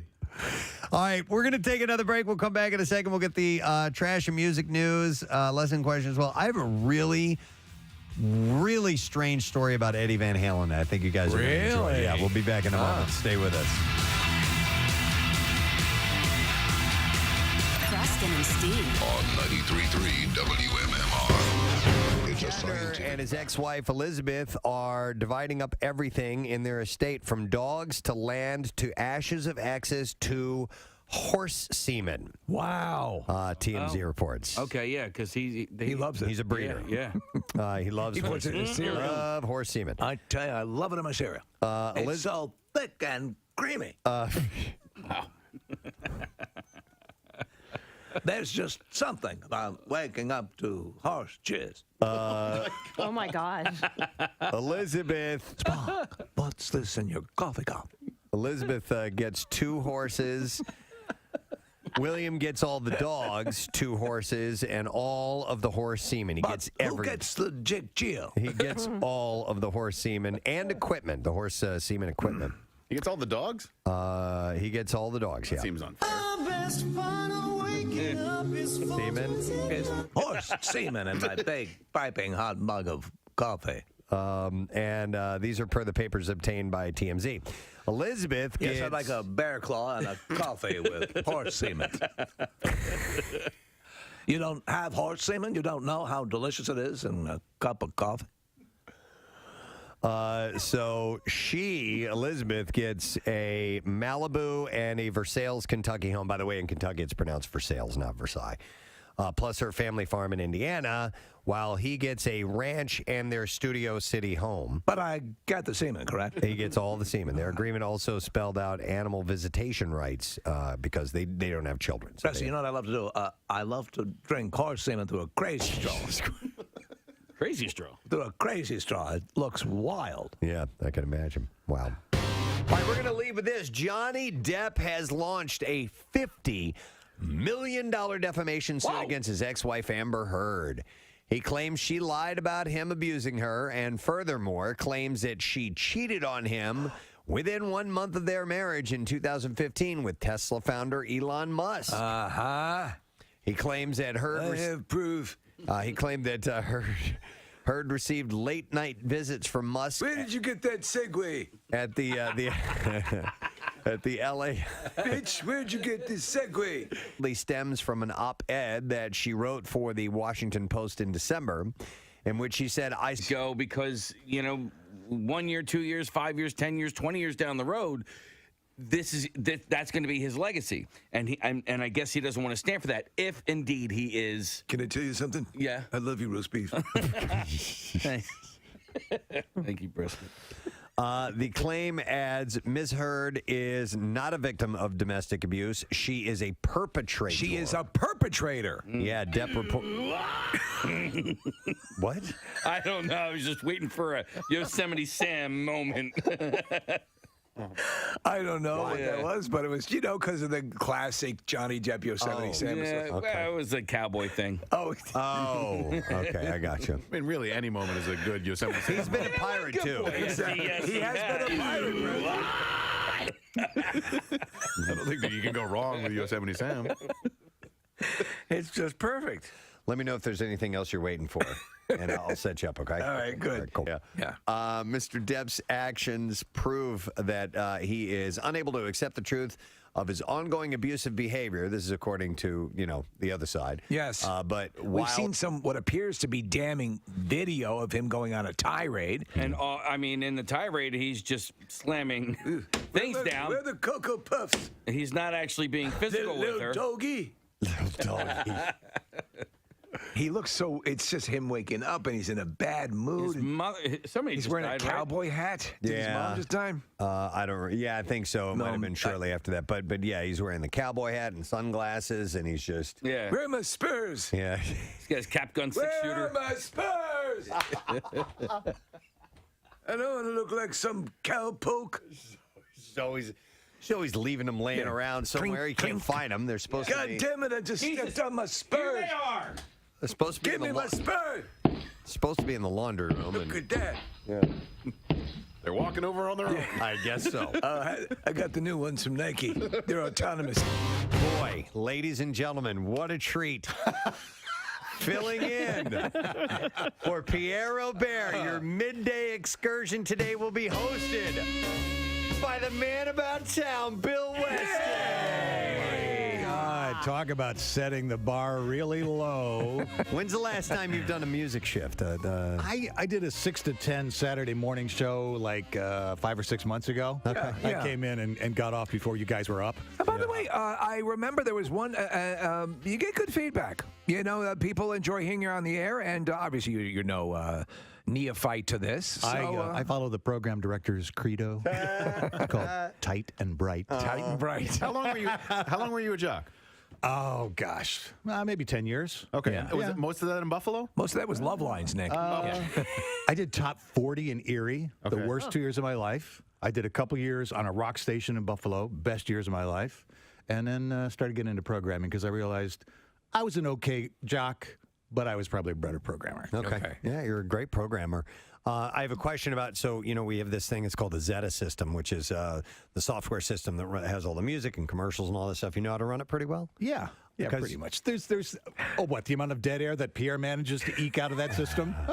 Because truth be told, I couldn't run this. There's no way. I could. Casey does all the. I just hit the buttons to put everything in motion. If I had to do this on my own, I wouldn't be able to do it. Well, yeah, Pancake will I don't do it enough. But Pancake, you got a great producer. Yeah, who's and you know what? following you up there. Chuck schedules a lot of stuff, and Todd in promotions. And if you don't change it, if you kind of run it the way it's supposed to run, you don't have to do a whole lot. Just stop it and start it, right? So Now, are you going to do your usual War of the Roses and Hot Girl check-in? Hot girl check-in. I'm going to be celebrating National French Bread Day. What is it, like Baguette Day today? We've got these 19-foot loaves of French bread out in the green room, plus chocolate chip cookies the size of manhole covers. You know what? It's also National Ravioli Day, so you can celebrate so that we're going to as be well. a big block of songs about ravioli, right? At 12 noon. And Bill, Hi, we're Warren, and we love ravioli. a 10-minute version of Bill's Bulletin. Oh, Instead wow. of Pierre's Planner. Bill's Bulletin. No, we're not going. We're not doing that. Bill's Bulletin. I like that. Oh, boy. We're going to play a lot of Yeah, music. and then the farm Bulletin report. There we go. Ladies and gentlemen, Bill Weston with the Bill's Bulletin. Good evening, Mr. America. Mr. And all the ships at sea. Ships at sea. This one goes out to Lottie in Kansas, who's having her hip replacement surgery today. Lottie, we're pulling for ya. Do you want me to run sound effects for you? No, it's good. I will, in honor of Chester Bennington's birthday today, we'll get some Linkin Park on. We're going to do some blocks for The Clash, one of my favorite bands ever. Since we missed out on World Clash Day a couple weeks ago, we're going to make up for it today in a big block of Clash. Did you ever see The Clash perform live? I did not. That is one of my greatest concert experiences. I did see them. Oh, God. I just realized I did see The Clash. Really? You just blocked it out of your favorite band, or you blocked it out of your mind? It was at a stadium. They were at a part of a stadium tour with The Who. That's when I saw it. It was David Johansen, Yes. and then The Clash, and then The Who. Yeah. So That was very Rocky V. It was like, All right, so this is a little bit offbeat, but the Tower of London, we visited that when we went to England a couple of years ago. The Tower of London's Queen Raven is missing and feared dead, according to the staff at the fortress. So apparently they keep this flock of ravens there. And I remember being there and they're huge. They're these big black birds. I remember seeing them. Yeah. I just thought they were... That's why they just kind of, flew in and hung out. But apparently they have a... They cultivate them. Yeah, they I was going to say they grow them there. They grow them there. But they... Do you have any of those raise crow them. seeds? The tower usually has 6 ravens at any time, and according to legend, if they ever leave, then both the fortress and the kingdom will fall. Yes. There are currently 7 1, 2, 3, 4, 5, 6. Ah! There are 7 in residence. A spokesman said Marlena's continued absence indicates to us that she may have sadly passed away. So that's Marlena. She is the queen. It is a matter of great distress for us, as Marlene has gone missing. As you know, the legend, the kingdom will fall if we do not have 7 crows, princess, all right. So it is now that I must inform you that Matt's birds. Thank you. So disgusting. We need a different spokesperson. Who hired him? yeah, time to retire, bro. It's always some guy with big mutton chops. Can we get a young guy? I'm 27. Taking care of these birds will age you. He added, Marlena was our undisputed ruler of the roost, queen of the Tower Ravens. She will be greatly missed by her fellow ravens, the Raven Master, and all of us here in the Tower community. But if you know Marlena, you know that's so Raven. I believe the people that work at the tower, I think they volunteer. I think they, I want to say I remember reading that. It was great. I really enjoyed going I'm a complete there. Anglophile when it comes to this stuff. The royal family, the tower, even a bunch of the crown is so much With fun. the insanely powerful voice of Lizzie Hale, helping out with the cover of Journey's Separate Ways. And I have to say, I don't hate it. No. I kind of like it. Enjoyed the original. I will always love the original, but there's something kind of cool about that version of it. I dig it. All right, we have something to give to you if you have been listening all morning long and have paid attention. We have our lesson question. We're going to give away a pair of tickets to see Cats on Friday at the Kimmel Cultural Campus. My wife's going tonight. Well, this show is for Friday, so we'll give away those tickets. And yeah, it's going on tomorrow night. Tomorrow through Saturday. The question I have for you is this. Which biblical figure called in this morning to talk about time shifts and the history of the second? 215-263-WMMR, all right? Which biblical figure called in this morning to talk about time shifts and the history of the second? 215-263-WMMR. Let's see if you know the answer. The trash business is a gold mine. 93.3 WMMR with Preston and Steve's Hollywood Trash. And while you're calling, we're going to get the trash, and it's brought to you by Trust Dilling for Service. That's second to none. Oh, it's Dilling HVAC. That's there what you it's go. on. Trust Dilling for Service. That's second to none. A free heater tune-up or 10% off water heaters. And you can ask about their 0% financing offer. Schedule a Dilling at DillingHVAC.com. A higher degree of trust and dependability. What's going on this morning, Steve? Well, 64-year-old Madonna confirming she's dating a 28-year-old boxer named Josh Popper. Ironically, both Popper and Madonna use the same cut men for their bloated eyes. Hey! Tiger Woods firing back at his ex-girlfriend Erica Herman's claims that they had an oral agreement allowing her to live in his house. Woods says Herman could have had an agreement if there had been more oral. Oh, my God. And finally, former Boy Meets World turned porn star Maitland Ward says the adult film industry awards are far superior to the Academy Awards because the Oscar voters are completely out of touch. Not only that, Ward says the Adult Film Awards has the only in memoriam section you can jack it to. That's your Hollywood trip. We're going to look for an answer to this. Which biblical figure called in this morning to talk about time shifts and the history of the second? 215-263-WMMR. We're going to go to Joe, see if he knows. Hey, Joe. Morning, bud. Hey, good morning, everybody. All right, so which biblical figure called in this morning? Was that Jesus? It was Jesus, yes. Christ called this morning to talk about the history of the second. And hang on, Joe. We're going to set you up, bud. You got some tickets to go see Cats on Friday at the Kimmel Cultural Campus. And Cats is at the Kimmel Cultural Campus Tuesday through Sunday. And tickets and information available at kimmelculturalcampus.org. All right, music news. Here we go. Now, Preston and Steve's Music News on 93.3 WMMR. What a fart. All right, brought to you this morning by 5 Hour Energy. Replace your afternoon coffee with a 5 Hour Energy. It's perfect when you're feeling coffeeed out and your stomach will thank you. Discover 5 Hour Energy. Learn more at 5hourenergy.com. Gene Simmons says that he'd love for Kiss to do a Las Vegas residency again. The band's residency at Zappos Theater, scheduled for December of 2021 to February 2022, was called off. And during an interview with the Las Vegas Review-Journal, he said, I actually don't know because we have been so inundated by people wanting to see us wherever we go. I mean, every guy who ever washed my dog or did my dry cleaning is hitting me up for tickets for his entire family 3 generations back. And then he says, Vegas? I don't know. It would be nice to do a Vegas residency, but I don't know any of these things, he said. I'd love to see Jeff Dunham. Yeah, maybe he would love to get out and see Jeff Dunham, but he's not sure. They were all set to do that, and then it got canceled, or what was the story? Might have been COVID. Yeah. Yeah, I think that might have been it, so...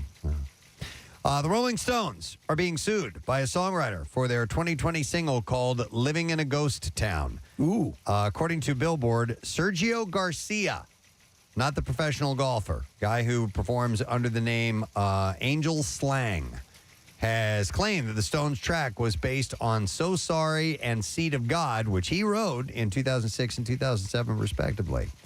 The suit said that Jagger and Richards had misappropriated many of the recognizable and key protected elements from the older songs liar. Adding that those elements, including vocal melodies, chord progression, the drum beat patterns, the harmonica parts, the electric bass lines, the tempos, and other key signatures from So Sorry, and the harmonic and chord progression and melody from Seed of God. Is that liar whore, and you know it. Garcia claimed that he had given a demo CD to an immediate family member of Jagger. Yeah. And that's how the band gained access to the music. The immediate family member confirmed receipt to the plaintiff via email and expressed that the musical works of the plaintiff and its style was a sound the Rolling Stones would be interested in using. So that's what this guy's claiming. We'll see if it goes anywhere. Eric Clapton will perform a pair of tribute concerts in memory of the great Jeff Beck, and that will be at Royal Albert Hall in London, May 22nd and 23rd. Eric! Rod Stewart. That's pretty amazing. Yeah. Rod Stewart, Billy Gibbons, Johnny Depp, and former Allman Brothers member Derek Trucks are among the already confirmed guests. And Mike Lookinland. Oh, Billy. Mike Lookinland from the Brady Bunch? Yeah. He was Peter, actually, wasn't he? No, he was Bobby. Yeah. You're right. I'm sorry. Yeah, come on now. I'm sorry. Not Christopher Peter. Knight. Yeah. You're a whore, Peter. Anybody else? Do we have a Greg in there anywhere? Yes. Oh, we could. Yes, Greg. Yeah, we should have that. All right, Clapton and Beck were both members of Yardbirds, although they were both on the album Having a Rave Up. They were never in the band at the same time. Clapton left in 1965, and then Beck joined shortly after that. Jeff Beck died in January after contracting bacterial meningitis. Yeah. Remember, he was 78 years old. The shows were announced in conjunction with Beck's widow, Sandra. Additional details to follow soon. Oh. All right, on Friday. On Friday, I was talking to Zach, our imaging director here at WMMR, and he showed me this article with this story. And I was like, you got to send that to me. And so it was from Metal Hammer. And in one of the weirder stories in rock history, Eddie Vedder once jammed with Limp Bizkit frontman Fred Durst, and it took a bizarre turn because following the session, Eddie apparently returned to Durst's house in a tank with a gun in hand to pick up some equipment that he left behind. Wait, Eddie Vedder or Van Halen? I'm sorry, Ed Van Halen. Okay. Where did I say Vedder? You said Eddie Vedder. Yeah. All right, Eddie Van Halen. Did not sound very Eddie Vedder-ish. Yes.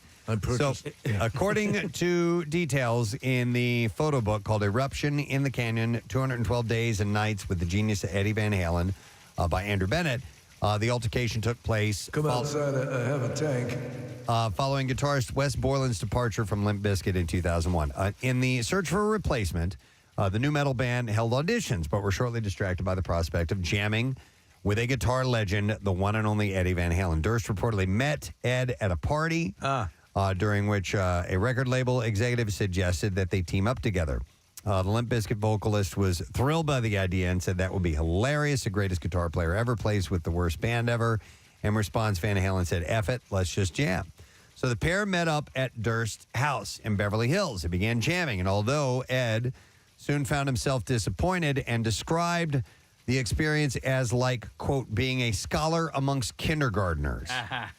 Apparently, the session soon turned into a drug-oriented escapade as the band started to smoke weed. And as Ed wasn't a fan of the drug, he shortly left the jam and accidentally left his equipment, such as guitars, amps, and so on, behind him. And the next day, he tried to contact Durst to retrieve his belongings, but he was ignored, which he found upsetting. After waiting another 24 hours, he decided to fetch his gear himself with added precautions to make sure that he wouldn't leave empty-handed. In his book, Bennett writes, Eddie once bought an assault vehicle from a military auction. It had a Shine gun mount on the back, and it is not legal. Eddie drove that assault vehicle through L.A. into Beverly Hills and then parked it and left it running on the front lawn of the house Limp Bizkit was rehearsing in. Said he got out wearing no shirt, his hair in a samurai bun on top of his head, his jeans held up with a strand of rope and combat boots, held together by duct tape, and he had a gun in his hand. That sends a message. Retelling the moment from Van Halen's perspective, he said, that a-hole answered the door. This is what Eddie said. Yeah. That a-hole answered the door. I put my gun to his stupid effing red hat of his, and I said, where's my S, mother effer? Wow. That effing guy just turned to one of his employees and started yelling at him to grab my stuff. Eddie stood on the front lawn of a residential home in Beverly Hills in broad daylight, smoking a cigarette, holding a gun on Fred Durst as he went back and forth from the house to the assault vehicle, lugging amps and guitars. That's incredible. And so that was the story of Eddie Van Halen. You got it back. And Fred Durst. Yep. All right. And that is what I have in music news for you.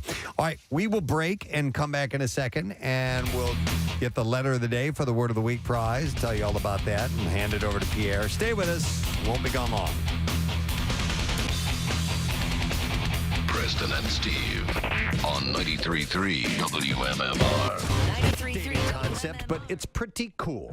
There's nothing wrong with that, and embracing that and keeping that going. Yeah. Yeah, they're touristy spots in London that you'd think maybe are a little cheesy or whatever. This was not. I really enjoyed that tour, and I'd go back. And the Crown Jewels are there. It was really cool. By the way, if you do want to see the Crown Jewels, my only one-time visit there, my recommendation we got as soon as it opened, and it was the first place we went, and there was nobody there. And apparently the line... You're putting on the crown. We looked at out in front of where the Crown Jewels are, is one of those back and forth switchback wait line things, and you could just by walking through that, we're like, okay, this could take forever on a busy day, but we got right in. It was very impressive. So I thought that was pretty cool. The Raven Master Christopher Scaife said that he would be taking some time to mourn Merlina. Tower staff added that they had no immediate plans to replace her. And Charles is believed to have been the first monarch to officially decree that the birds must be kept at the tower at all times. So one of them's gone.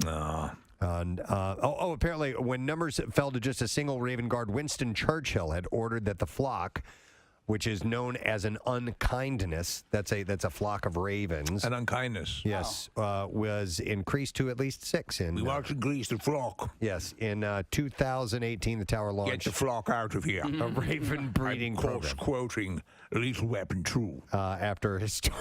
Of course. Yes. What did the shepherd say to the other shepherd? Winston Churchill was a visionary. Was it? Okay. I was in the first one, Winston. I'm sorry. I will have to throw that at you.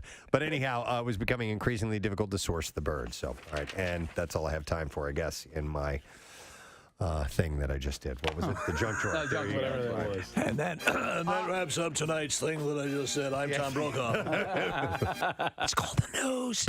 We were talking about checking our mental health earlier. Yes. If you've been feeling stressed out, you may want to scream, and you should, as it could help you feel better. So we had the discussion about primal scream therapy and the song Shout by Tears for Fears.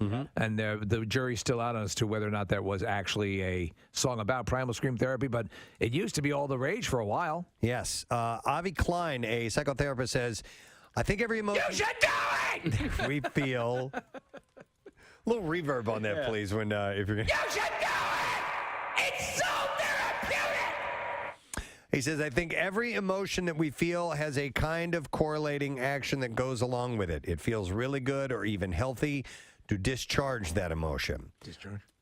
John Norcross is a professor of psychology at the University of Scranton and says that no matter how you vent your feelings out, Mother, I have a strange discharge. It's a good way to relieve tension. Can you hit that again, please? Mother, I have a strange discharge. Okay. Klein notes that simply screaming won't face your issues. We can't play the whole one. Can we? I don't know if times have changed. And you'll still have to face whatever it is that's bothering you and work through it even after taking the edge Dad, off. can I talk to you for a minute? Jesus. I have a strange discharge.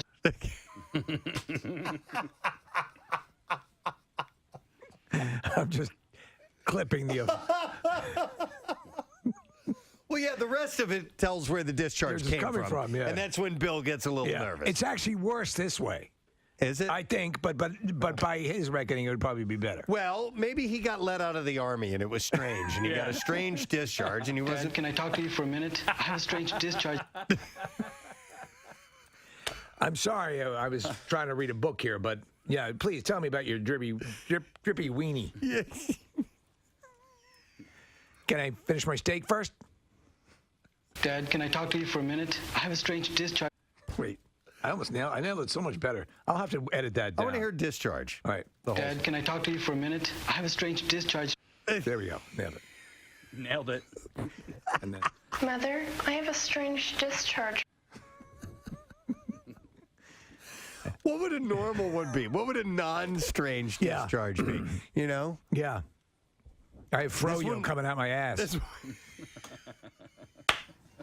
That's pretty strange, but probably more acceptable. Casey, there was something you wanted to show us? Well, I have a couple of things. I have another audio thing, something I had told you about off the air, and then I got this thing that I learned about yesterday. So I want everybody to take your iPhones out real quick and pull up an iTunes. Now take your tops off. Pull up an iTunes? Pull up your iTunes. Pick out any song on your iTunes. I don't care which song it is. I haven't used iTunes. I had to delete my iTunes. No. Really? Why? Storage concerns on my phone. I moved it all. Well, we don't need to hear about it on there. Gotcha. It's a porn thing. Yeah, way too much porn on my phone. Pull up anything you're saying? Anything, and also take your headphones off real quick. Well, just in a second, you're gonna have to take your headphones off. Okay. And does it matter what song I choose? No, it does not matter. Song? Whatever song you want to hear. Well, now I got to go through and find a song I want to Took the hear. first one that came up. All right, I got one. All right, you got one. All right, so take your headphones off. Yeah. All right. Yeah. All right, now press play on your iTunes and stick the speaker part of your iPhone in your mouth like this. Okay. And close your lips over it. What the hell is going on? Seriously. And we're all doing this at the same All time? do it at the same time. Everybody press play. All right, all the way. No. All right, now cover your ears, both your ears. I refuse to do this. Well, you can't hear it? Yeah, I can hear it. Yeah. Okay. It's like bone phones, earphones. Kathy, why are you not doing it? It won't fit in my mouth. Yes, it will. Oh my God, yes, it will. Say that again, real. Say that again. Okay, so I see what you're saying. You can hear it a little bit more. I could hear it even without putting my hands over my ears. Oh, really? Yeah. So what is if you're driving? Is there a way to listen to it without having the phone in your mouth? Right. It's like bone induction. Yeah. Is what it's called. Bone induction speakers. We have a couple of the earphones my wife uses when she swims. Yeah. Well, how much did those cost? This is for free, You just bro. stick her phone in her mouth and look like an imbecile. You know what? You know how you have that keep warm function on your oven? Yeah. Try putting the dinner rolls in your ass. Kathy, why did you not do it? As this was all going on, I just hear, because we had to take our headphones off, I just hear Steve go, I refuse to do this. Yeah. Thanks for playing along, bro. Well, I couldn't get my Asia song to play, which would have been so cool. I did do it, Casey. Isn't that wild? Yeah. Put it in your mouth? Yeah. Okay. I didn't see it. I did. You didn't Preston. do it. All right, here's the I just thing. did it. Try this when you get home, Kathy. Okay. Draw a nice bath. Get in it. Yeah. Take your electric hair dryer. Dip it in the water. You'll be able to hear Prince. While it's plugged in. The speakers have gotten much better on these phones. My son was listening to, he was watching a YouTube video or something like that, and he was in the other room, and I was almost like, turn that damn music down. I'm trying to listen to my story on my Stephen King story. But it's gotten, you remember the old phones, like if you, for some reason, didn't have a Bluetooth speaker or something to hook it into, and you tried valiantly, yes, exactly, to listen to something through it. It was terrible. It's gotten much better. They're definitely a lot louder. I'm listening to Pearl Jam. Listen. It won't fit in my mouth. Yes, it will. Oh my God, yes, it will. It won't fit in my mouth. Presley Gerber, the son of supermodel Cindy Crawford, took to Instagram Live in order to clear up his reasons for getting a tattoo on his cheek. All right, hey guys. I want to let you know I wrote a word on my face. Which he has received backlash for. And I've not seen it. I've just read this story. That's it. And the only thing I have is a quote from him that says, if I thought it was going to ruin my face, I wouldn't have done it. Really? Well, that's how stupid he is. He what is the word that it's one word and it's It's what, the word on his face? yeah, do you remember? Misunderstood. Misunderstood, right. So it's under his eye high up on his cheek. It's a thin line, but it's still stupid. He's a male model, as is his sister, Kaya Gerber. And I don't know why you would do that. You're a model. Yeah. And you've just ruined your career. Ruined exactly your product. Oh my God. Now he has tattoos. He's got but a lot of tattoos. He has no tattoos on. his face. He's got some on his neck. Yeah. All over his hands. Yeah.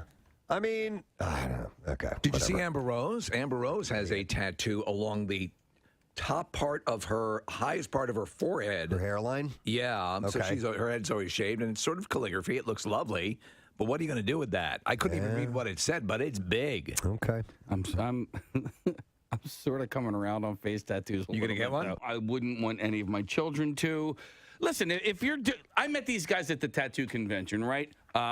They were the coolest guys. They were smoking cigarettes. they were smoking cigarettes, and they were wearing leather. I was like, wow, man, can you blow smoke rings? One guy, and they listen to the show. Their guy's name is Dave. Yeah. He's got a he's got a D that's kind of like tattooed into his beard line. For Dave? For Dave. And I could see why you're coming around. Listen, he and his buddy, they both lay concrete. They're both just big. They both. They are 43. We are wrapping up our program for the day. A Monday in the books. First one after the time change. Always a bit of a struggle. And I think the next couple days are going to be a little harder as far as adjusting for all of us. But we're all coping, doing our thing. Do you think they'll ever upscale it and have us jump ahead a month? Ooh. Yeah. Okay. All right. I'm open. Yeah. Yeah, to listening to that and seeing how that would affect things. Yeah. So all of a sudden. Fall back a month. Yeah. Then March spring ahead becomes a month. April. Yeah. We could maybe make some adjustments here and there. But we thank you for your calls. No guests today. You were the guest. We appreciate all your input and your support. Wonderful. We need to have a letter of the day for our new Word of the Week prize and the man who we rely on. It just doesn't happen unless he makes it in here. And he is indeed here, Pierre Robert. Well, it still happens even if I don't make it in here. Well, we're just trying to really sell it for You are our muse. Wow. Yeah. Muse, bring it to America. I'm reading your shirt. Move a little bit this way if you wouldn't mind. Traveling 33 RPMs in an iPod world. And even an iPod is now. And now the shirt is outdated. Yeah. Listening to my iPod in a streaming world. The Muse, Bring It to America, which is from this colorful drunkard I met at the Muse show a couple of tours ago. Oh, yeah. And he goes, I was interviewing people, and he goes, Muse, bring it to America. I go, what? That's right. And it went back and forth several times, and then I tried to get him to recite a little piece of the Gettysburg Address. But couldn't quite do it. He had a little trouble with that. Yeah. I don't know that one. Is that a Muse song? Yeah. I was at over the weekend, I was at a record shop. It was packed. Really? Just packed. I love that. People are buying vinyl like crazy, but I don't buy vinyl. I do have a turntable and we have records, but I don't actively go out and buy vinyl. But like new records. Yes. You know how much they cost? Like $16, $17? Oh, no. They're like $50. Are you kidding me? Are you kidding me? Kidding you Or not. like the new... Ones I saw were, yeah. Wow. In fact, like the Hamilton, which is a longer one, that was $100. Hamilton, the musical. So a regular release, like from Jack White or something, is going to come in around. I was looking at more classic albums. Okay. But they were new. They were shrink wrapped and everything, but they were $40, $50. Well, now, maybe if they were the remastered on the 180 gram vinyl, which is thicker and theoretically a cleaner, theoretically a cleaner sound. I don't know. It's possible. And by the way, I saw this story this morning. Yeah, vinyl record sales just surpassed CDs for the first time in 35 years. I love it. I mean, so CDs have become antiquated. Yes. And vinyl has become a re-interest in Retro collections. chic. Right. Yeah, retro chic is a good way to do it. I don't know. I'd have to look and see what average. Nick, can you do a quick search and see what average, vinyl records cost these days? So- Because maybe I just picked what's up gold trading at? one or two that was more expensive than the others. I don't know. So vehicles used to come back in the day with 8 tracks. Machines in them. Then they went cars. I'm talking about with cassette players. Then with CD players.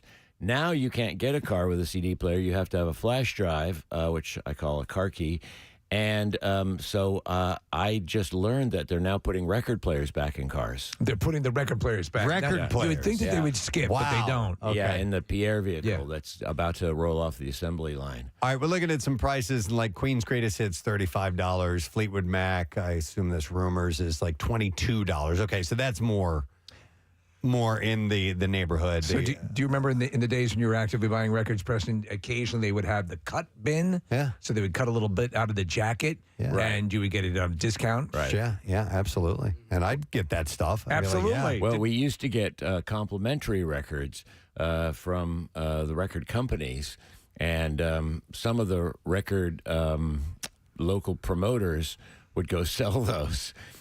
One of the local record reps, back in the day, every label had a rep, and so on Mondays, often we would get a visit from no less than 7 different companies: Atlantic, RCA, Columbia, each coming in with a stack of records.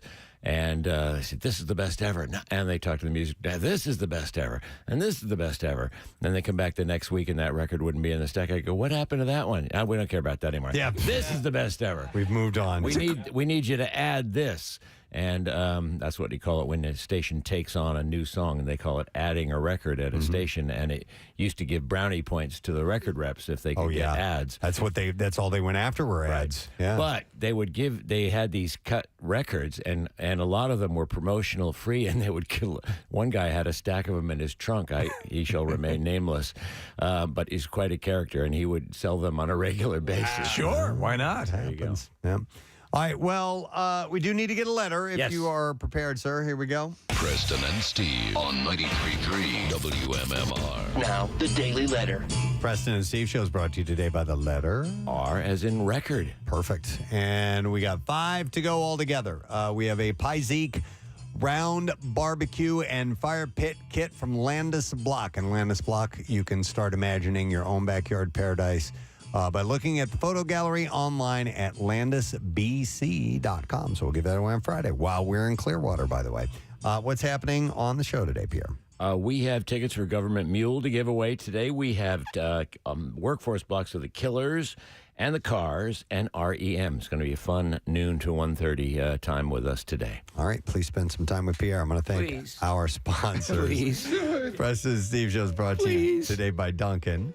The Preston and Steve show runs on Duncan. Also brought to you by A.D. Moyer, your professional source for decks, windows, doors, millwork, and more. admoyer.com. And by Sequoia Outback, making backyards beautiful all over the Delaware Valley for over 25 years. Decksupplies.com. Tomorrow on our program, a Tuesday, we'll give away a free tattoo, Tuesday. And very excited for this, Mr. Mark Maron will be joining us for a Zoom chat. Should be pretty He's cool. great. Yep, that's it. We're done. Rage on. Have a great day. We'll see you tomorrow, friend. Bye-bye.